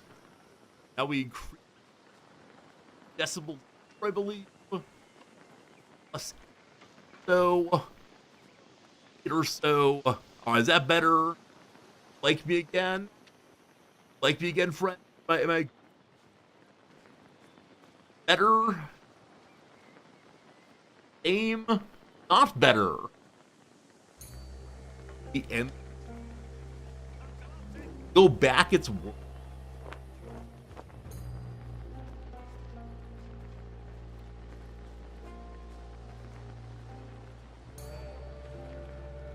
Noise gates messed me up. Fix the noise.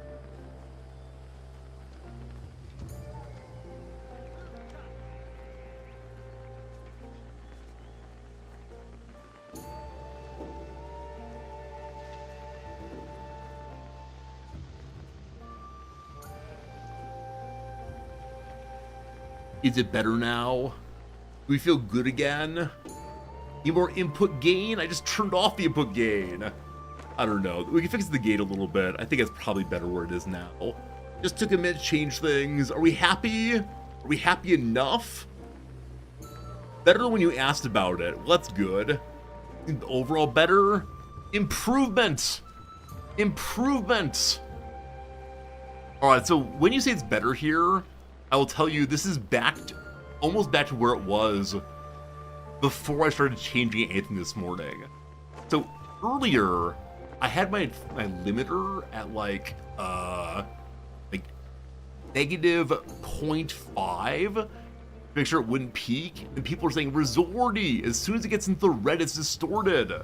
Resorty, you ruined the sound. Like, I don't know what to do. I don't know what to do. It's very confusing, this thing. Oh my goodness. I watched a lot of YouTube videos this weekend, and they made me think that I knew what I was doing briefly. But the earlier people were very insistent, you can't touch the red ever. Now I'm touching the red sub. If it leads to distortion, it's very sad. So I'm here now. I don't know. I don't know, team. Got an hour and 15 minutes to play the video game.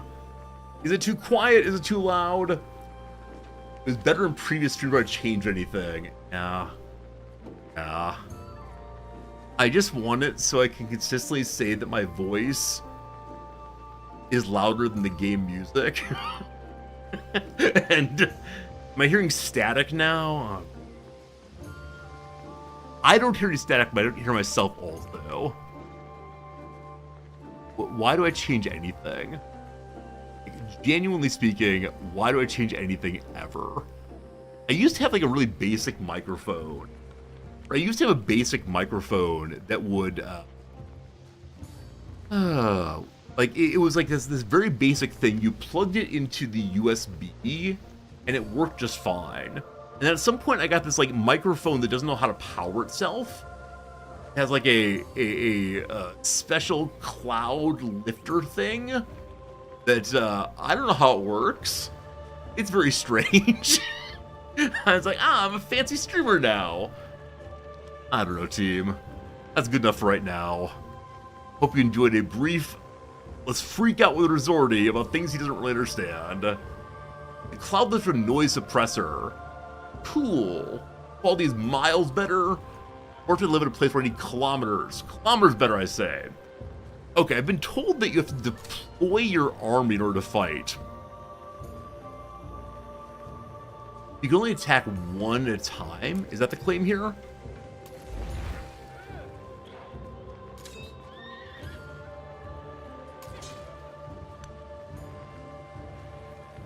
Okay, this will be a stalemate. My warriors have 20 melee strength. They have the same difficulty, etc.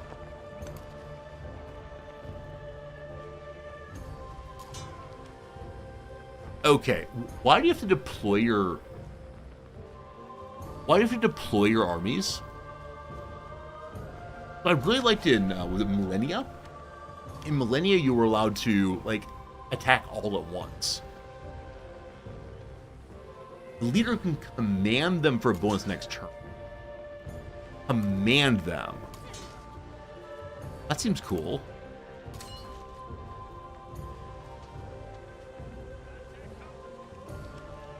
So you can be an army. Deploy the army, fortify, skip the turn. Well, maybe next turn we'll see. Tecumseh wants a festival. More happiness for 60. Sure, I like it. So combat makes no sense to me. That's okay, though. We have a new warrior deployed, I believe. Go here. Cool. Learn this soon enough. And production. I want to make sure we have our books in the... There are... There they are. We only have one special book right now. Plus 2 science. We have spaces for 2 more. Doomstacks are best. The Thorn, I agree. I don't know how Doomstacks work though. If I have to, like, deploy off of my commander, like, do we stand in a big stack then? You have to deploy and then re-attack? I have no idea. In-raid production. I would like to go settle, I believe. I would like to go settle very much. However, more production, more good, obviously. 1 food. And 1 production, get 2 back. and one half. I don't know. I know that we have a special building that wants to be on the not the road, sorry, the river rather. That was Hayne Gardens.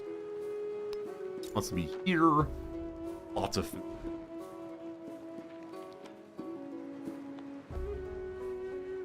Granary gives me a little more science. There's nothing on the granary about needs adjacent. So, you're gonna go ahead here, don't get distracted. In the north. Nothing much going on. Full enemies. Or his friends. Possibly see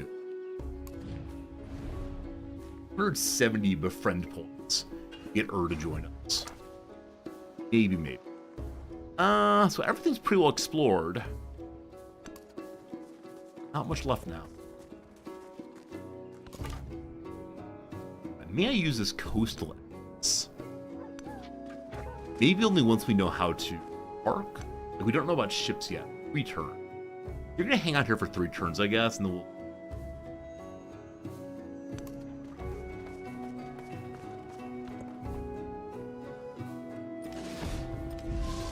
What has happened here? Well, defending my scout was damaged. Frontline scouts, not so good.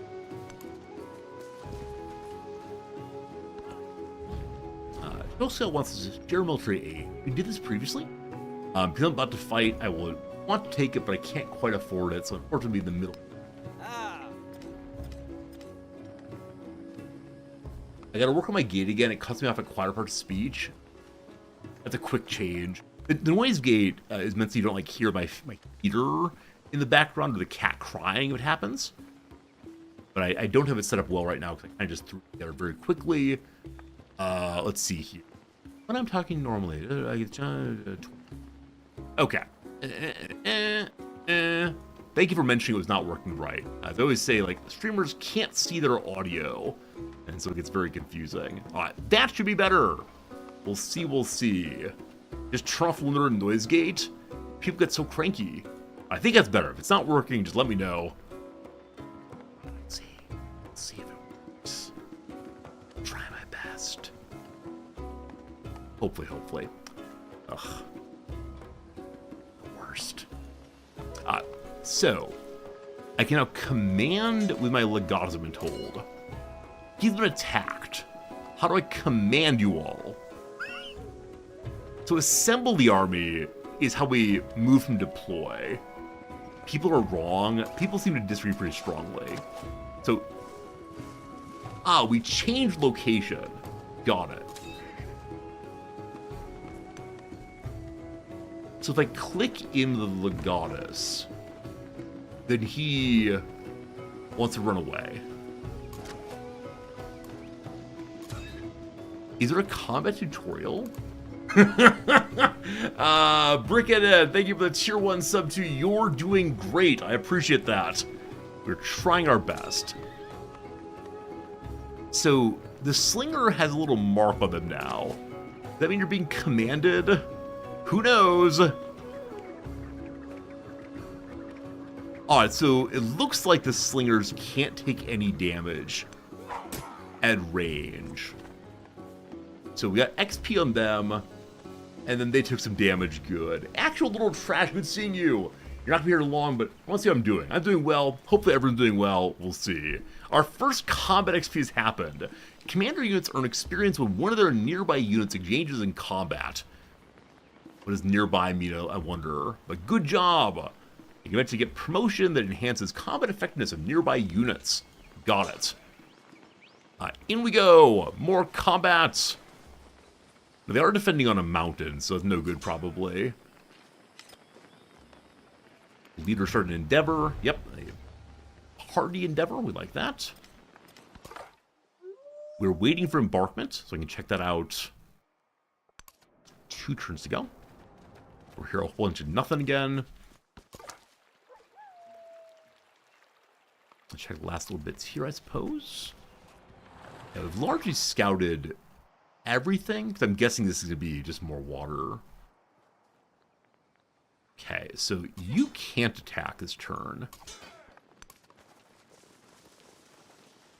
You can't either. Is that true? That's true. Oh gosh, everyone's dying. Oh, it's horrible. Oh, sweet lord. Combat is confusing me. If I end up losing the game due to my inability to fully understand like basic combat, it'd be a little annoying. Another endeavor going. Very good. Lots of friendship time. Awesome. So, you all gain a defensive bonus for standing on the terrain. If I use my archers, slingers, they take a ton of damage first. Promotions available to Legatus. Awesome. Well done. So, we have here defensive perimeter, or coordinate attack. Order all the infantry and cavalry units within command range to attack a target. People can attack together now. Fascinating. For now, though, let's promote. 1 point. So, Bastion. +2 combat strength for land units in the command radius. Assaults. Units can move after unpacking, so deploy, attack immediately. Logistics. More gold for units with him. 15% production towards training land units when stationed on district. That's confusing. Commander has +1 movement, ignores trains. Restrictions. Leadership. +5% to all yields in a settlement. I think for right now we're doing the fighting thing. So I think we're going to do bonus combat to anyone nearby. When defending, that's fine though. Okay. So maybe we want to wait for them to attack us then. Now, if I do the everybody attacks, I didn't quite show me who was doing the attacking. Hoping this group would come also. So you can move 1 step and attack next turn. It's unfortunate. We have 1 more turn until we explore that, so we'll go next door to it now. I'm a little surprised there was no tutorial for combat. Someone also explained in some detail. As being ranged, commander won't move them. I don't know, thank you for that. Makes sense. We're playing this game for the whole week, so I'm pretty excited to see. Which is of no use. I'm kind of excited to see what we learned over the course of the week. I don't know if we'll make this playthrough to the very end, but we'll try our best we can and learn a bit by bit. Discipline is now learned. So, 3 combat strength when fighting against independent powers, which this group is. I love it. And then also, more support for wars. Don't quite know what that means, but could be good at some point. The fair breeze blew, the white Sailing. foam flew, the furrow followed free. We were the first that ever burst into that silent sea. That's where the Polynesians now exploring places that could not be seen before. Surveyors have devised a specialized rod for measuring coastlines, sizing up the world 1 calculation at a time. Map makers are eager to test its worth. They study the tool. Excellent studying. Hopefully that saved up points for the next choice here. So currency. More market, more money, more specialists, more good. Masonry does that pyramid eventually, or bronze working, just better fighting. Taking that one. And civic to study, let's see. Mysticism is very cheap. Also helps with mathematics and such, I believe. You're just doing the scouting thing. Not much. We can change continents possibly. Alright, so it turns out we're very, very, very bad at fighting. Turns out I just get confused. So Slinger can do some damage here. Our warriors would do a ton of damage. However, it is the case that my other warrior stacks already died. So this is a kill. Let's do it. Good. I don't know if my commander gained experience points off that. I'm just not sure. Hey, there's even more of them. Excellent. Is this like the kind of game where you get overrun by barbarians, possibly? That may be happening here. More experience points. Then may I very quickly purchase another soldier? A lot of money, but I just want to hold our location here. So you can't guard this turn, but next you can, I believe. And Legatus just kind of hangs out, I guess. So fortify up. Wait and see in. Slingers do damage here. Enemy is now at the gates. I appreciate they're not pillaging and destroying my various buildings here. Diplomacy. Tecumseh wants to share military aid. I'm saving to make friends with the natives, so I say thank you. They give me more gold at this point. Okay, with that taken. We have to stay by coastline, I believe, our current embarkation. Let's see. Do you sink? I don't know how galleys work at this point.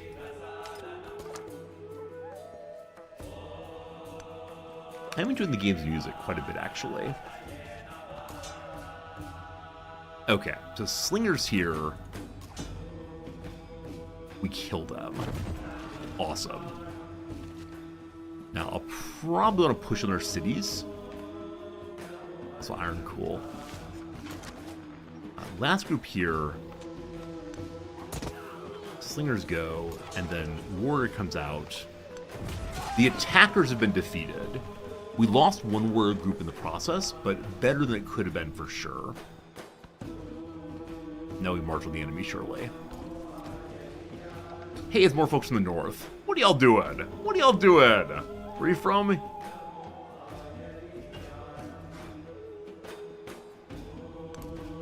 I did not mean to make that turn. Very awkward move, that one. Where we were Rome, allegedly. We're French Rome, yes. Who knows who knows? Oh, we just finished building something. What was that something we just built? It was the granary. Or granary, or granny, I believe. So, garden gives more science. It wants to be adjacent to coastal and rivers. This seems really, really nice for that.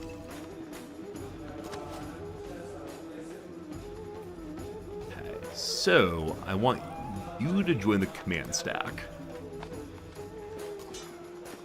Then you move forward for...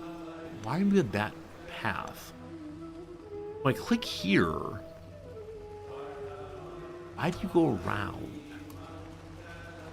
Movement is confusing. So this direct path wants to go there anyway. I don't understand your movement, man.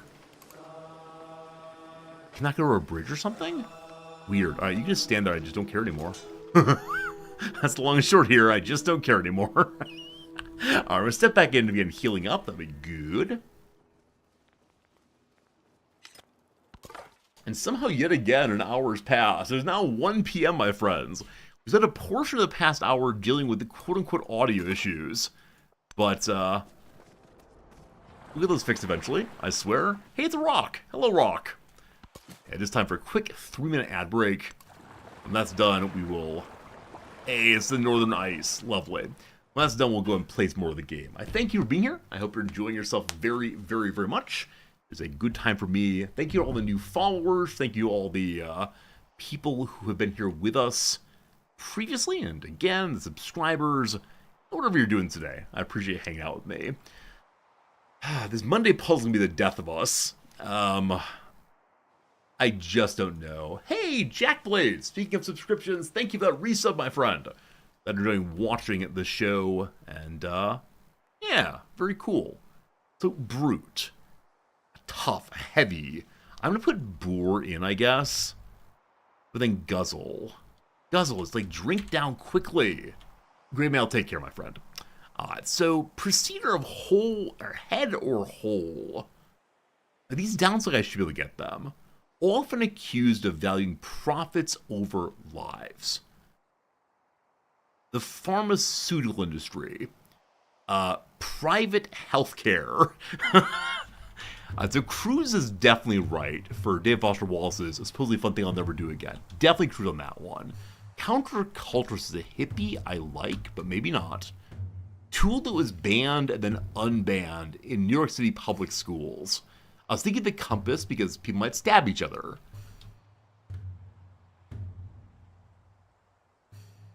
Bank employees promotion. They might promote an interest rate? Does that fit? E-R-E, no it does not. Okay. Some kind of rate might fit if Compass is wrong, but Cory Booker is definitely right, so Compass feels right. Huh, but PSS looks real bad. Backs. Like ensures, supports. Bell Dams. Bell Lettres. Aired it before, Brute. First name in French pop, no idea. I mean, there's that one guy. That one guy was like, somebody I used to know. Doot. He might be French, I'm not sure on that one. Too fat, too blank, too loud. I don't know. Sassy? So, a history of unruly women. Too fat, too bossy, angry. What are negative words? Eggy center. I want to say a yolk, possibly. For eggy center. What does the eggy mean? I mean, the letter G. There's gonna be G's, possibly. The word eggy. Let's go and try that. Oh boy, lots of trying. It could be bitchy. It could be bitchy, possibly. It would fit. But eggy's under the B, I'm not sure. Do some light surgery. Something involving like the eyes, possibly. Changing a bulb. I think we're doing downs for the first time. I keep you distracted, I apologize. Deliberator's words. I'm thinking, give me a moment, be quiet. That Q looks real bad there. That would allow me to make Boer go here. Also with the CO. Le Creuset competitor, French. Deprive of strength, to sap, to enervate, to weaken. Does that fit? Does not. Cut Samson's hair. A lower ranking officer's nickname once. I know this one. It's a Louis for lieutenant. Thank goodness. The Rubaiyat of Blank Khayyam is Omar Khayyam. So poet's adverb is not air, but oft instead. A film set in New York City's High School of the Performing Arts. No idea. Anti-dandruff shampoo. Is it T-Gone, maybe? Something like that? Oh, I can't remember. Wheelhouse, my area. Bozo, a dummy adult. UN agency that awarded a 1969 Nobel Peace Prize. UN agency, no idea. We're gonna do 2 more in the back to the game. So-called good cholesterol. I think it's LDL, possibly. Alright, we have made some progress down here. Can't get this one. Substances featured in the 1957 Life cover story. Something roots. Something that seems likely. I have no idea. How to play. I need that for sure. Oh, this puzzle. Made progress, though. Made progress, team. All very good. We got 1 hour of stream remaining. I wish I could stream all day today. Even though we've done very, very little so far. It's coming in the right direction. More diplomacy questions. What you got? Nothing. Some of that question. Frederick wants more military aid. Still saving all my points, thank you. In the Antarctic. That way. Is fighting still happening at home? Now, home is fine and defended. Don't want to heal up right now. I assume we heal by hanging out in our homeland. The game does not say that, but it must be true. So I want to heal up and then head down that way. And I guess I have the commander pick up all his friends again. I guess I could ask team, how do characters heal? Like, do they heal when hanging out with the commander? Click the arrow on the left panel, select heal over time. So it's not automatic. If they're hanging out in the district, they don't necessarily get automatic healing. They just skip a turn in location. Got it. Got it. So are you all now healing? You are. Thank you much. Thank you much. That. Hey! I walked some nomads accidentally. A family of nomads has perfected the crafting of pottery and pit fires. The wares will sell handsomely at market, or we can learn their ingenious techniques. Teach me, O potters.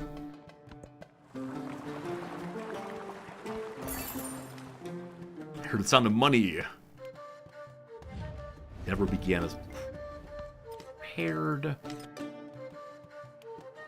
Befriending Babylon has completed. Alright, Babylon. A city-state is working with me now. So, we can incorporate them at 240 influence. We can ask them to give me a troop. We can bolster their military. We can help them grow by giving it more food.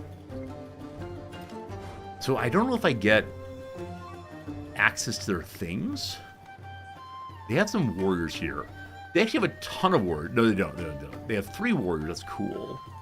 The iron here. I'm going to pull up my city resource thing. Okay, they really are independent still. Right? We don't have any ability to engage with them. So, am I trying to rush to incorporate them? Or should we instead help them grow a little bit first? These aren't permanent buffs. I know I don't want to give them a military. Growth would be the question. Like, is there anything nearby I want them to grab quickly? I mean, there's no enemy nearby, so I think expanding slowly is fine. Now, with Vesuvius here, I worry that Babylon will be burned to death at some point. Yeah, I think we're just going to save up until we have the 240 influence. Wish we were a little faster with how it goes. A city-state bonus, here we go. Suzerainty. Congratulations. Through thoughtful diplomacy with the village, you become the suzerain of a new city-state. Suzerainty grants you visibility of units, powerful ways to levy resources, and a bonus determined by specialty. Or specialty. Choose ye the bonus now. Get a codex. Doesn't say what kind, so a free artifact, or allows the construction of the Step Pyramid unique improvement. It gives 2 science and then 1 happiness for every river. Must be placed on a happiness tile. Philosopher's Circle. All science buildings give me 1 science for every city-state I'm suzerain of. So more suzerainty is necessary. Pilgrimage. So this says that keep them as suzerains. Don't try to go in the direction of fully incorporating them. Pilgrimage. Receive a free technology and become suzerain. Garden of Wonder. More production towards constructing science buildings. Again, keep them as city-states. Huh. Guess I wouldn't mind having city-states instead of incorporating everybody. Not sure. The free technologies don't seem bad either. Also, a codex doesn't seem bad either. I don't know how to think about this. I don't know if I want to keep them independent, so I'm going to take the codex, thank you. What'd we get? Got ourselves 2 more science. I wonder if you always get codexes in line with what you're trying to do. Like we chose the science path, or if we just got lucky there. Even more science, nice. Narrative choice. The city will be home to the best and brightest, with the library as the epicenter of discourse, serving a place of research. Scholars made here, they usher in a new wave of discovery. Every single time, I just choose the science. With that said, though, the permanent +1 production library. Probably should have chosen that. Oh well. And then, satisfied at last, our writer sits down their quill. They spent countless hours writing down words and they scratch them out and rewrite them. All be worth it if just one reader finds joy in the text.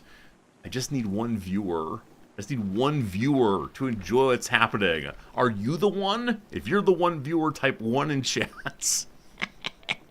One must write every day to improve. We get a codex or inspiration strikes when it will.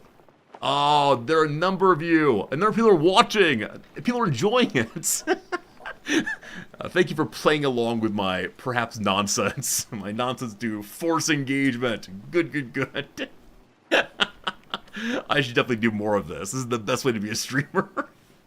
I would like another codex, I believe. I would like another codex. The Great Library milestone has been completed.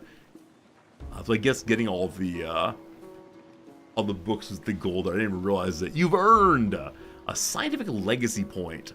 Gain 1 legacy point, which is spent for bonuses in the next age.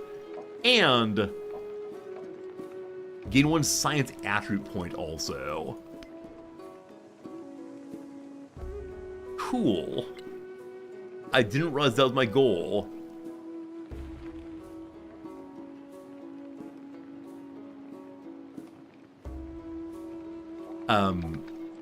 One second. 1 second. Is the next goal to display 10 codices? Is that the final goal? I have 3. So I'm guessing that this was have 3 of them. I'm guessing. I'm deeply confused. But we did something! The first time a milestone is completed by a civilization, the age progress meter increases. When the age progress meter is full, this age will end, and players will enter an age transition. The very awkward tween years. Additionally, every milestone grants a legacy point to any civilization that completes it. There are 4 types of points, 1 for each path, which will be used during age transition to choose which legacies you want to carry forward. 3 codices now grace our halls of learning, containing the collected knowledge of the Roman people. What secrets yet elude us? There we go. You've achieved the first milestone in the Great Library Legacy Path. Continue to collect codices to earn even more. Next up, display 6 of them. Okay, so 10 is the final goal. So it's 3, 6, 10. I understand now. Hello, Axioms. Here to watch the Rizzlers struggle with aggressively bad UI. It's not been that bad for me yet. I haven't minded that much. Minded it? Good. We can see here what everyone is doing. So, I am ahead on the Great Library. No one has found any World Wonders built yet. What's your name again? Prince Heinrich, I believe, is winning the Pax Imperatoria. And more resources. I only have the 1 so far. That's kind of lame. Our 1 is what again? Our 1 cot is all we got so far. Gotta get more stuff. Okay. Okay. Okay. What's the new codice we got? Codex are not codice. Those are hard. The new one is more science. Lovely. We need more space in which to hold codexes, clearly. You all are grouped up in your little army. You're allegedly healing. There's an enemy to the north. I expect if you move, you can't heal, so just keep healing, thank you. Over here? Oh, a land bridge, possibly? I think it's actually just water. Just water. Just water. Then we are playing on a small map. So I wonder if the 3 enemies here is all we got. Mysticism, but it is in this one. More food in all settlements. We can make a building in a tropical terrain. Maybe one of these days. Shoko wants a festival. Take the additional influence points. A new civic choice again. Public life is more combat for local fortifications. We've got a defensive stance. Code of laws. Just more influence per turn. The merchant for a trade route. I kind of want to choose that one, simply because I was going to make a trade route to be a humanistic kind of person.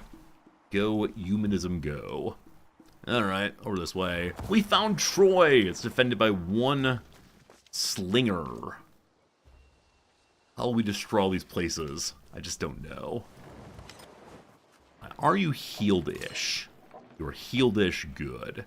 So can I move forward and then deploy? Is that a thing?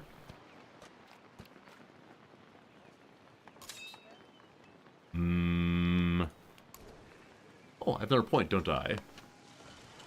Or is that I'm on the way to get another point? Yes, I think it's saying you have 1 point and you've spent it. You're on the way to the next level. Maybe. Hey Joe, how's the AI on CivVII? Thus far, the barbarians are at my gates everywhere. Past that, I'm not sure, Joe. At this point, it's been, you know, very early game in some sense. Which is all fine for me, but it is hard for me to say. Should get another lens. See straight inside. Wouldn't see Big Rock then. He would see that Kunia, living right inside there as from the beginning. Genuinely, to the immediate southeast of my base, Luru is there. This is Australia, New Zealand. I don't recall which one. I apologize. Can anyone help me where the thing is from? But there's a big rock right next door. Okay, it's actually to the west. Australia, very good. Uh-oh. Briefly, the game wasn't letting me go down at all. It's in Ohio? That seems unlikely. That seems unlikely. Are you saying Ohio gozaimasu? Possibly. Are you mine now? How do you work? Okay, I may need to incorporate it. Is Australia very good? Thank you. With difficulty I'm playing, 1 up from default, whatever that was. I'm a newer Civ player in some sense, so we're just learning stuff bit by bit. There are probably other people playing at like Divine Commander level. So we'll look at how Natural Wonders work. I've completely forgotten. Natural Wonders. Unique terrain features scattered in the world. Cutscenes play once the Natural Wonder is discovered. These formations are relatively uncommon, provide powerful bonuses to nearby civilizations. Players should seek them out, settle next to them, and use growth events to place population on the Wonder tile, select bonuses. Alright. Lots of happiness there. Are we currently making a settler? We are not. Can I buy a settler? I cannot. So I'm going to add a settler as the next thing to make. Actually, no. I'm going to do the settler first and go here wicked fast. That's right, wicked fast. Hey, Sneaky, how's it going? Uluru is a place in southern Ohio also. Very good, very good. Glad we all know the true locations of these places. Okay, my troops are all stacked together. Now, unfortunately, there's enemies in both directions. I have some concerns about moving north and getting attacked south. But we'll bring the entire force this way.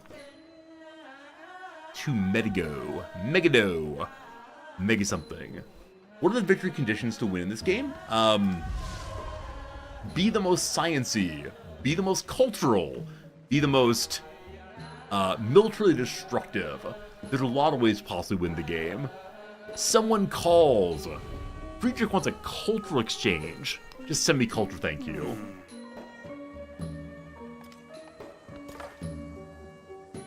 Okay, a little bit more to explore here.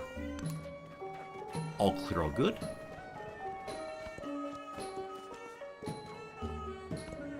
He heard these horrors and his spirit stirred, and spurred to action, he sheathed his skin in burnished bronze. Of whom is this speaking? Is this Achilles? And Achilles, of course, the one who will not engage in battle. He goes and cries in his tent. Plato is fairly clear in the Republic that the young of his city may not hear Homer because the Homeric heroes weep. Be a strong person. You may not see important heroes of history weeping. There we go. So with that, a barracks for more production when next to resources. Also, any units trained get plus 10%. Land units trained in this settlement will spawn at this building's location, plus 10% production towards land units. So we produce troops faster here if we build it. We can now build legionaries and so on. I believe legionaries are the special units of the Romans. They're very, very strong, possibly. All right.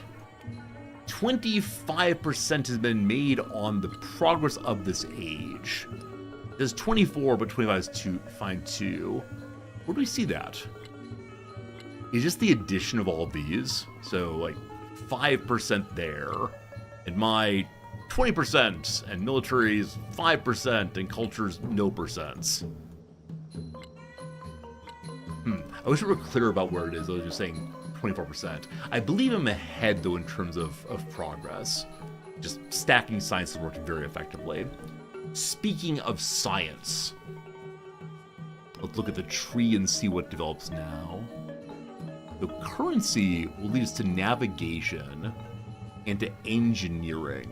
More culture, more production. Is the wheel science? Where is science? We may have run out of scientific... mathematics is the next thing for science.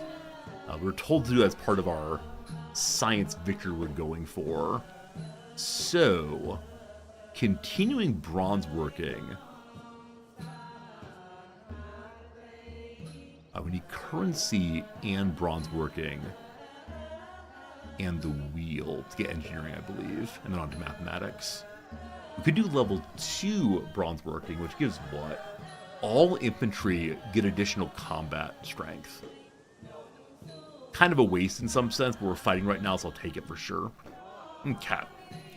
A leader has started endeavor. We're having a lovely celebration of cultures between us.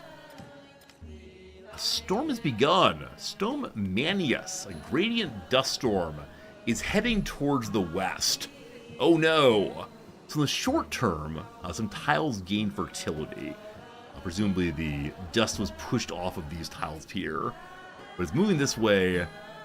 Could possibly kill units. So we gotta move this way wicked fast. Hello to you, Ashoka. I don't want to fight you, but I want to go deal with Megiddo if we please. Staying away, but could destroy my things. We'll see. Okay, I want to have a quick check for these folks. Friendly. So as of right now, every group, except for myself, likes me. We don't like ourselves very much. Past that, though, it's all positive at the moment. And I hope that continues. If they fight amongst themselves, I'm totally fine. Hey, Cobblestorm, thank you for that resubscription, my friend. Thank you for 13 months of hanging out with old Resorti, helping Resorti pay his bills and feed the cat and so on. I really appreciate it. Alright, so it's the case that Tecumseh wants to leave the other powers alone. Huh. They don't like ones who disperse into event powers. Disperse mean to kill? Because watch out, here comes some dispersal. It's coming real soon. So you, my friend, have nothing to see in your direction. Unless we hop into the great ocean and see what's what. Though again, we are playing a small map, so is it possible this is everything? I can't imagine it. I bet there's a continent this way, past Babylon. Well, we have one unit in the north already that's exploring the water, I thought. I've lost them. I'm sure they're here somewhere. Well, anyway, let's have you just head through the city and then potentially out the west side. Yeah, some of my scouts may have been killed. Real possibility. Hey, a new settler ready to expand the reach of civilization with a new settlement. As of the first, look for fertile land with good yields and close access to water. Well, it's a bit of a desert over here. There's a second desert setup, but that could be okay. In age 2, they'll be in our continent. Okay. I don't know how the ages work yet, but thank you for that. I guess we need to set up this beautiful desert floodplain. It doesn't give any food directly. Well, we're all gonna die. But let's try our best. I want the special location. It's saying flood risk. That's no good. Oh boy. There's no food here. Alright, there's food in that direction, kind of. No fresh water. No fresh water. Alright, so if we build here, there's no major complaint because there is water and food. But we won't be right next door to our great wonder. I guess we'll take it eventually. In the short term, we need some food. Let's get to it. Look at there soon. Alright, grow in the city again. What do I want? So, I think I want the gypsum. More production is always very useful. He gets the camels soon enough. We don't need camels urgently, but it could be pretty good. This way, more production, more good. This way, so much food. Holy moly. Floodplain of the Rubicon. It's not exactly where I want it to go. Like, we'll get here eventually, but the advantage of 4 more food for faster growing, so cool. The Agno River is flooded again. Luckily not where we are, thank goodness. And then the gust storm is now moving northeast. So it was coming towards us. It's now heading away, thank goodness. Alright, my army. I guess I want to deploy them now.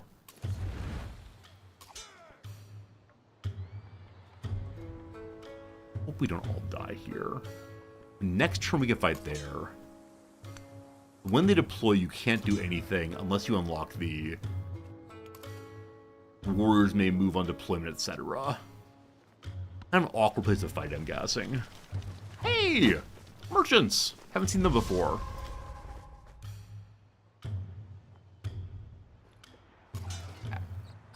So we can attack the scout here. There's no reason not to do so, I think. And then you all can attack the slingers and melee did some good damage. XP on the commander. Lovely, lovely. Unfortunately, my slinger can't do a darn thing in this position. Hopefully the volcano here does not suddenly start up and kill us all.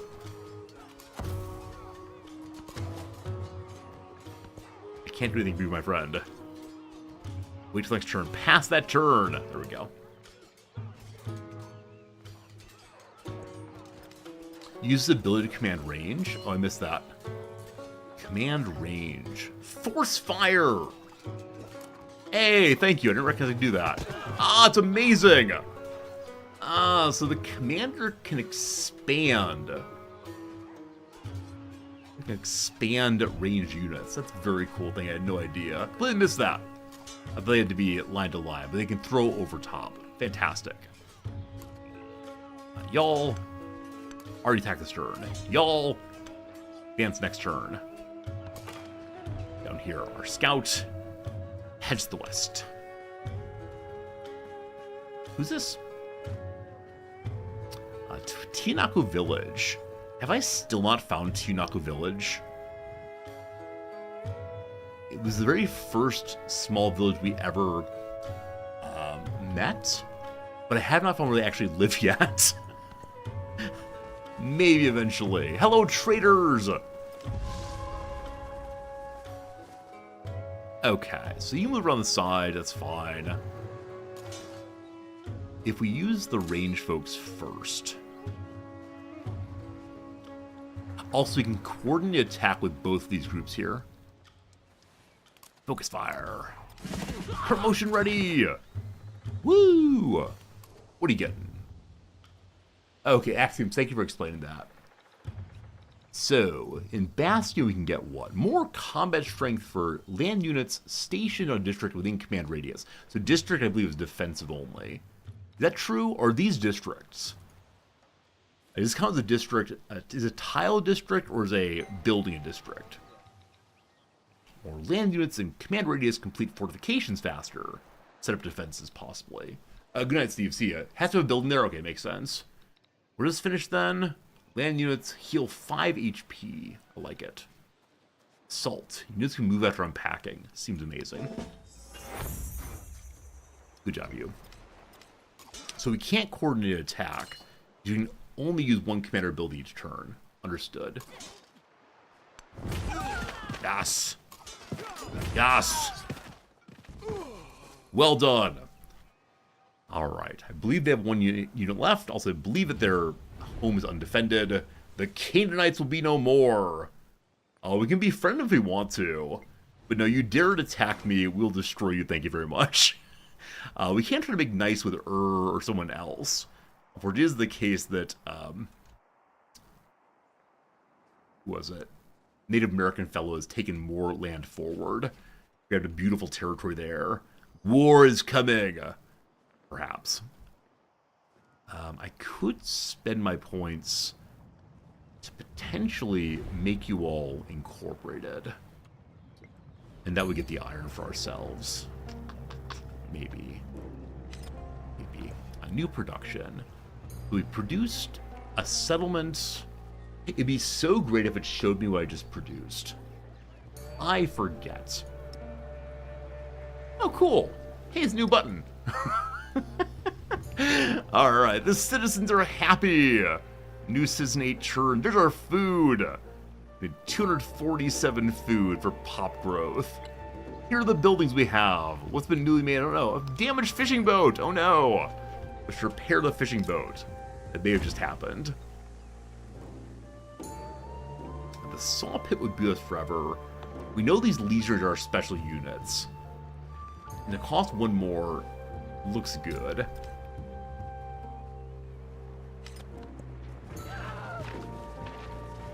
So combat just happened there between Ashoka and some scout. It's not us though.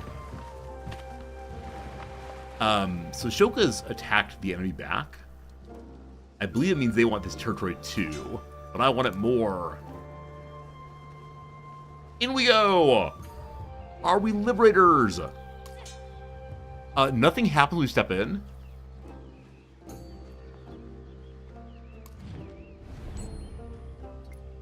Hello?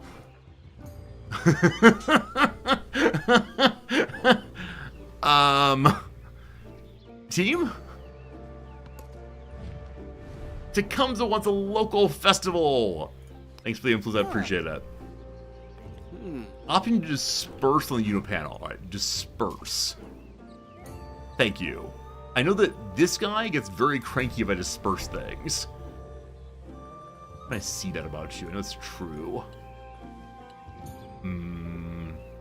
Yes. Lights leaders leave independent powers alone. Dislikes dispersing.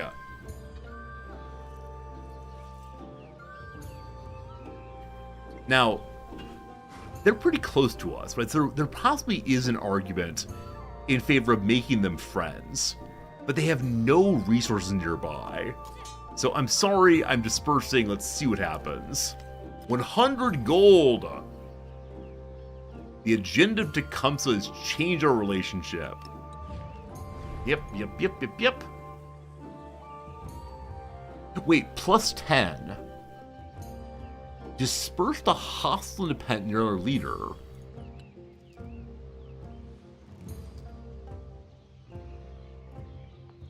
So he likes that I dispersed an independent power that was near someone else might take it.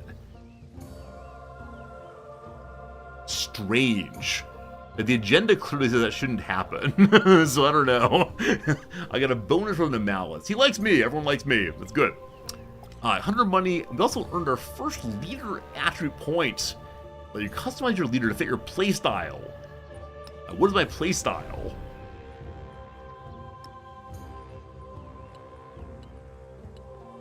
Attributes are here. Here we go. Attributes you choose will apply for the remainder of the current age as well as all future ages the leader takes part in. Some points will be applied anywhere, but wildcard points will be spent anywhere. Wait, sorry, some points for specific attributes, but wildcards may go anywhere.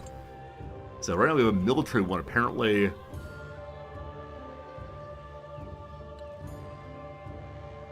Okay, so either more combat strength against the independent powers and city-states, or 1 free war support on all wars. I'll take the combat strength right now. There doesn't seem to be a confirm button. You just click it and you're good to go. Fine, sounds nice. We must destroy more city-states. We're now raiders, that's great. Should I pick everyone back up again? Oh, narrative choice, here we go. Strength is measured by the skill of use. Wisdom sharpens power's blade. That's our 1 military point. So, I don't know why I got the point exactly. Is it doing particular things? No clue. We have arrived at our location. If someone else takes my magic mountain, I'll be very displeased.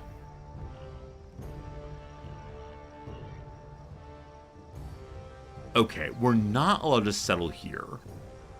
So is the red meaning I can't settle here? These colors are not useful. I need a legend, I believe it's called.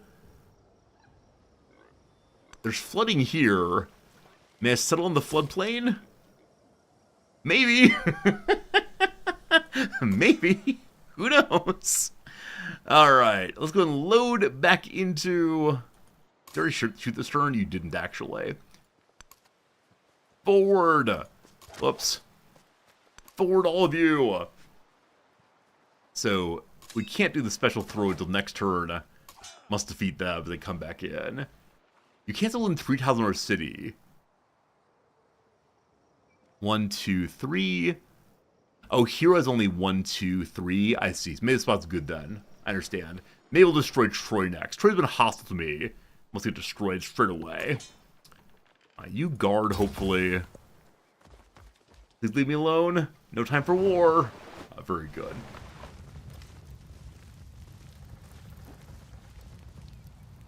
These warriors still call themselves of that city. Okay, Ashoka wants military age. Adler. I got a bunch of points. I will take the combat strength. I was not planning to be military guy this playthrough, but it seems like it might be necessary ultimately. Alright, order the throw. The kill, very good. More XP, very good. There's another enemy this direction. I'm ignoring them for now. Let's all load up with data again. You can join in also. Can't move, can't move, can't move. Oh. Well, why can't you move in? Join the army. There we go. Going back home, possibly in Detroit to deal with them. Maybe dealing with Shingle. They both attacked earlier. Okay, may you settle here, you may. Might flood, we don't care. Your people have made a new home, providing your first town. Like a city, food from the settlement allows you to expand nearby tiles. However, buildings and units in towns can only be purchased with gold. No production allowed. You can also spend gold to turn a town into a full-fledged city. But the gold cost is greater the more cities you have in your civilization, and decreases the town grows. Alright. 3 food. Focus on growing that town. Seems reasonable.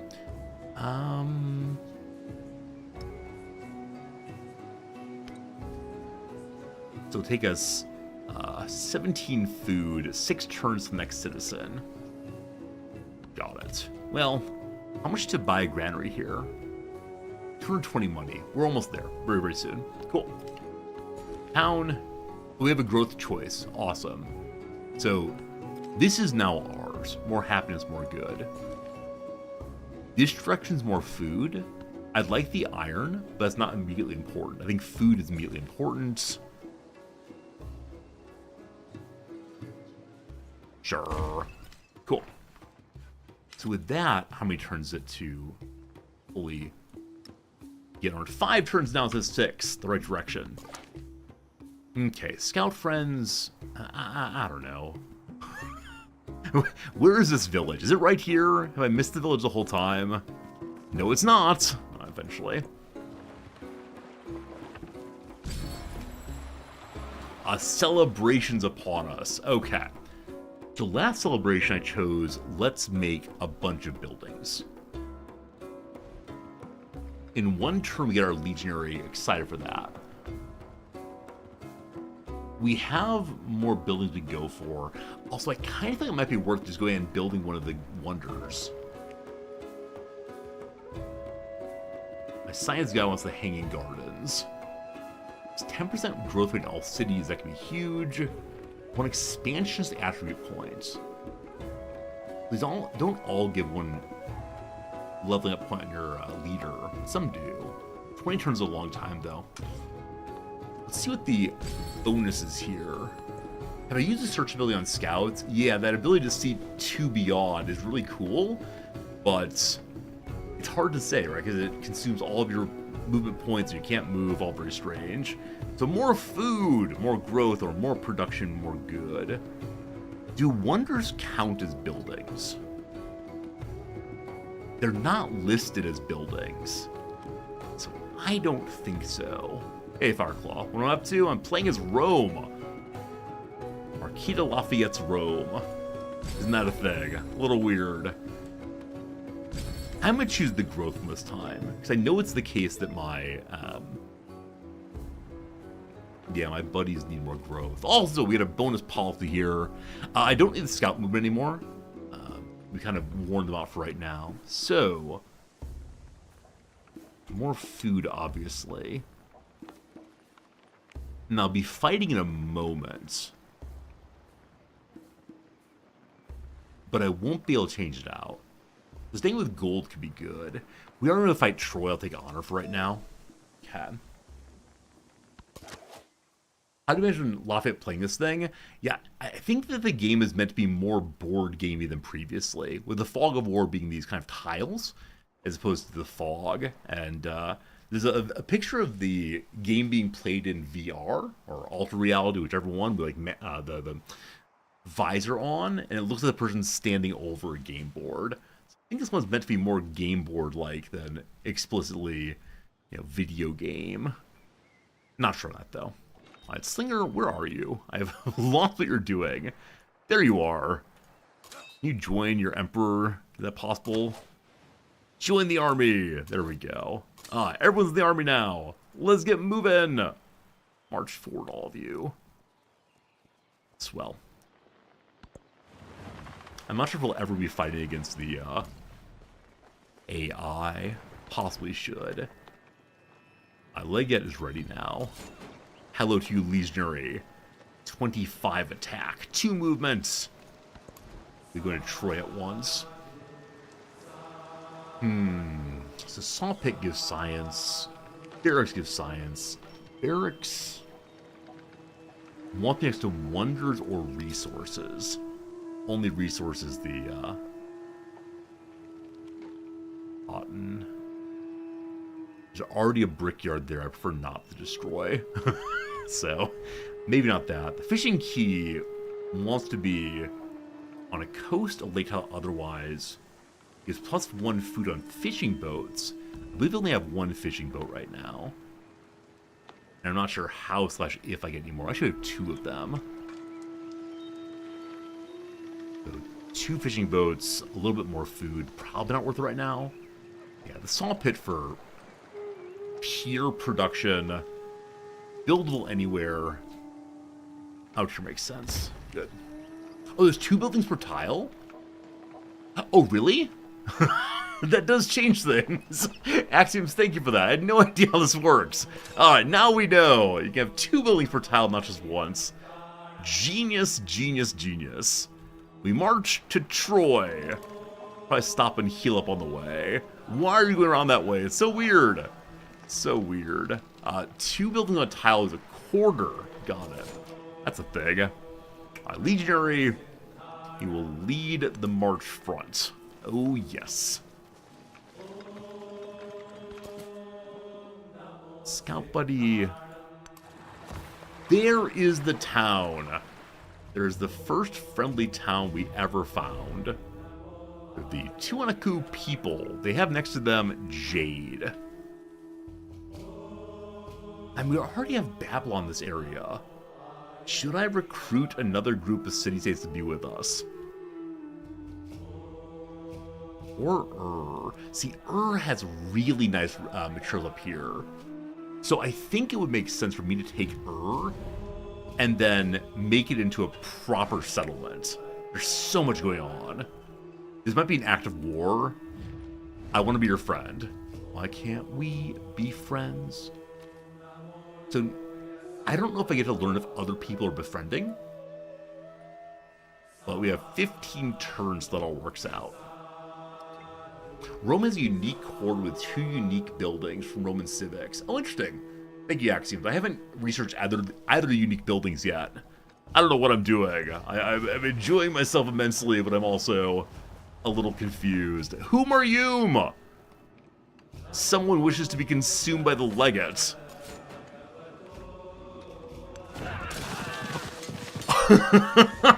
They did 94 damage by chunking their javelins across the world.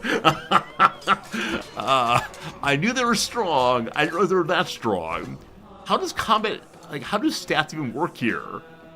Their attack is 25. They did 94 damage, though. That's ridiculous. I have no idea what happened. Sorry, that was delightful. Alright, they're just hanging out for right now. Fine. Ridiculous, ridiculous. An eye for an eye, a tooth for a tooth. Hammurabi has been developed. What you got here? More influence per turn, finally. Also, we have the Petra building. More gold and more production on all desert terrain. A merchant, get a free merchant. Improve trade relations. I need to do one trade route for the sake of humanism. The town of Neapolis is established as a home for Roman people. Towns are critical if their production becomes gold. You can spend gold to upgrade towns and cities, etc., etc., etc. Consider making Neapolis a town proper. Vertus City is 550. Okay, I would like to give you all a granary. Sure. And I was told to put a person into, like a civilian into the Great Wonder Place. How? I remember how to put civilians in different places in Millennia. But how do I put someone inside of Uluru as a player of this fine game? A narrative choice. Whom are we? Who are we? When you expand the city, alright, cool. Cultural heritage deepens. We're real people. Another moment of growth. So do I have to, like, build this way and then we get it? Is that the thing? Maybe. Maybe. Cat. Leader upgrade available again. Cultural. All we get to do is more cultural per age on the palace and city halls. Then one more culture. Cool. A new civic also. So these are special buildings. Apparently if I put the Basilica and the Temple of Jupiter together, I get some special bonus. Wasn't planning to get these, but okay. Here we go. Build me the Basilica first, I guess. Okay. home we have the merchant class. The new support unit, the merchant, should be moved to a foreign settlement to establish a trade route. You need to train a new merchant for each additional trade route you want to set up. A trade route grants you access to other settlements' resources, which can then be allocated to your own settlements. Where to go? Nowhere's listed. So we have to go make the trade route first, I believe. And so we can try to run up to Buddy there. Or Buddy there. But who has more interesting resources? Silk, I guess? Ivory, I guess? Lots of things. Lots of things. Up here he has only silk. Huh. It seems like Buddy is not doing terribly well. Where, Lingapura is doing much better. So we'll go there first. Please don't die. Hey, thanks. Okay, the Legion did well. I don't see any enemies forming up right now. Unless, Ashoka gets a ridiculous idea. Start marching Shangle into its what? Over here we're still just scouting about.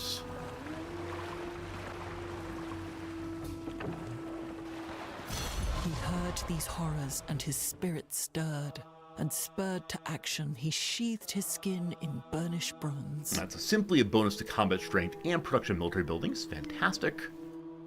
Somebody wants something? Frederick the Baroque wants military aid. I'll take the gold, thank you. We get stronger military, I get more money. Or technology to choose. So, I believe currency leads me to mathematics. The trading of money. We don't know how numbers work, but someday we will. Yeah, we need currency to get there. So, do that next, leading to the bath, the markets, all that good stuff. Cool. Come on, units. They're friendly people. Probably shouldn't attack them yet. I was having the other army go to Troy. I don't know if my legionary can destroy Shangle by itself, because I don't know what's down there right now. But we'll walk closer yet. We see some slingers. Let's see. Scout looking around still. I've hit the south. So we've seen both the north and the south right now. What are these? Tecumseh has become the suzerain there. I thought he didn't want to be a suzerain. Very confusing. Never good. A squall line is this way. It's going east. No problem. Put through what's up. Good seeing ya. Alright. What does Rome want next? We just finished making the garden. I think Rome wants a beautiful, beautiful wonder. I think Rome. Science guy says make the gardens, right? More growth in other cities. We love it. So you must be in what condition, the garden? Just by a river. Past that, nothing in particular. We get one expansionist trait. Sure, enjoy your river. Take a while to get it done. That's okay.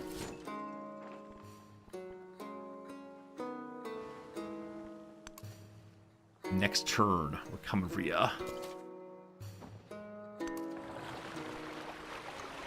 So I believe we found roughly the expanse of the world. Not much else to see. Unless there's some like offshore wonders. We saw a few of those early game, but I'm guessing by now all the wonders been, not wonders, the ruins been collected, almost certainly.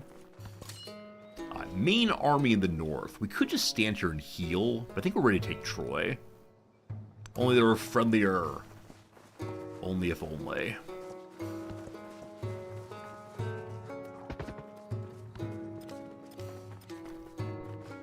Range folks dared to attack us. They've made a mistake. Goodbye. Forward. Consider making more of those. Alright, our second town's ready to grow again. There's some lovely iron that way. Would not mind having iron and such. Yeah, let's grab the iron. Hang Gardens is really good. Cool, I'm glad I made it then. Alright, so we're now merely neutral with Friedrich. Why is that? We're doing nice things for you. His agenda. So is agenda like personality? What is agenda exactly? Rome is unguarded. They worry about Troy. What's this? What's this? How did Troy get inside my territory? I'm sorry, what? I'm sorry, what's this nonsense? Oh my goodness. Alright, it is time to deploy. We can move immediately upon deploying. There we are. Y'all get tossing. Very good. And never do that again. Oh, very strange. Alright, pick up anywhere you can. Yoink. Alright, next turn we got better ones. Very, very silly. The merchants continue on their way. Hopefully the earlier band's been dealt with. We're almost there.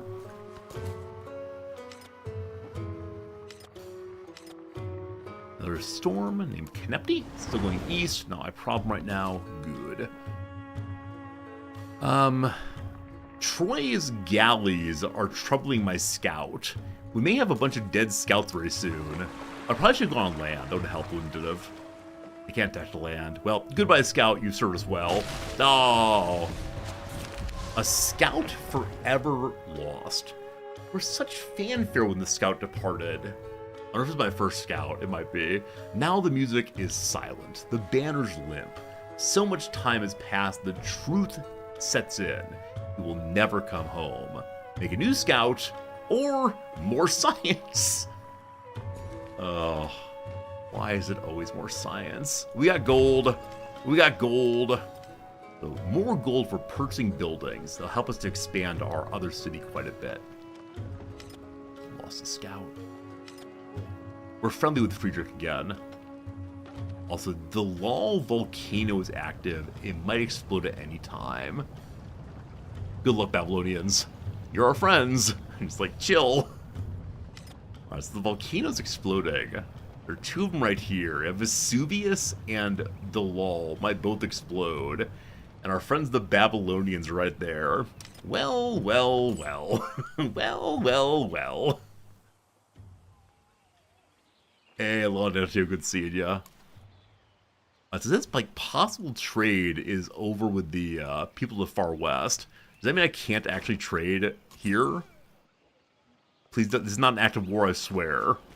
Let me trade with you, please. It'd be pretty cool, wouldn't it? Alright.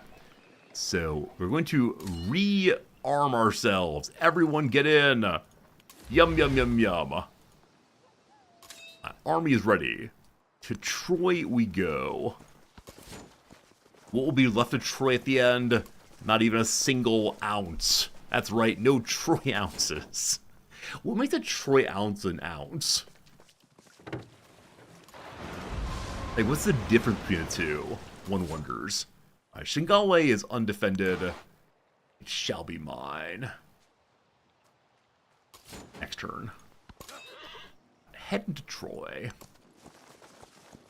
Troy has some archers. Our first time seeing archers, actually.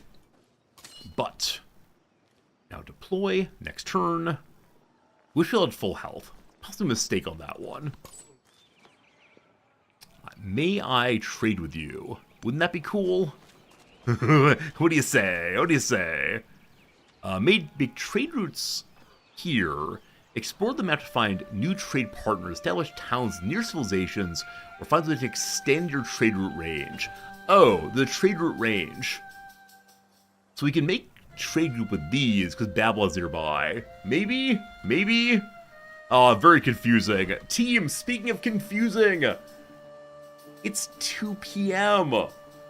This is the part of the day where I usually say goodbye. We got one more ad break coming. I'm going to play my way through the ad break, and then we're going to need to say goodbye, unfortunately. Oh, that's heartbreaking, isn't it? Oh, wow. Speaking of heartbreaking. Avoid any specific discussion of public policy at public meetings. Alright, so Cicero Cicero gives the ability to make a basilica. Infantry units gives culture also. Very cool. That's a civic you want to. We can now build a basilica, a unique building. This building is unique to the Romans, has special bonuses. You can unlock another unique building by continuing to study the Rome civic tree. both in the same district and creating a unique corridor with even more special bonuses. The forum grants a following effect. More culture, more gold for every unique tradition. Cool. Cool. This is our new one. Trinity unit gives more culture. I'm okay in my current setup, I believe. I want to build that fairly soon. For now, though, give me the other special building. Narrative choice. Emissaries from have arrived across the Roman Empire deserve all good respect. They've given me a pile of science. Thanks. So far, I've not directly supported anyone's anything. I've just said, sure, give me the bonuses, thank you. Is soon my city-state. Or is still soon my suzerain. I could dump 100 influence in to finish it up straight away. I'm going to do that. My thought, of course, is I worry that if not, then Lingapur will take it. My merchant friend cannot start a trade route here. Can I talk to the leader and see? Is trade being due? Improve trade relations. If accepted, you can permanently increase the number of trade established with other civilization by 1. He is currently booing at me. So our proximity is increasing. I wonder what will happen. Like, it is going down. I settled too close to his capital. Did I really? I think your capital's up here, isn't it? I think this is their capital there. Did I settle there by making that as an I have no idea. No idea. Anyway, that's no good. You can see through the city-state. Oh, okay. So that's not shown here means I'm the only one doing so. Lovely. Okay. Well, merchant thing didn't quite work out. Go over to Cataleptura if I can. Charge. Friedrich wants a cultural exchange. Good for right now. Also, decrease your relation with the other leader. I can say no thank you for all of my influence. I'm gonna say, sure. Relationship decreased. They have some slingers. Also concerned that Neapolis is undefended also. Don't you worry, the big army's over there. Big army, it is time for us to deploy at once. And when deployed, they can fight immediately. So, slingers. Do some damage. Awesome. Stronger warriors. Do some damage. Time for us to destroy Troy. The person that possibly wants us to destroy, or not destroy Troy, already hates me, so that's fine. When I was young, I thought that money was the most important thing in life. Now that I am old, I know that it is. Money, money, money. Immediately we get a free what? Immediately free specials limit. I have no specialists. That's okay, though. We got a pile of money. We got a pile of research points, a pile of everything. Unfortunately, friends, it is time for me to say goodbye, more or less. What do you think about Civ? What do you think about today's stream? You have a good time with it? Was it a pleasant stream? Is it one you'd like to see more of tomorrow? It's time for us to find someone to radio host. Time for us to find someone to bring you all along to. Let's check out twitch.tv. Sure, someone is playing this game. Right, someone must have played this game, obviously. Have fun at work, thank you. Work will go just fine. It'll be a good time.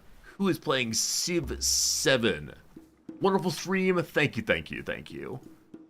Hey, look, it's me. I made the second row. That's amazing. Wow. This person has 960 viewers as a mute streamer. I'm really surprised in that. That's really cool. Ultrasaurus. We like them. We like them a lot. Are you playing Civ? Okay. Anyways, sorry. That was the little. If you guys want they to check play out his that guy channel, play. it's right there. He's got a bunch of really good videos. Anyway, team, we'll see there off is some source. swearing in the videos, Say so I hi, just don't wanna play enjoy them on yourself. stream, but... See you tomorrow. And thank you much for your kindness, generosity, and all the rest. Tomorrow, have a good day at work, good day at home, whatever you're doing. Where's my See you again real volume? soon. Goodbye, friends. Professional streamer, by the way. I know exactly what I'm doing. I think it was like here.